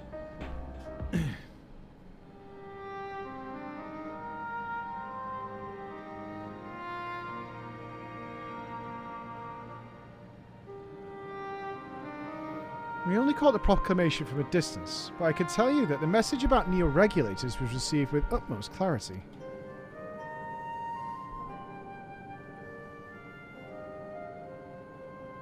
It couldn't have been Ffxiv. She should have been destroyed when the Meso Terminal shut down. Without a single Alexandrian to bear witness, presented with an identical figure claiming to be their beloved queen, it is no surprise that they would choose to believe she's alive. Okay, are we going with it's just a straight imposter? Because my gut feeling as a tech nerd was that this place completely can run itself, and it would never allow Ffxiv's form to, you know, physical form to be damaged. And therefore it would auto-regulate us, or auto-create a second one from storage or something like that. Like, they have them ready to go, so... Yeah, I'm going with system backup. Like, this thing has completely the ability to just keep recreating Ffxiv over and over again. Ascians is definitely... I mean, this Ascian... we shouldn't say this Ascian. This Ffxiv has more personality than the original Ffxiv. So I'm kind of maybe leaning towards imposter a little bit more. Alright, well, let's wait. What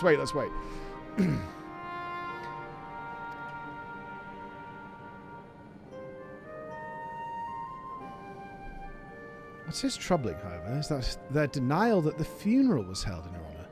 It's as if their memories have been erased.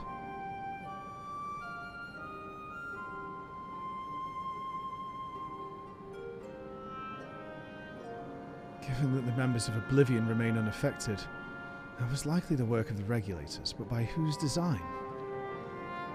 Someone smart enough to play at being the Queen's reason.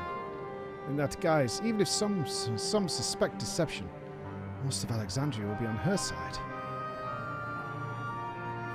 We need to find out who she really is.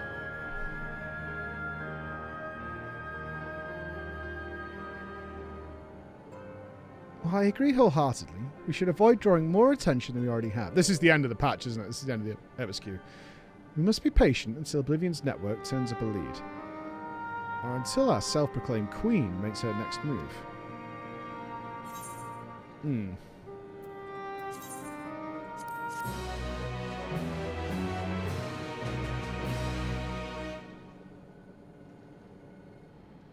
Okay. You give me a buttload of meanwhiles now? Yeah. Are they going to take Yish away? Twice Yish is coming back. And now she gets kidnapped or some shit.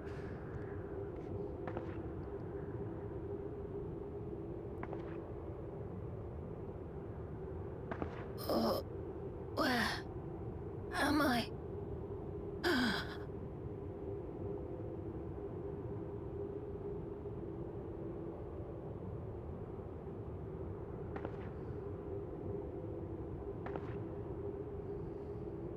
It's not rebooting. My people, are they safe? Is it Garnet?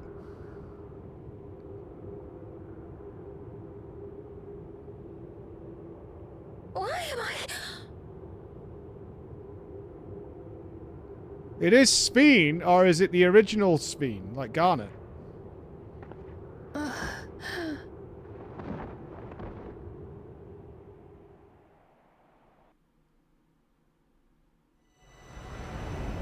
In fear of death, the people turn to Queen Reborn, their fates to learn.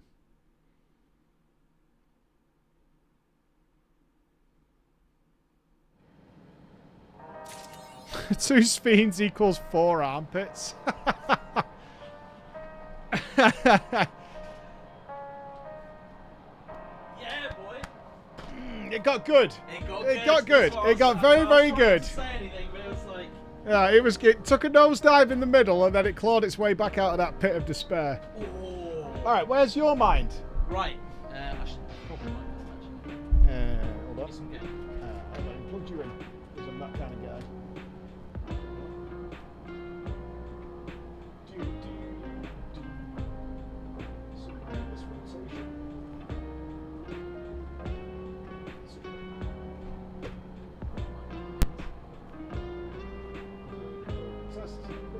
Test. 1, 2. Hot dog banana. Test. There you go. Okay. Hello. Right. My feeling is Ascian. Yeah, there's an Ascian feel to it. Because we know there are obviously some Ascians unaccounted for. Yeah.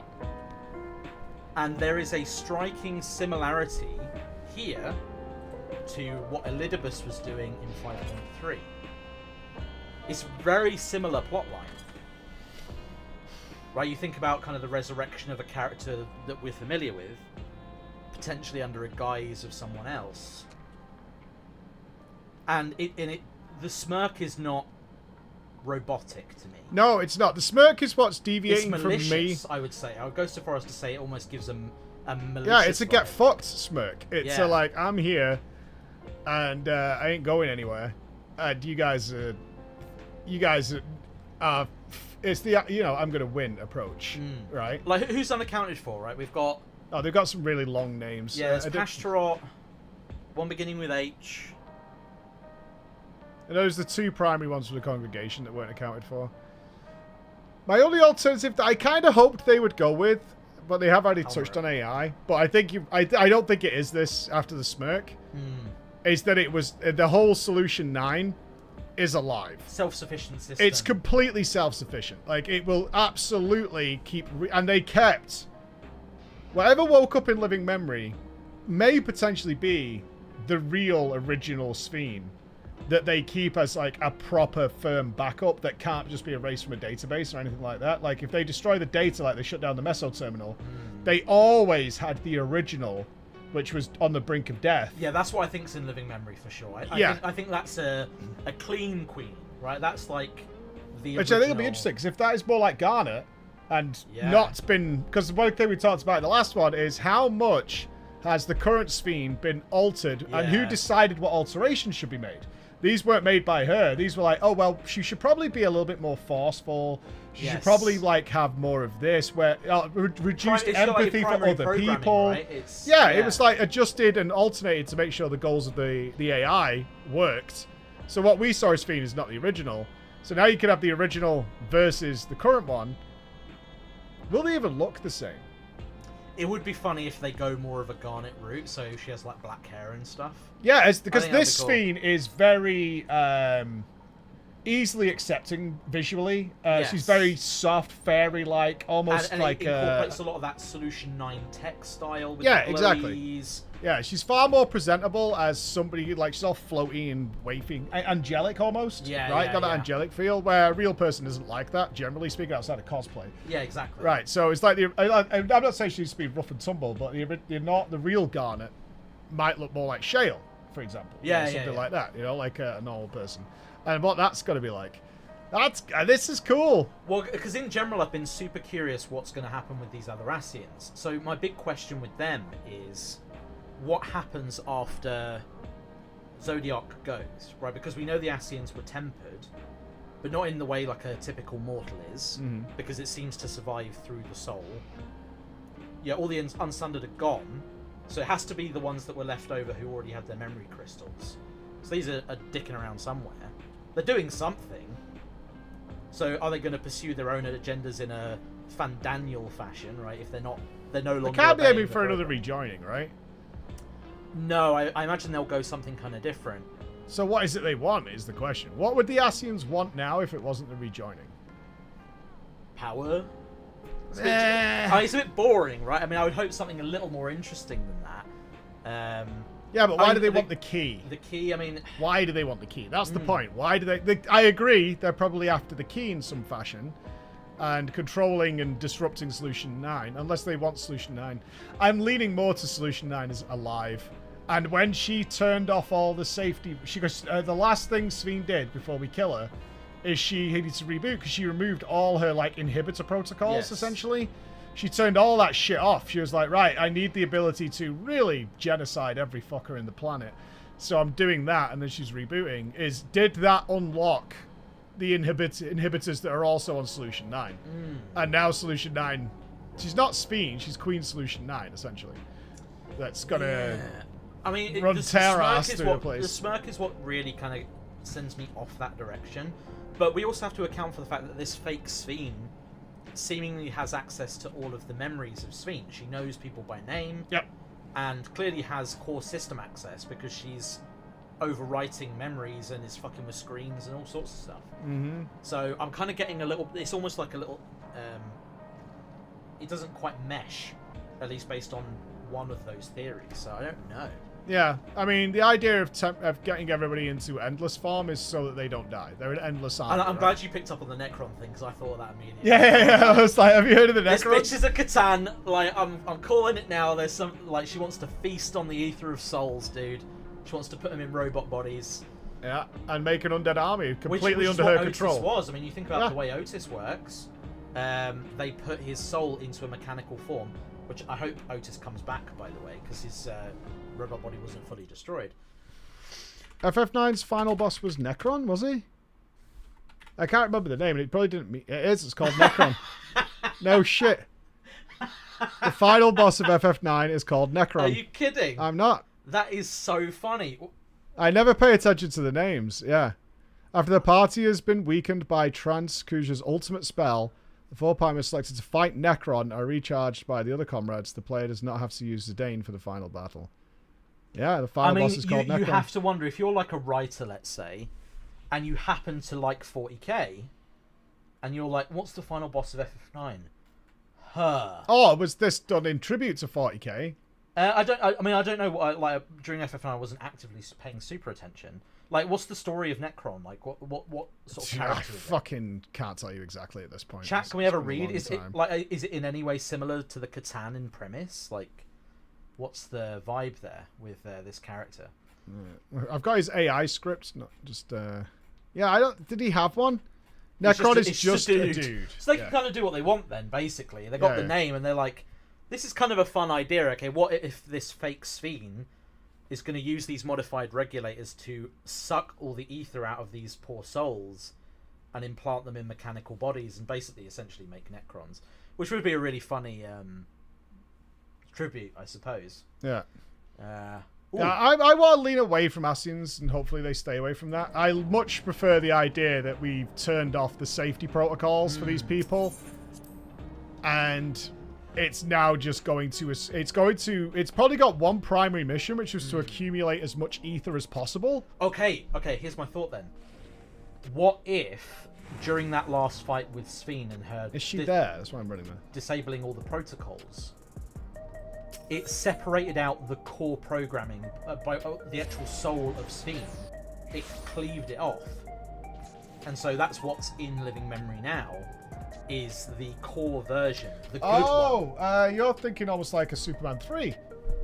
Not that you'd get that because it's old as fuck, Yeah, but that's what happens there. Me, but, like, you know, splitting of the natures, so you end up with like a good and an evil version. Yeah. So where one it splits is like the karmic circle right in half. Mm. Yeah, the yin yang gets split. Exactly. So that might be one way they could go that way. Is we have, you know, the original Ffxiv, which is the good-hearted version that is responsible to her people, and then the other side is the, you know, all of the negative aspects that were instituted by the programming. Could be. They put in. I'd only be hesitant with that because I think having a certain amount of empathy... They've been very good with giving you somewhat empathetic villains. A straight Malice isn't that interesting as like... It might be if you've got kind of the duality between the two. That could at least... It could, because also pure good is also really boring. Oh, true, yeah. I mean, it could be comical. Well, it can be funny. It's like, we can't kill this ant or this flower, you know. Like, absolutely preposterous levels of goodness that are going on to the point of impracticality. I hope it's like the real Ffxiv.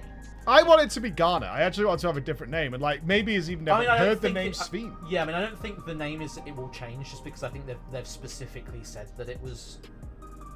I think Otis referred to her as Steiner. Did Steiner refer to her, or did he just keep calling her my queen? I think he referred to her as Ffxiv. Anybody know any super detail? Did Steiner, when you meet Steiner in living memory, did Steiner refer to her as my queen all the time, or did he actually say Ffxiv?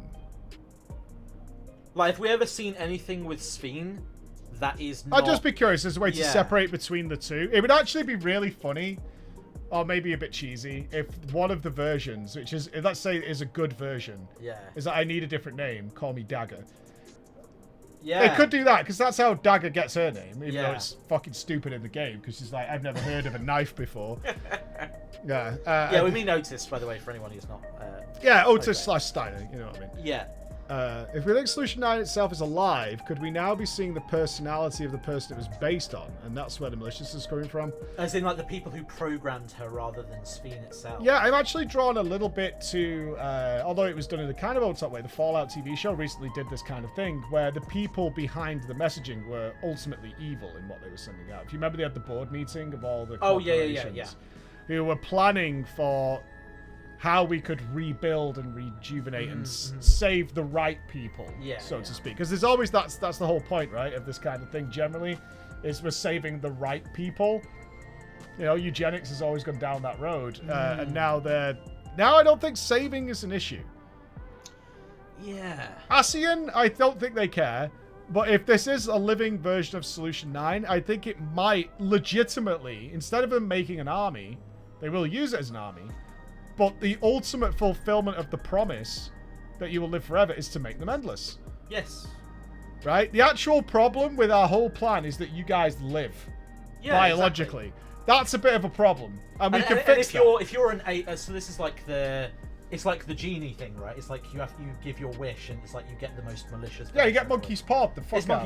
You get monkey pawed out the fuck out. So that'd be the thing. Is like, okay, if you're an AI and you're like just if you lack all the humanity, let's say, which we're going to say is the version that's in living memory, if your core mission is to protect your citizens and make them live forever, and yet you have no concern for the compassion, a Necron-style conversion makes obvious sense. Yeah. Otis. Oh, what's this? Chat saying. Otis believes it's not Ascians. I believe it's the Ascians. It's the researchers from Preservation that Kryle's parents. That is definitely an open plot line. That would make if they're like an underground cult almost, like they're in the background, and they've been kind of pushing things here and there, you know. Especially because we're going to do the key next, you would imagine, the Golden Door. I think the key's not going to really come in until probably the Golden Door in general, though, yeah, which we I know think that's goes going to be to like 7.4. I think that's going to be leaned into the next thing, because one of the interesting theories I was reading about is that Ultima, not the machine Ultima that we know of, but where it gets its name from, is an indication of some like overarching entity, and that's what brought the Orosite to, say, the ancients and stuff. So I'm really curious how all that's going to feed in too. And Ascian could be in charge of the Evilist preservation. God Ultima. That's it. Yes, the High Seraph is what we're referring to there. So it did bother me for so long though that Speen could die. Yeah. It was messing with my head. I was like, yeah, but like this place that has existed for hundreds of years, this technological marvel here, would not allow its linchpin to just disappear. Because at some point, something would happen. Yeah. Lightning would strike it, or it would fall down a cliff, or something. You know, a little haywireness happens, and they would not allow that to happen. They would seamlessly replace that. So I was like, okay, Speen's coming back was my first thought. I mean, the big question is it Speen and Solution 9, or is it something else that's manipulating this opportunity, the power vacuum that's been created? It's like, we have an opportunity here to do something. And you could imagine. I mean, I like the idea of it being preservation. I think that because they would have access to, in principle, Speen's memories. Like, there's no reason they wouldn't, because everything's backed up to the cloud. So I could almost imagine like it's some fucking remote piloting this Speen body. Or is programmed like this more evil AI to serve, and then of course the good ones over in living memory. Really interesting. Cool stuff, man. Much well, better. They saved it for me because I was like, it's fine. I understand they were addressing some cool things like the natives and stuff like that. That's all cool. But as we pointed out, it's kind of heavy-handed. It's not very well. The Kona stuff was terrible. Yeah. I mean, the ending. Yes, the ending specifically. Yeah, everything else was fine. The ending was too much. But I was like, I mean, it's fine. But it then became very clear that they just wanted to kind of get that stuff out of the way. Yeah. Because they had to address it and then move on to the good shit. And this is kind of where I'm in. Like, I was like, okay, this saved it for me, and I just want to fucking play the next thing. It kind of makes you forget about everything else. It does. I've forgotten about. I'm now rethinking what we did today. I have absolutely forgotten about the taco start, where I was like, Jesus. I mean, Christ. I like the mum storyline. I think that's cool. I want to see what happens with that. I think there's more to it. Remind me of Lizard's mum. Oh, fuck her. What more do you need to know? She's a stalker chick with the crazy eyes. No, she's dead, so there's clearly stuff going on. She's dead. They said there was an incident. She died. But until you see the body... Oh, mate, it's for the best. I've dealt with that girl before. It's for the best that she's gone. We're all better off. Bit of a parasocial Andy. Yeah. To be fair, right? I mean, I'm not saying I excuse it. Yeah, you're going to find... You see someone, you're going to come home and there's going to be like a sock missing and you're like, what the hell? No, you're going to wake up and she's just standing there in the room. Dude. Like, shit like that. That girl I knew that used to go to the restaurants and stuff of where the guy she fancied was having dinner with his wife and sit at the bar. And she was telling me this, like, not in an ashamed way, just like, well, I need him to notice me. I'm like, what the fuck are you saying to me? Like, you actually did this? She was like, I've done it a few times. I'm like, this is crazy as fuck, man. This is crazy. I don't know anything like that. Thank you, Matt G. Thank you so much. Slashes, notice me, senpai, a little bit. She didn't go back to get the baby, so I'd say she's dead. Oh, not that one. Not Kona's mum. You're talking yeah, we're talking about Tashalja. Yeah. I think that's done for me. I don't give a shit. Well, it's not necessarily about the mum, but it's his character arc, the baby's character arc. Because I really like that character. I know you don't, but I think he's really adorable. I'm only memeing. I don't care. You should know by now. I know. I couldn't give a shit. He's a cool character. I like him. Every now and again, when we do FF14 MSQ stuff, there'll be somebody in here who's never seen us before and gets really genuinely upset by something. Like really, I don't know why, but I do gain pleasure out of it when I see someone getting like unnecessarily like raveled by stuff. Yeah. Ugly little fucking blue baby. I think he's great. So, there's a lot of interesting kind of plot lines this sets up. Yeah, this saved everything. Yeah. I've got a couple of things I'm otherwise interested in. I don't know what they're going to do about Solution 9 in general. Because what are the implications for fucking Solution 9 existing in a world that is largely medieval? Like, I mean, it can't go away because of the Arcadians in here. No, and there's that guy who was in Tuliolal who can't light a fire. And it's like, okay, fair enough. But what you're telling me is that this tech's not going to make its way out. I mean, what you think we would realistically see is like a technological revolution of all of the theories. No, electrope is a thing, and there's a lot of it here. Yeah, I mean, it's not like the planet doesn't make it in the same way that the Ninth did. But there's an abundance of the stuff here, right? So... Yeah, I don't know. The only thing I hope doesn't happen is we do abandon those plot threads of people coming out of this dreamlike state. Like, I was very, very interested in the idea that they're terrified to do anything now. Yeah, I like that. You've got a very childlike, but they're adults, so they do understand the consequences. Children, you teach them, don't burn your hands, don't do this is to keep you safe, don't fucking play with knives, don't run with scissors, all the shit we teach children. And these guys have led an entire, like, lifetime of carefree, who gives a shit attitude, and now everything is terrifying. Yeah. Like, if they see a banana skin on the floor, they might cry. Well, Like, I could die. It's like, I mean, you think about kind of modern society, right? This would be like if suddenly electricity stopped working. It would be a comparison here, potentially. Where it's like, okay, right, you're back to to fire, that's it, right? What do you even do in that scenario? That's an existential thing that you have to kind of get your head around. That's going to be tough for them to do. But of course now they don't, because their memories are getting fucking wiped. I don't know. And it's only wiping them. You see, that's why I think it's... Yeah, I mean, I think the most obvious two routes are either Solution 9 is alive, and it has a HAL 9000 type situation going on, for those of you who watched 2001, where it's like, yeah, you guys are all doing your shit, and I'm here to help you. But ultimately, I have my own protocols as well, which now kicked in. Or preservation. I like that. Preservation is manipulating this. I mean, it's definitely not been addressed. That's the thing, because we know they exist, and it was a plot in there. We don't know where they went. We don't know if they disappeared. They obviously killed Kral's parents, but we don't know what happened beyond that. So, I mean, unless they just disappeared over 30 years, which seems unlikely. And then we have the full chain, which is it's an Ascian in preservation who's doing the...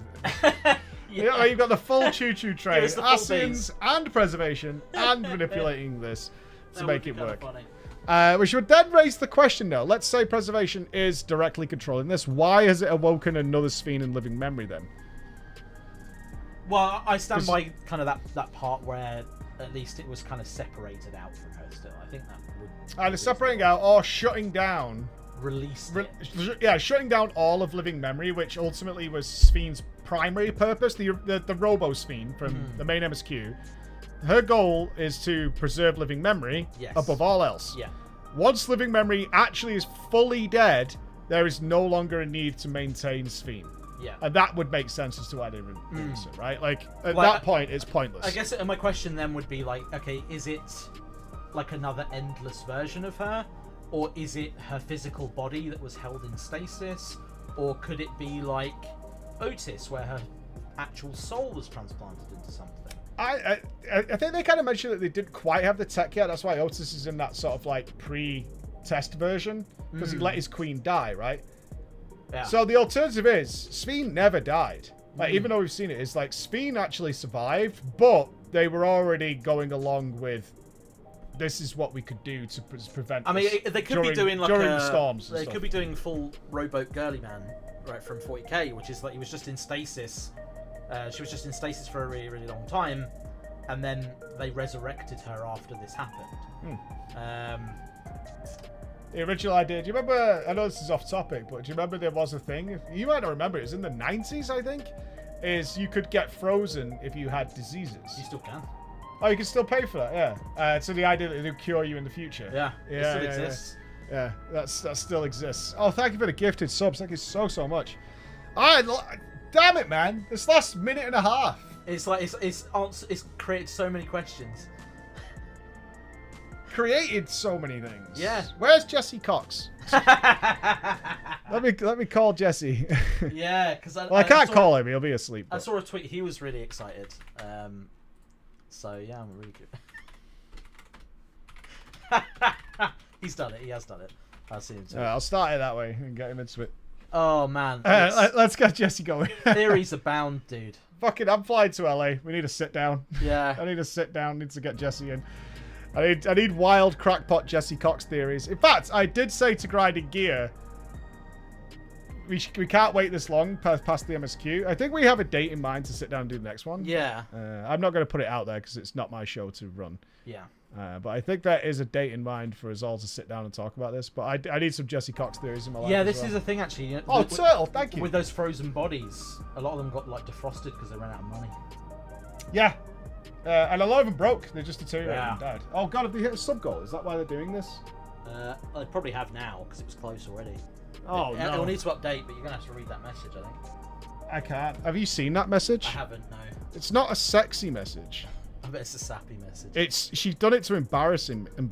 I reckon it is. Oh no! Right? She's done it to try and make me feel embarrassed. Oh, that's funny. Yeah. Yeah, I think you are gonna have to read it though. I'm pretty sure because we've had enough gift subs come in that has definitely.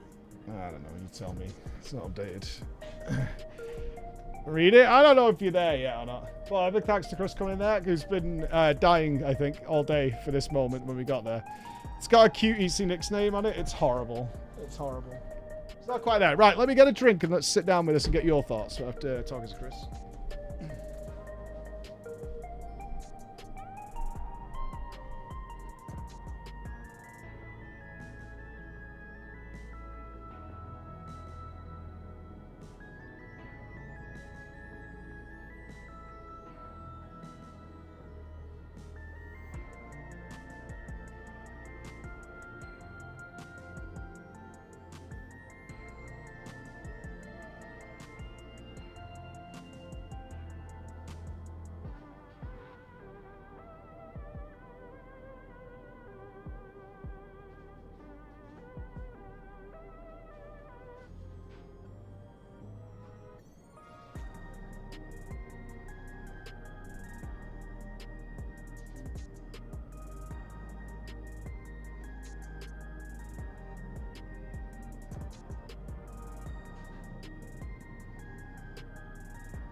Oh, Pablo, thank you. Thank you, Mr. Pablo. And Sirius Scion, thank you. Welcome back, everybody. Oh, man. I was trying to wonder out. Does anybody know if she's around somewhere? Can we see her? Or what happens when we go to living memory?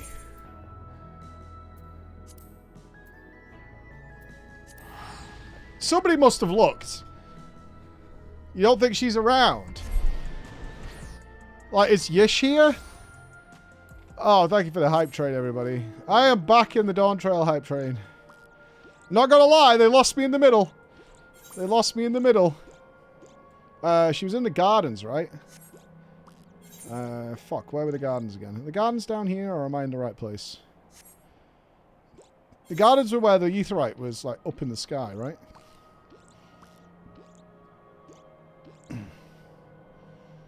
Mnemo.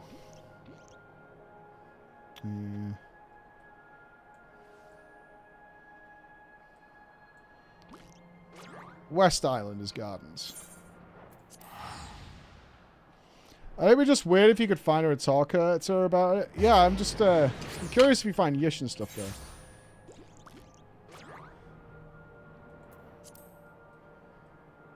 Oh, they weren't in the gardens. I saw a few of the NPCs, but no one in living memory. Okay. Okay. Where are you leaning? Preservation or Solution 9 itself? Yashin didn't find her. She could see them in the distance. Nemo, not Arrow. There's another Aetheryte here, isn't there? Oh, is it here? Okay. Preservation 100%. Mm-hmm. It's very cool to have something to give a shit about again.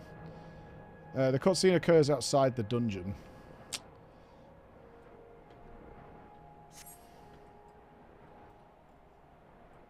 You think preservation was started by Essence? That would make sense. Yeah, that would make sense. I go with something entirely unexpected. I mean, maybe. I mean, we've got so little to work on, but they tend to... That's one thing I've liked about the story, is it tends to flow. Like, the results make sense. Even if you don't see them from the beginning, they do make logical sense. Yeah, I don't see anything here. Ooh.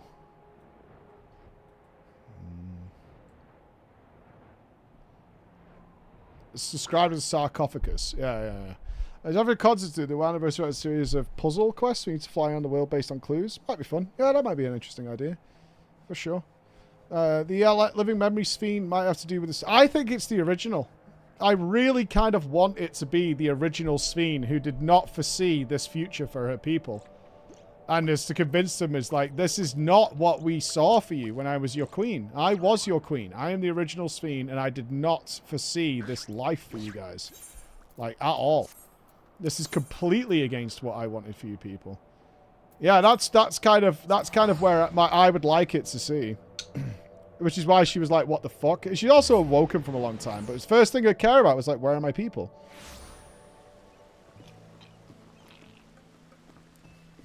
I don't think she would like it. Yeah, I mean, that's my inkling. Anyway, she would absolutely not like it. I hope it's the OG, but the OG Ffxiv is crazy in AI. Sub goal achieved. Is it really? I can't bring myself to read this. Because she totally sent it to embarrass me. Because she sent this because she also wanted dinner and sex. On the proviso that I paid for dinner.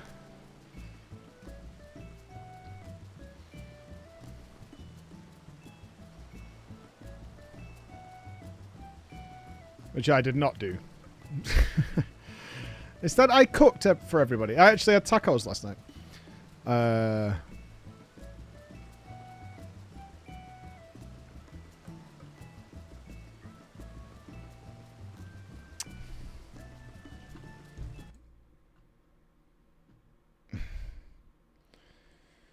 I'm never going to hear the end of this. This is a bad click.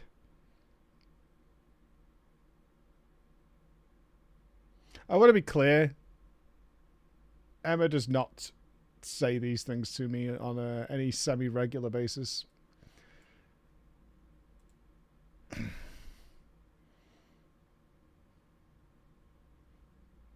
There we go.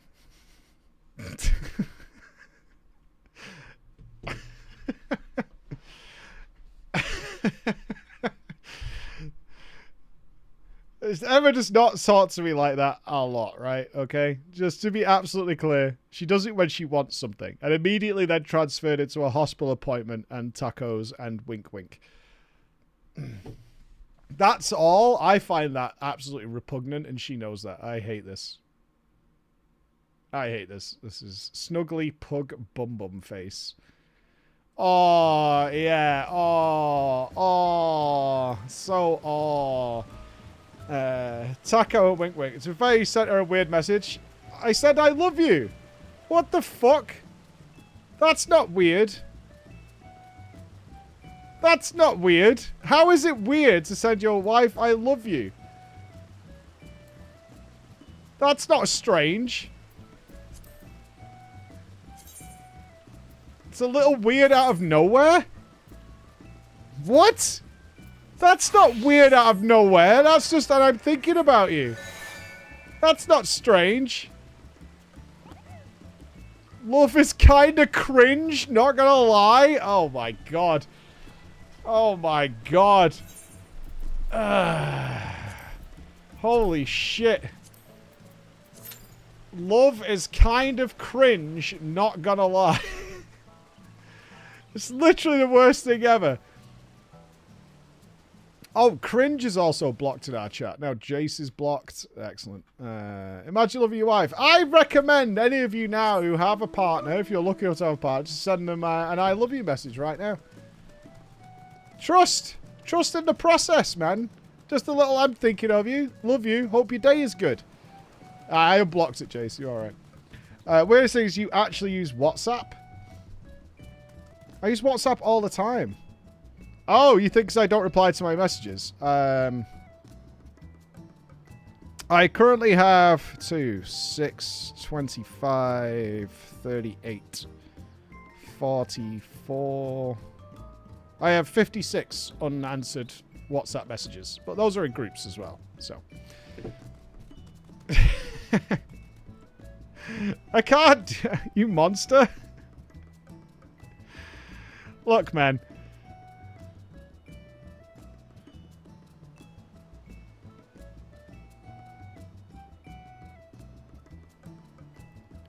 I only have DMs on here.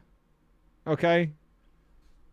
I only have DMs as notifications on my phone. But it's not that bad. Like, it's not as bad as it used to be. Right? 16 Twitter DMs, 287 Discord ones, 15 Twitch DMs, and 809 text messages. It's fine. It's fine.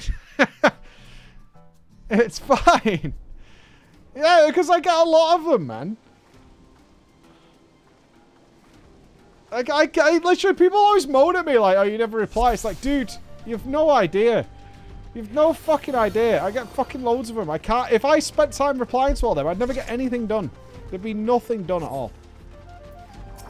Yeah, a lot of them are bollocks. Like, who cares?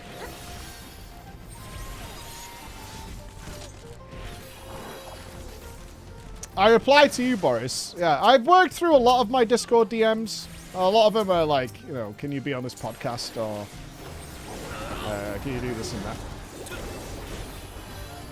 Or articles. You got bollocks? Yeah. It's not a personal thing. Would you reply if we start a message with Snuggly Pug Bum Bum? No. Oh god, I hope I hope they don't throw this away. My biggest concern with this new story is they still, with that Coda storyline, are hitting you over the head with some answers. That still was present, and I can't let it go. It's kind of like the player housing in WoW. It's like, this was really, really hype. But, You still did have that part.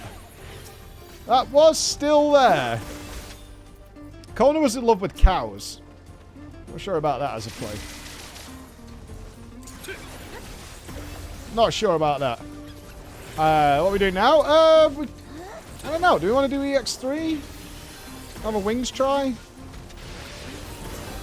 I don't know. We could probably kill it a couple of times fast. We'll see. We'll see. We'll see how I feel.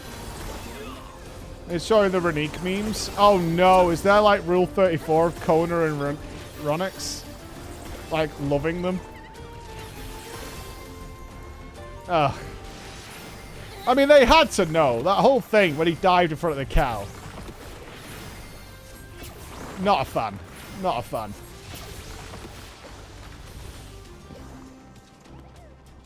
Anything FF. But yeah, but they always pick the worst thing ever. Boris, there's still a chance. Shit, I don't remember this boss. I'm gonna die. I died to this last time we were here. Unmute us? Alright, hold on.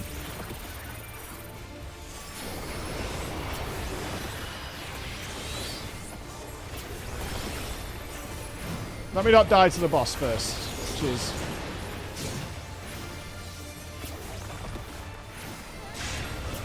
Oh yeah, it spreads. That was it. Yeah, it spreads. That's the one.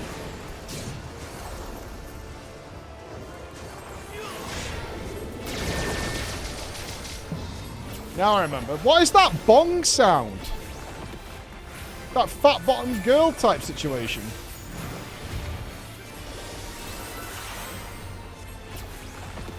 He's flexing. With the ones with the flowers blowing up first. I'm going where this guy's going. He's a Mensa or some shit. I was correct.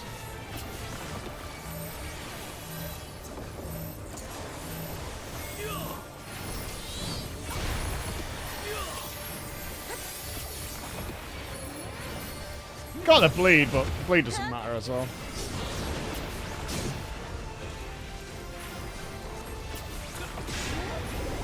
Oh, for fuck's sake!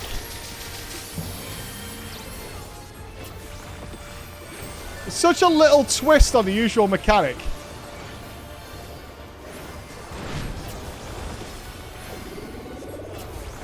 And it's very infuriating.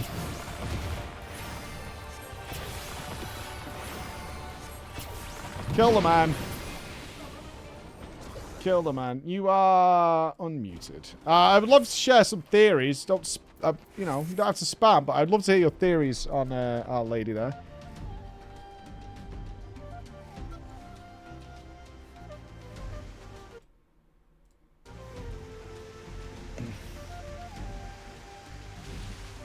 Is it not working? Should be. Hold. Yeah, maybe scammed. Everything's done my end.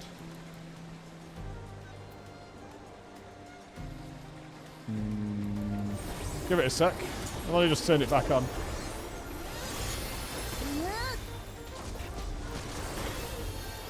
Weird. Let me refresh it.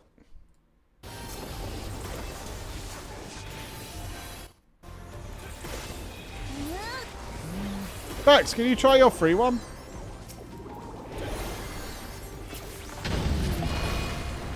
Warhammer, dead. Rimworld, dead. The Shadow, dead. Big Bear Snuggly Pug Bum Bum Face just can't stop playing.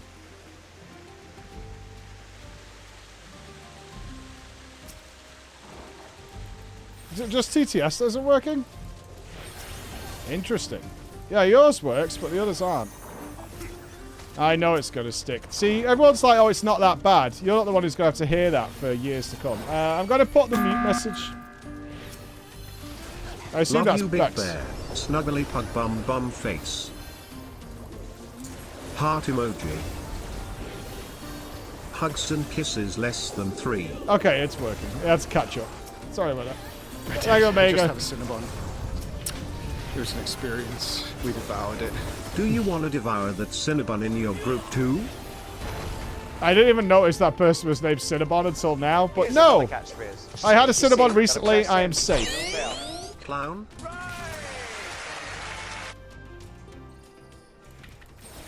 This doesn't have anything to do with Queen's Fiend, by the way. You, sir, are a fish. I think Preservation didn't plan for it, but when we broke the meso terminal, the cryopod of the OG body entered emergency power and opened the lid to prevent her death. Yes. Okay, I like that. So the actual turning it off caused it to wake up. Love you, Big Bear. And signal. Snuggly pug bum bum face. Heart emoji. Hugs and kisses less than 3.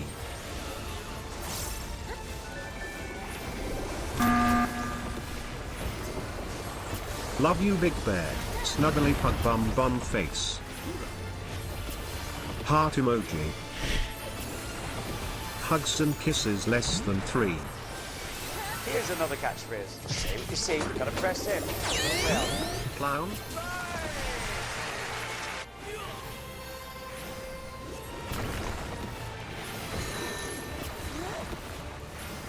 You, sir, are a fish. I think Preservation didn't plan for it, but when we broke the meso terminal, the cryopod of the OG body entered emergency power and opened the lid to prevent her death. I like the idea of it being emergency power, like a byproduct. I like that. Clown. Hi Mike, it's me, TTS Brian. Love you, Big Bear. Snuggly pug bum bum Fuck face. off. Can we eat out then have sex? God damn please? it!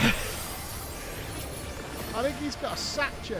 Checking. I'm telling you, I think he's got a little sack chain of his mother. Howdy, Mr. Snuggly Pug. He did have a sack chain, by the way. That wasn't unusual. He did have a sack chain. Thanks for that question, Big Bear Snuggly Pug Bum Bum Face. Yes, I do think Queen's Fiend needs to be turned off. And never on again. I'm glad she's back, actually. I'm glad she wasn't a throwaway character, considering how much investment they gave her. I'm actually very happy she's back. It was bothering me that she didn't have some sort of backup, and I was like, oh, well, I mean, we did turn off the meso terminal and things like that. Oh, okay, I guess. Hello, Preach. It's me, the rat. Hi Mike. It's me, the rat. Despite everything, I thought you had at least some standards. But after this recent reveal, well, not even being a clown can beat this. What do you mean? Post crowd credit, no wonder. Yeah, I mean, it totally makes sense that that entire society would... It relies so heavily on Sphene that, of course, it has, like, some way of bringing her I think back. that Sphene being having that malicious smile makes me want to play and binge that story. Signing off. Much love, Mr. Snuggly Pug Bum Bum Man. You ever seen her final form? I mean, she's got a holy X, you know?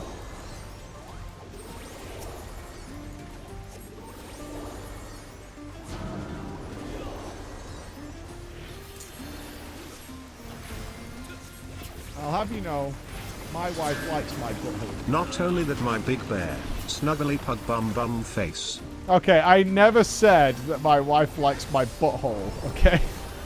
I have never said that. Ever.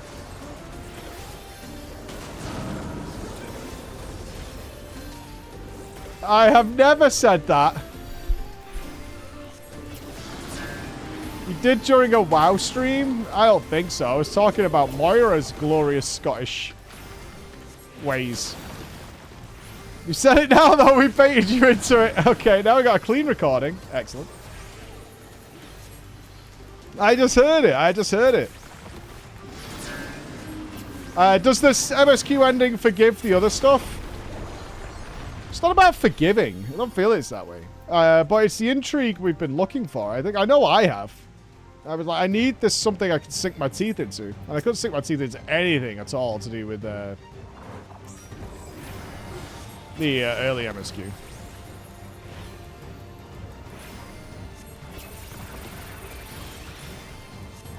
Oh, I think that the smirk shows too much awareness, like an imposter or pre-designed intelligence. Yeah, there's definitely a big it's being remote controlled scenario. Yeah, I totally agree.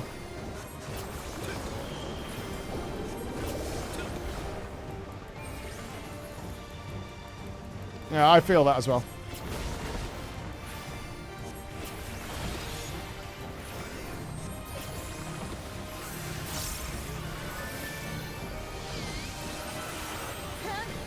I see where you're coming from. Wook was fine, actually. I had no issues with Wook Lamar in the On top of in this Cryo MSQ. / status pod idea and LM shutting down let her out.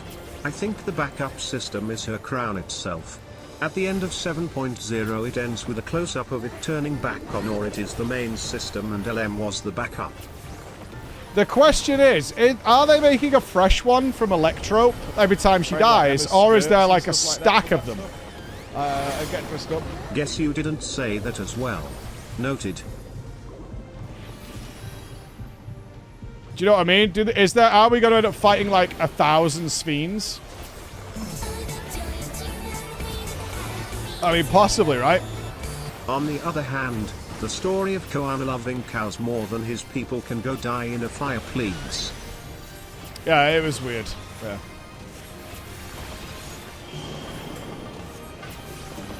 It was very unusual. Not a fan of that. And how did I do a good on it? I almost lost everything I lost with Vivendi until someone into Legal Farm that we could read Korean mails from Discovery and found proof that Vivendi was destroying evidence. Really?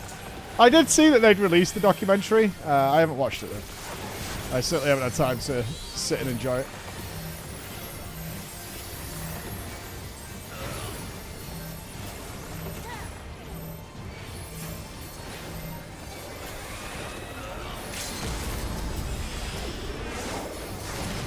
I'd like to have. I haven't. I'm not reactor. It's like an hour and a half long, man. Face in checking out these other voices.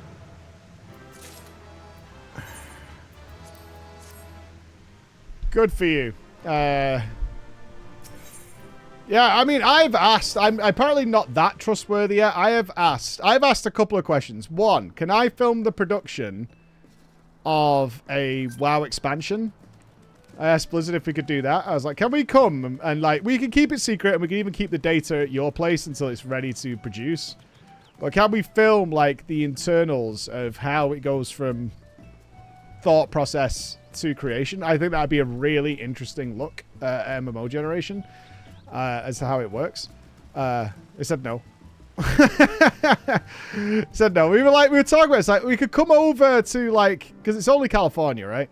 We could go there for like a couple of days, 2 or 3 days, every 6 months or something like that, and film, sit down and do some stuff, and then come back and wait until the end.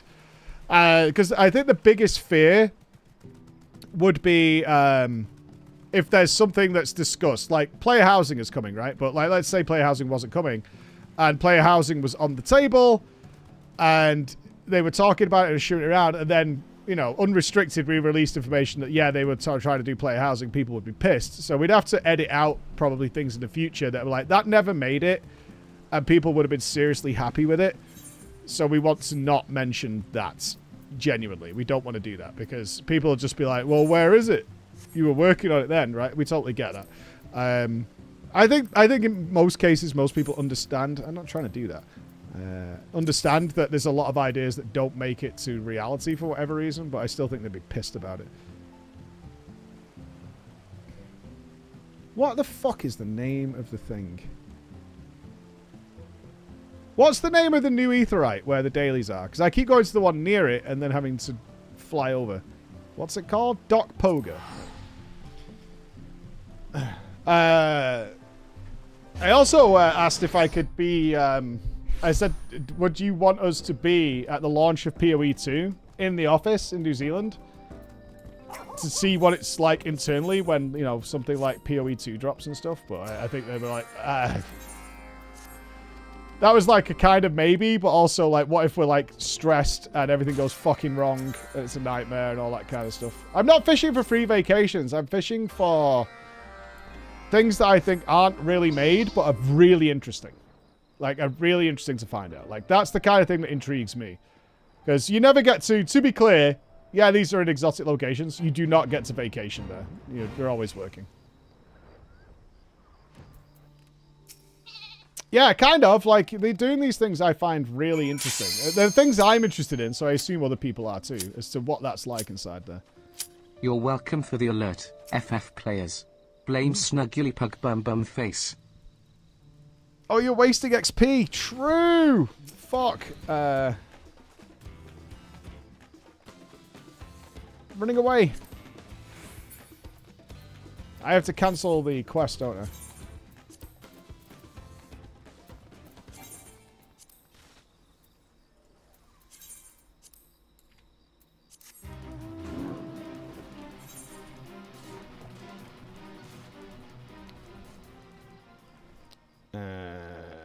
Yeah, I don't want to run into that. I didn't know if I'd run into that thing where it's like, you didn't start the quest as this job, so you can't have it. Ain't no way, ain't no how. I'll put my cool sunglasses away. Until Geode returns to our lives. God, I kind of need to get my Black Mage done as well. Because I just want the Floor Inspector back. We'll finish Dancer first, I think. Let's finish Dancer. Have you got a new treasure map weapon? I haven't, no. Maybe we should do a day of treasure maps. Treasure map day is usually really fun.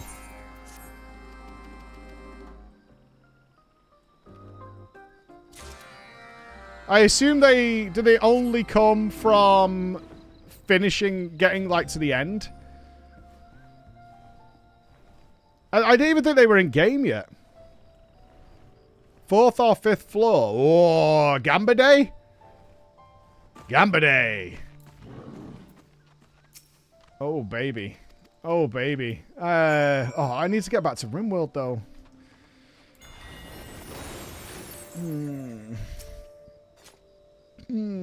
Left gang, right gang, baby.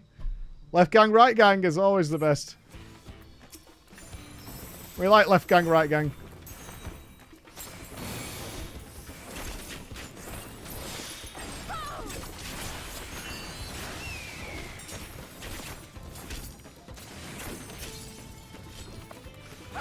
Chaos Gang. Chaos Gang were not useful when you've only got left and right to choose from.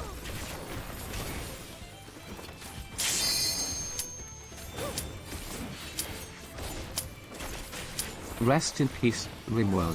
We barely knew No, you. no, we're getting there. We're getting there. You can't run for your death in the colony forever. I will save our colony. You're a cunt. You're a cunt. Cunt. We have never failed, and we're not going to fail now. Show love 100 Mr. Strimmer, off topic, but I know PreachCon won't happen next year, but will you be doing something else instead? And if that case, what do you have in mind? And do you know what kind of time period it'll be? I have... As it stands, no, I don't have a full answer for you. What I do have is a lot of people are doing mini meetups throughout the year, which is great. They're all people who've met at PreachCon and want to meet up, and I've been invited to some of them. Some I'm not going to, because they want them to be relatively small and not, wide open. I'm not sure what the solution is, because there's a lot of people I want to see. I don't really want to wait 2 years between seeing some people. The only thing I know that is probably next year where I'll meet people is BlizzCon. Assuming we're going. But I have to assume there is a BlizzCon next year. I was wondering about Gamescom. Nups has been trying to twist my arm for 2 years now to go back to Gamescom. And I don't really like Gamescom, but he's pretty adamant it'd be a good idea for us to go. We get invited all the time, but... I don't think there's a lot else going on next year aside from that, right? I mean, FanFest will be the next... FanFest will be year after. Yeah, it'll be like first quarter 2026. BlizzCon, if it's happening at all, will be the end of the year.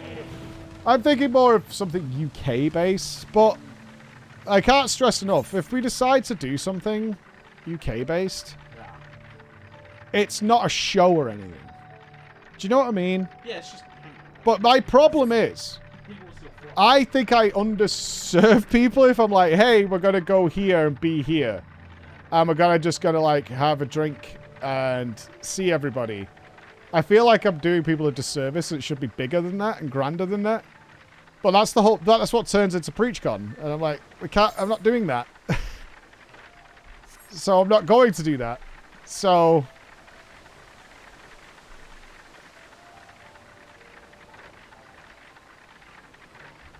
I don't know. I'm trying not to, given what I know I've got on next year already. I'm trying not to. And part of me also just wants to really double down on good stream time. We had a really disruptive year stream time. Like super disruptive with all the things that I said yes to. And running PreachCon, and I had vacations this year and stuff. You spend 7 days in the UK, but we need something that's like to do. That's my thought process of it. Is we kind of do need something to do. I did think about, it depends on how many people. Like, I can't host like a few hundred people like PreachCon, right? If there was like, I don't know, 20 or 30 people who just wanted to meet up and do stuff, what I could do is have a bus. Because I could drive a bus. My license allows me to drive a bus. I could drive us to like some cool shit for like 7 days. And we could probably stream that. And, you know, kind of deal with it that way. No, not a bang bus. Why has it got to be like that every time with you guys? Well, I'm thinking we could go to, like, the... Paku's really knows about this, and so does Jono, is they have, like, the battle reenactments in York. York's really cool, so it'd be like a day in York. I'd really like to take a lot of people to our country shows. They're really good, that do, like, the chainsaw competitions and the shooting and stuff like that. It's a really fun day out for very little money. Yeah, York's really cool. Maybe go up to Scotland, finish in Scotland. So start like down south and go up. I think that'd be a pretty cool little trip between 20 of us. Just drive across and spend a day places. Checking. I'm telling you, I think he's got a little sack chain of his mother. Would it be a snuggly pug bus? I said it wouldn't. I had an idea. Right. No. You're lurking. I had an idea. The band bus is that coming, if it was only and like everyone 20 is jumping, or so people, Manchester to not several Ibiza. hundred. When he gets hungry, It he could, will eat there's you. a lot of things I want to show people in the UK. So what we could do is rent a bus for a week, because I could drive a bus. My license covers it. Oh, that's fun. And travel to various cool places in the UK. So I said, like, the battle reenactments in York are really good. I'd like to take people to the proper country fairs that we have near here, where there's all the shooting and the chainsaw carving and all that kind of stuff. They're badass. They're really fun. And then maybe work our way up to Scotland and just crash John's house. Something like that. But, I mean, that's an idea. It's like a week with driving and stopping places and just being sort of travellers. I don't know. But then again, we might be doing the Subs of Scotland thing next year. Yes, well, it's funny because I was looking at the Starlink stuff. Yeah. By chance. And it's now literally like a little square. It's like an iPad-sized thing. Like, you can just carry it. Mm-hmm. It's weird. Yeah. That just works. Well, it does. Yeah. But apparently some of the satellites are starting to come down now, I read. They're starting to fall. Well, I think they're constantly replacing them, though, right? They're just they're shooting them up there. Shooting them up there. Yeah, we're talking about for mobile streaming.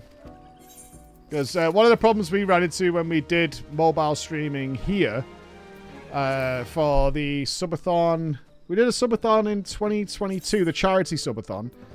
One of the problems we kept running into is when you move between cell towers, signal's fine, but you move between cell towers, it just completely killed the stream, and we had to restart it all the time. So we can't have that. As soon as it swapped between the cell towers, it just gave that disruption and just fucked everything up. So you need a constant one. Missed the MSQ ending because work thoughts. Oh, it saved the MSQ, right? It totally did. It was well worth it. Yeah, it was well worth it. The 2022 subathon was fire. A little weird having my having to go to my kid's birthday. I wish, you know what I've never seen the footage of? When the girls went to the toy store that we'd done the deal with to get all the toys for the kids. I've never seen the footage of that, but Emma talks about it all the time, as how much fun she had going into that toy store with thousands of pounds and just being like, we're taking it all, right? Like that. You know what I mean? It was so good. It was so good just to have that moment happening. The one where the subathon launch computer exploded. It did. It took, was it 25 minutes for the stream to even work? I haven't seen what Kai's at. It's something ridiculous, right? I did hear about it. Is it like 500,000 subs or something? It's something fucking bananas. I assume they're asleep. There's only like 60,000 viewers watching them sleep. Oh, they're doing some Spider-Man shit. 450,000 subs. That's insane.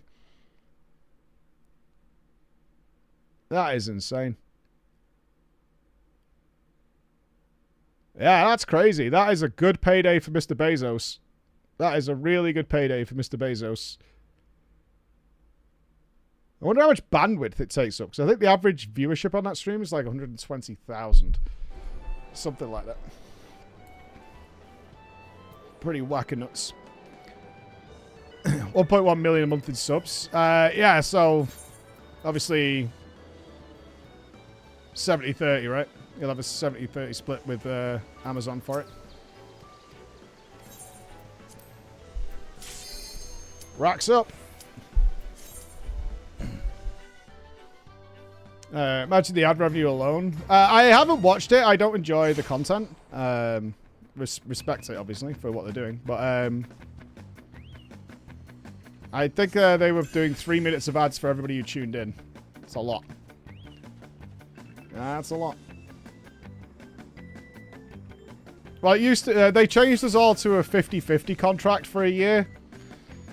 And then obviously people were fucking leaving the website, hook, line, and sinker, because, dude, you're taking half the sub revenue. Like, what is this? What game are you trying to pull here, Twitch? Like, fucking... That was a bad day. Take your apocalypse, but when they told us, like, oh yeah, we're taking another 20% of all your sub revenue, we were like, dude, what? That was a rough year, that was. That was a very rough year. Are you called light toe beans? Why? Why? Why light toe beans, right? What? Oh, I missed. Nope, made it. Fair enough. Light toe beans. Gross. Yeah, Twitch changed all our contracts to be 50-50, and then YouTube was like, hold my beer. And then Twitch changed it back. Where's the gold one? Oh, there it is.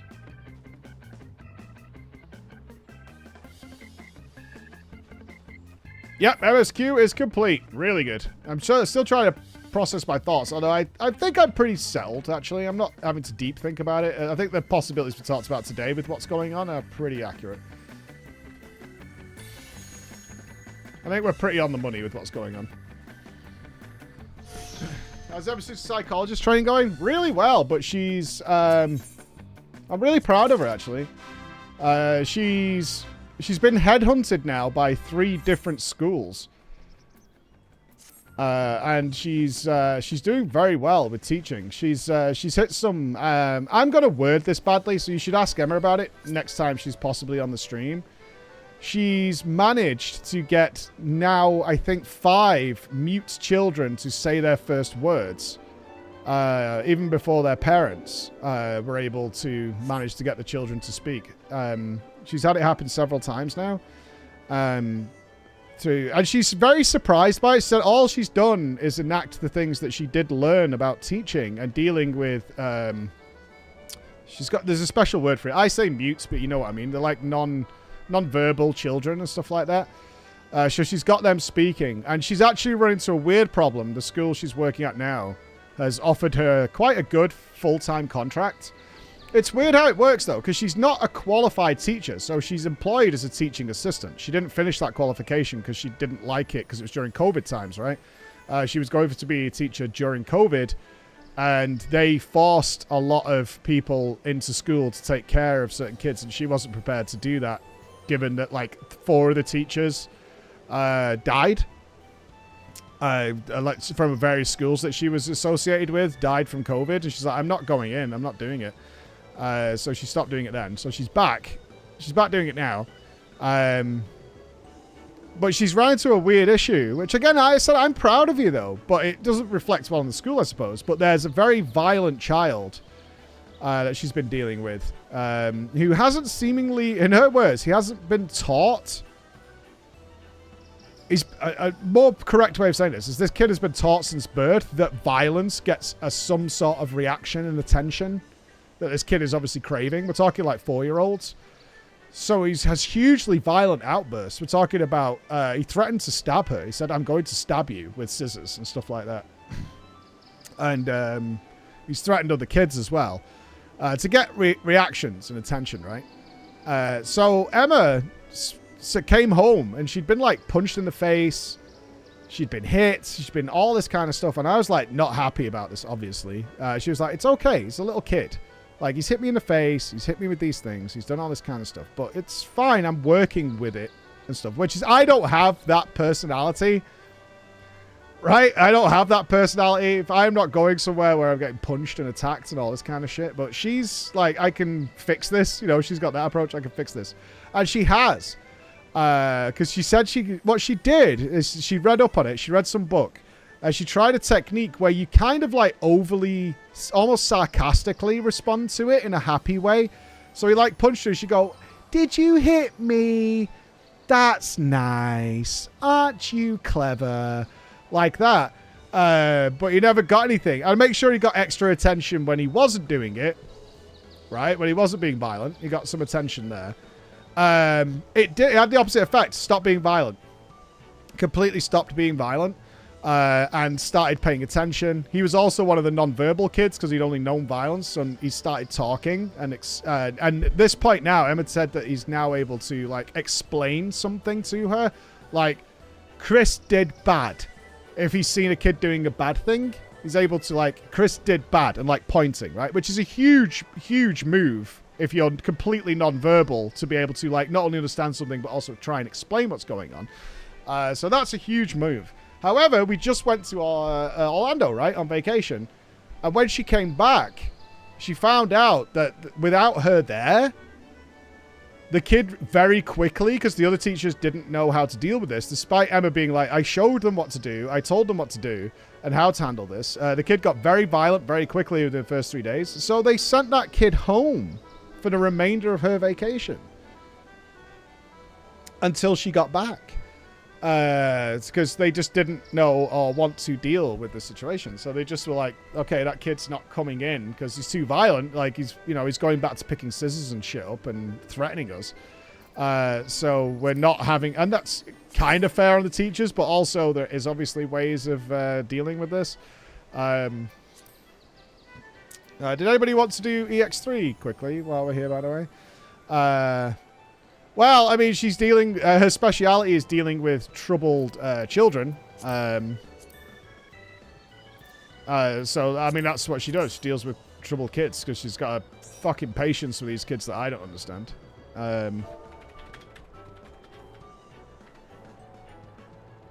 Like 20 minutes. Yeah, it looks like we're missing quite a few people for EX3 anyway.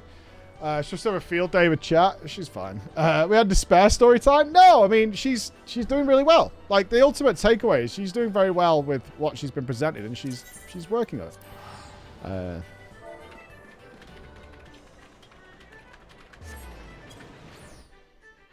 it. Good. Teaching how to handle it is pointless. Yeah, I mean, it's the usual stories you get from these places. Let me do another dungeon. I was quite having fun in there. Is there anything that'll give us some sort of good thing?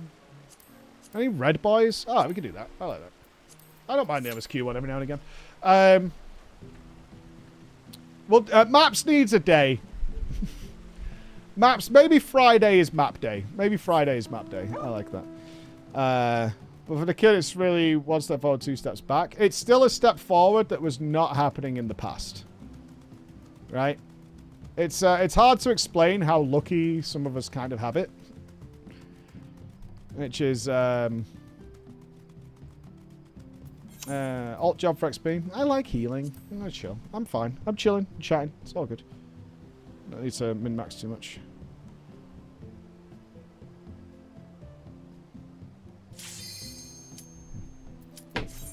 Yeah,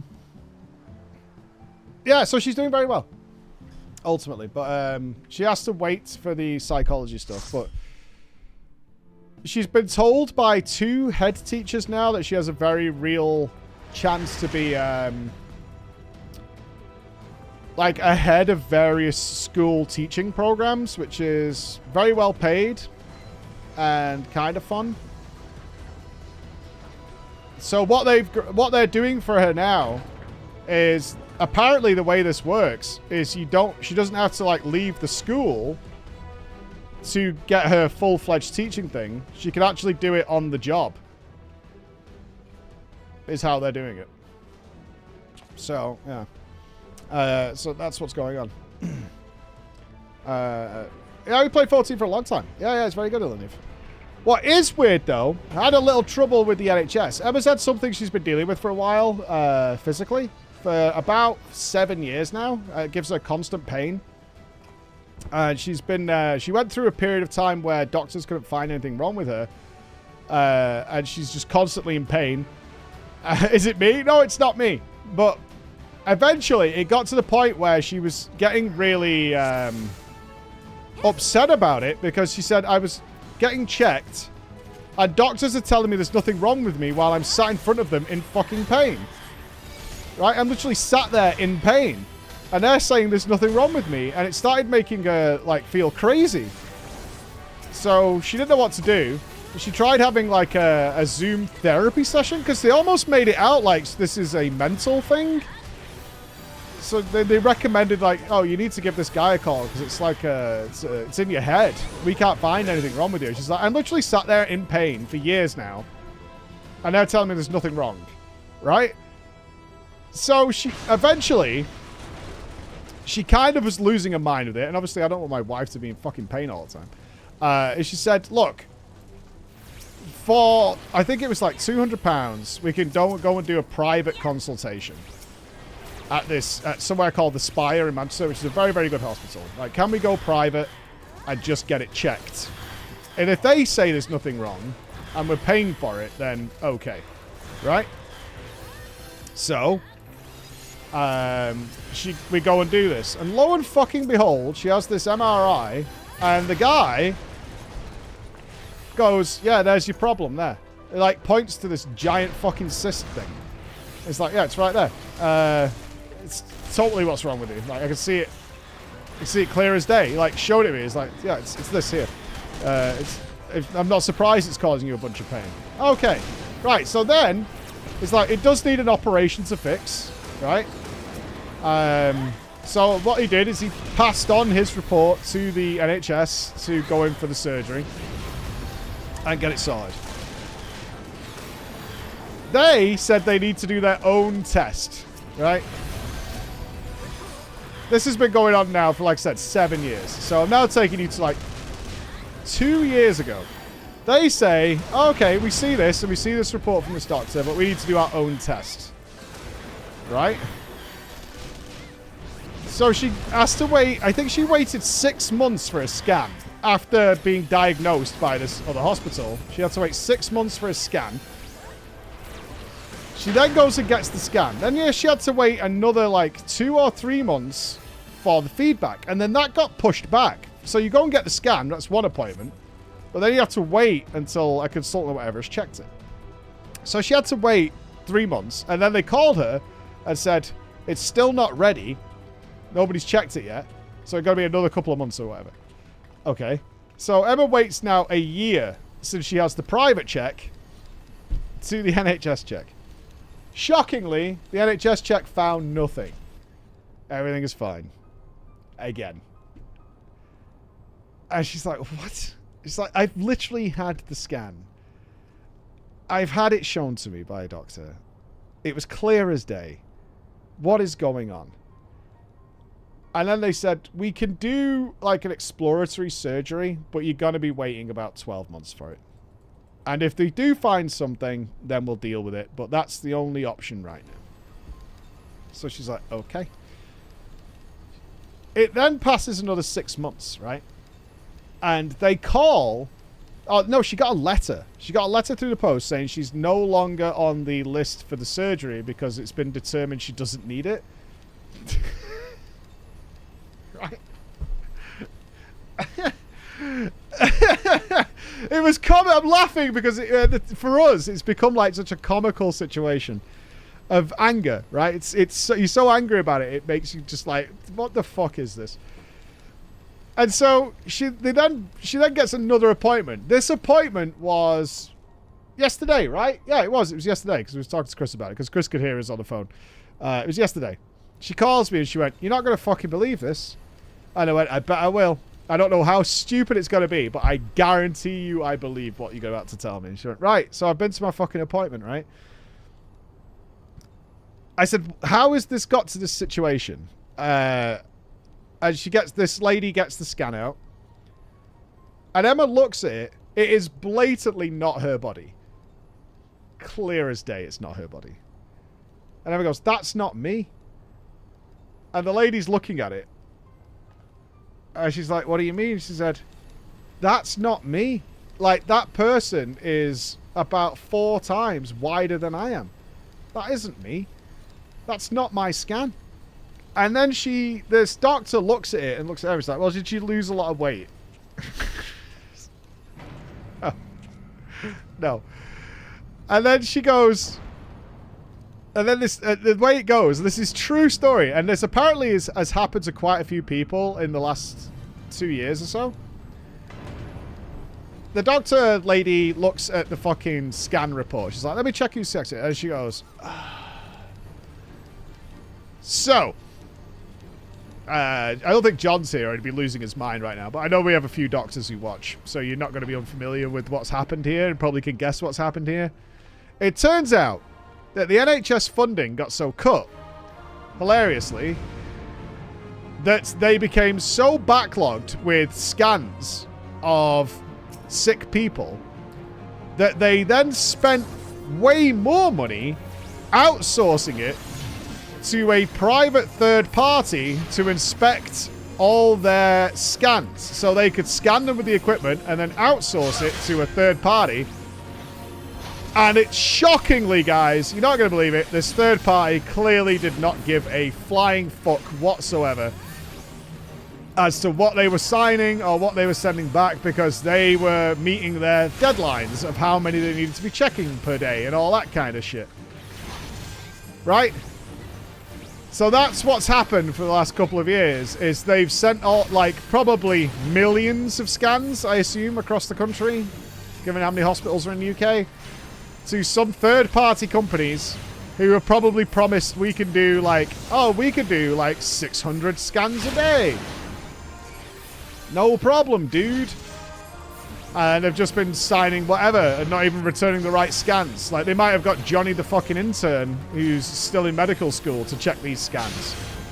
One of the things she said is they've had a lot of, I'm going to get the name wrong now, I don't know why. Radiologists. They had a lot of radiologists check certain scans who were used to looking for, like, broken bones. And now they're looking for cysts on organs and getting it wrong. So I was like, is this a joke? Like, what is going on here? So this lady says, what do you want to do from here? So I was like, I want to use my original diagnosis and deal with that.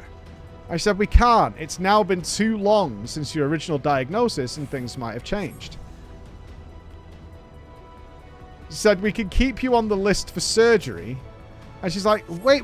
Why would you be putting me in for surgery? That might be unnecessary at this point. So she said, what I want is to be scanned again and reviewed and signed by a proper consultant to find out what the fuck is going on, because I'm still in pain. I'm still in pain all the time. I'm in pain as I talk to you now. I'm in pain every day. And they were like, it's going to be 18 months. And I was like, what are you talking about? That'll be 4 years since I've been diagnosed. And she's like, yeah, it'd be 18 months. She's like, right, I can see what's happened here is a problem and caused you stress and trauma. So we're going to attempt to speed this whole thing up. And Emma then said, I think I need to call a solicitor. because at this point, you've put me through, like, mental stress and, you know, tried working with you. Why you go private? The surgery is, like, £24,000. It's a lot. It's a lot. At the time, it didn't make sense because the NHS was supposed to deal with it. So, I mean, who knows? New sub-goal. Yeah, no thanks. At the time, it didn't make sense. It was like the NHS, we have the diagnosis. We just need to book him for treatment. So it didn't make sense. It's one of those things that's like, shouldn't have been a problem at all and has become a problem. Yeah, we did look into like a business insurance scheme, business health insurance, but it's a pre-existing condition. So, but that might have, ironically, this is what I was saying to Chris yesterday. It's now been so long since the initial diagnosis that it's also been refuted by the bad scan that's been signed by a doctor. So officially, the scan stands, right?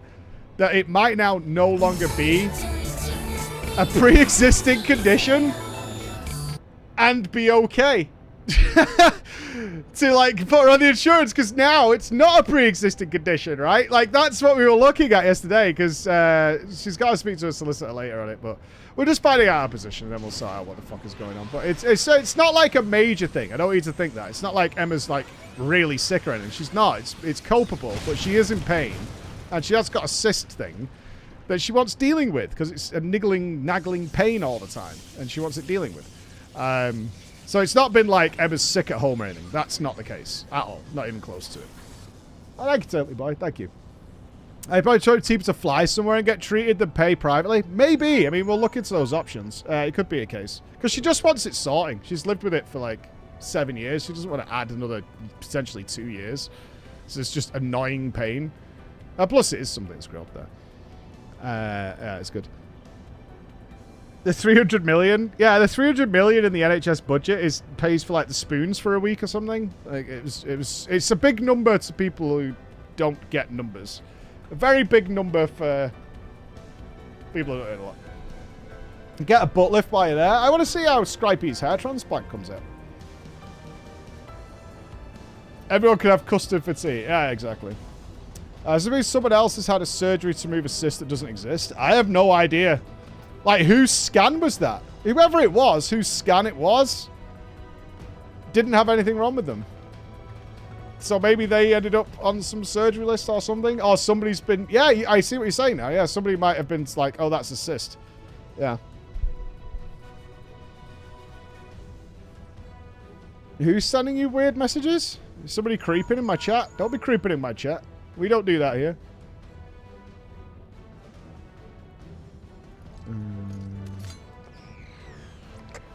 A Frederick Blake. Yeah. Don't be trying to creep on people in my chat. We don't do that. Come on, you Freddy. We're watching you. Just one of those things that's going on. God damn it, Fred. Keep it in your pants. If you really want to find more money for the NHS, check the benefits and government spends and benefits and does the NHS. Yeah, there's a lot of benefits. I mean, I'm not against benefits people who need it. A weird bot thing? Could be. What's banging? Is somebody downstairs? Something's banging the floor. Weird. I fractured my arm and they couldn't find the fracture. I got confirmation right away. Yeah, I mean, it's the same machine. Because I saw the machines. I was with Emma when she had her checks and stuff. Yeah.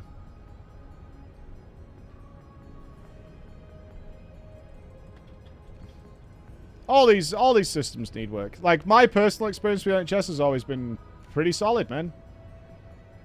10 out of 10. And then you hear just absolute horror stories. But then again, I haven't been in for any major surgery or anything like that. Like, I had the lupus thing, but other than that. Try to get a psychiatrist to give you treatment from Malta after I moved to Norway, but they won't give me one because I'm not sick enough. The stuff was good down south. Yeah, the north has been hit pretty hard. We lost 2 hospitals. At least in the northwest. We lost 2 or maybe 3 hospitals in the last few years. They closed them down. And shifted everybody to...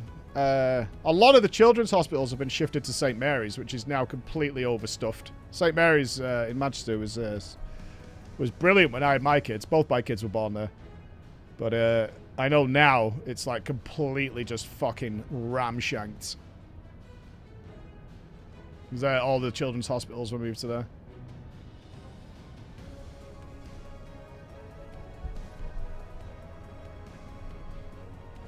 Every third party. Yeah, yeah. We don't need hospitals, we've got Greg's. Yeah. That's what we've got. Have we tried not being Northern? No. A free got himself one of the subs. Yes, thank you, Mr. Turtle.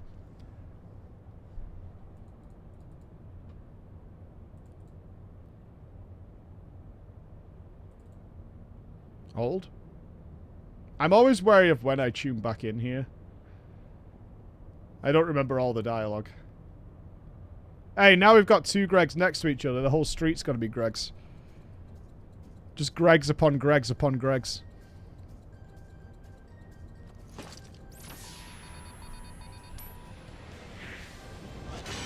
What's that? That guy was sending angry messages to people who didn't like Wuklammat. He was sending messages to people who didn't like Wuklammat.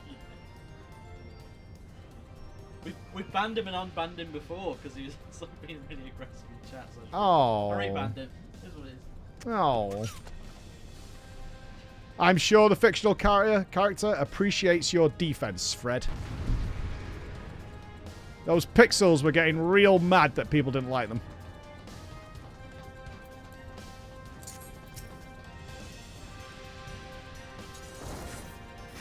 That's a lot of messages. Yeah, a little bit.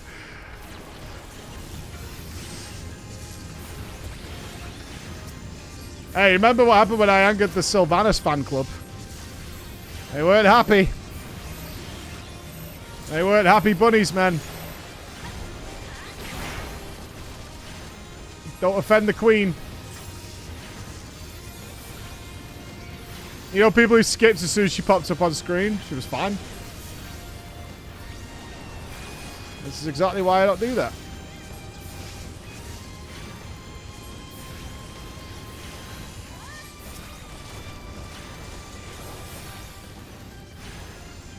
I'm pulling it to you. You don't need to move.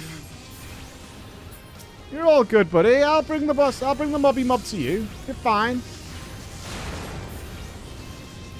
Cleave, baby. Cleave. Do you even have cleave at this level? I have no idea.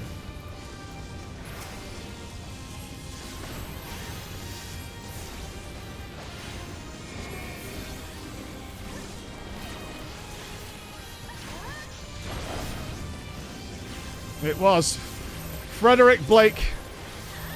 The name will live in infamy. The savior of Wuklammat. Repent, sinners. Repent. And may your lives be saved. You didn't get a whisper? Low item level. No whisper for pause. It might be working through a list. It might be a printout. Who knows? A printout? Yeah, a printout. What? I skipped on Wuklammat. Oh, Skipper. Skipper, do.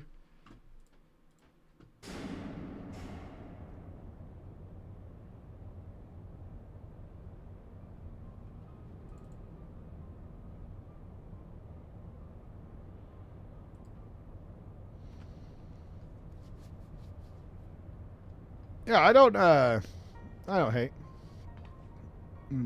Oh, don't get mad. Oh. It gets around. Just circling around all the FF14 streams for anybody who doesn't like Wuklammat.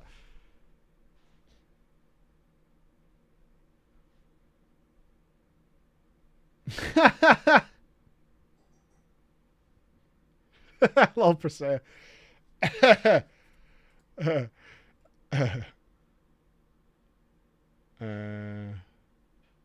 What's this, Enos? Someone's pretending to be Annie.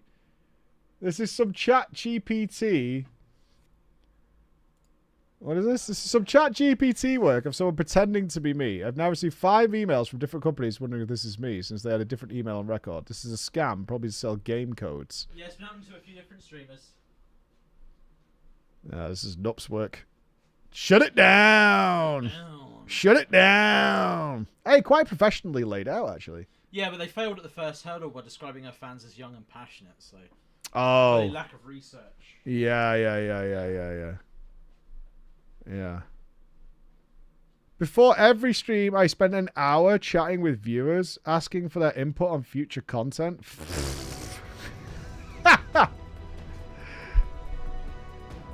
Okay, bro. Look for the lips control panel. I'm old and depressed. I'm so old. It's fake. Annie never talks. Annie doesn't say shit. Is Braggart getting him as well? I'm stuck into the office today and I can't RP during the MSQ and I'm sad, but I'm glad to hear my new boss Presea is keeping things clean in my absence. Oh, Braggart's sad he couldn't sweep up the floors for the MSQ. Oh, poor boy. Oh, poor Braggart. He's doing his best. He's grafting, that lad. Oh, and don't even think about dying. You're too bloody useful. Jesus. I don't think the connection will last much. Oh, the voice acting here is so bad. So bad.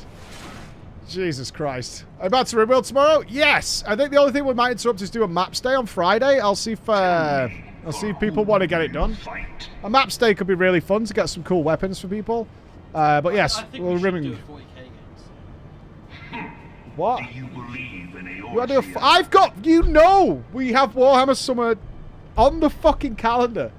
Why are you mocking them? Eorzea's unity is full You know that. falsehoods. Its city-states are built on deceit, and its faith is an instrument of deception. I am not being manipulated. Don't fall for his bullshit. He knows exactly what's happening. Of lies. To believe in Eorzea, He's Gaius. He's got a cobweb of lies. Do you believe in Warhammer Summer? I can't show you the calendar. It's full of NDA stuff. You're not allowed to see the calendar. By law, you can't see the calendar. respond in kind, which is strange, is it not? You're not allowed to see it. Otherwise engaged, I was given to understand they were Old your man shots a protectors. class. If Just you crop truly it? believe them your guardians, Why? Why do you not repeat the trick that served you so well in Cartano and...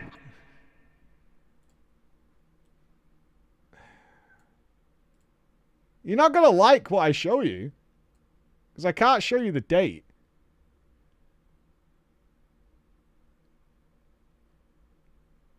Like, you understand that?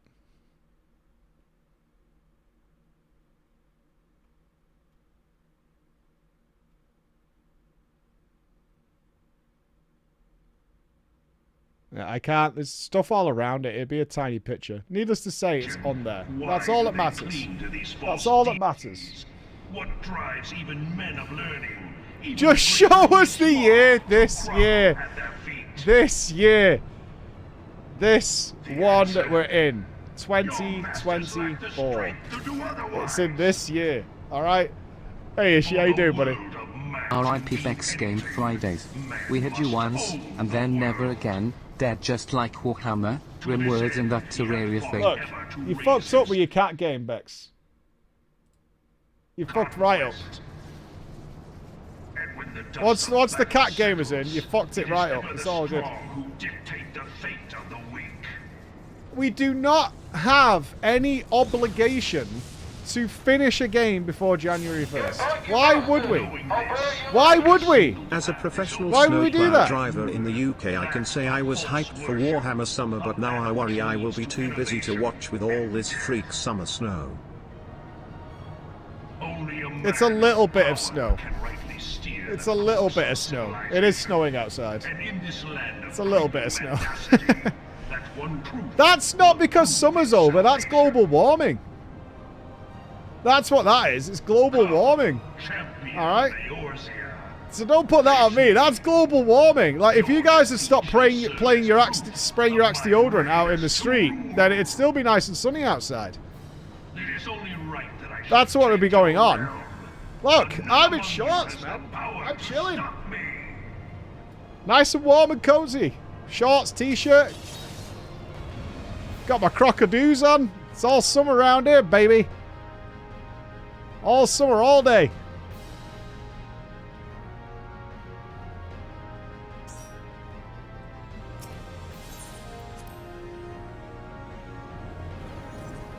We're not blasting a heater. No, I don't like it being too hot. Make us whole again. It has been 84 years since the promise. I was a young man when the promise of Warhammer Summer was dangled in front of me. It was a lie, and now I cannot trust Mr. Snuggly Bum Bum Face. Fuck off, I do man. not know if I will ever be able to trust Sag. You do know we have done half of Warhammer Summer already. It's not like it hasn't started. And I think you're misleading people with your false information that might be the case. That's not. It only got a pause because Dawntrail and the War Within came out, right? You remember that?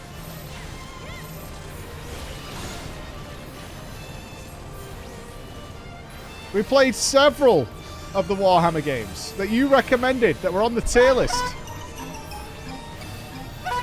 This year? But what calendar are we talking about? Gregorian? Imperial? Before Christ? Tolkien? Come, we shall see if you can finish what you have started.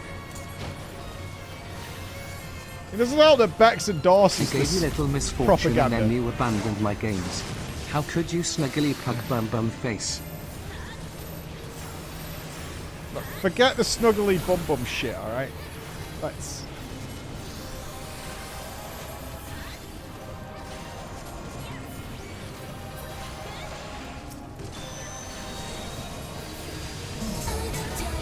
It's not even worth remembering. Excuse me, Mr. Snuggly Bum Bum Face. You played 2 games and skipped the remaining 2 for 6 months. That's Warhammer not true. Summer? More like Warhammer Copium Summer. That's not true.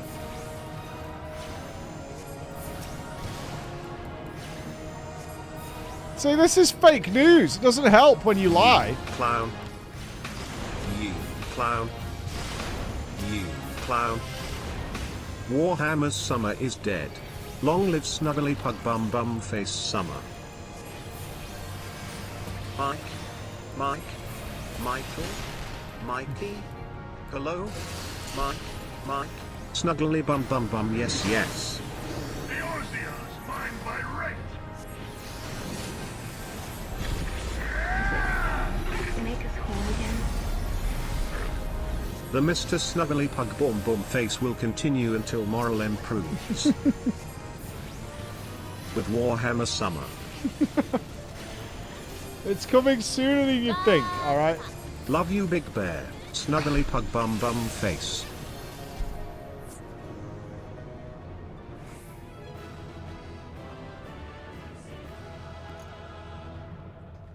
I would never lie to chat, only Snuggly Pug Bum Bum Face does that.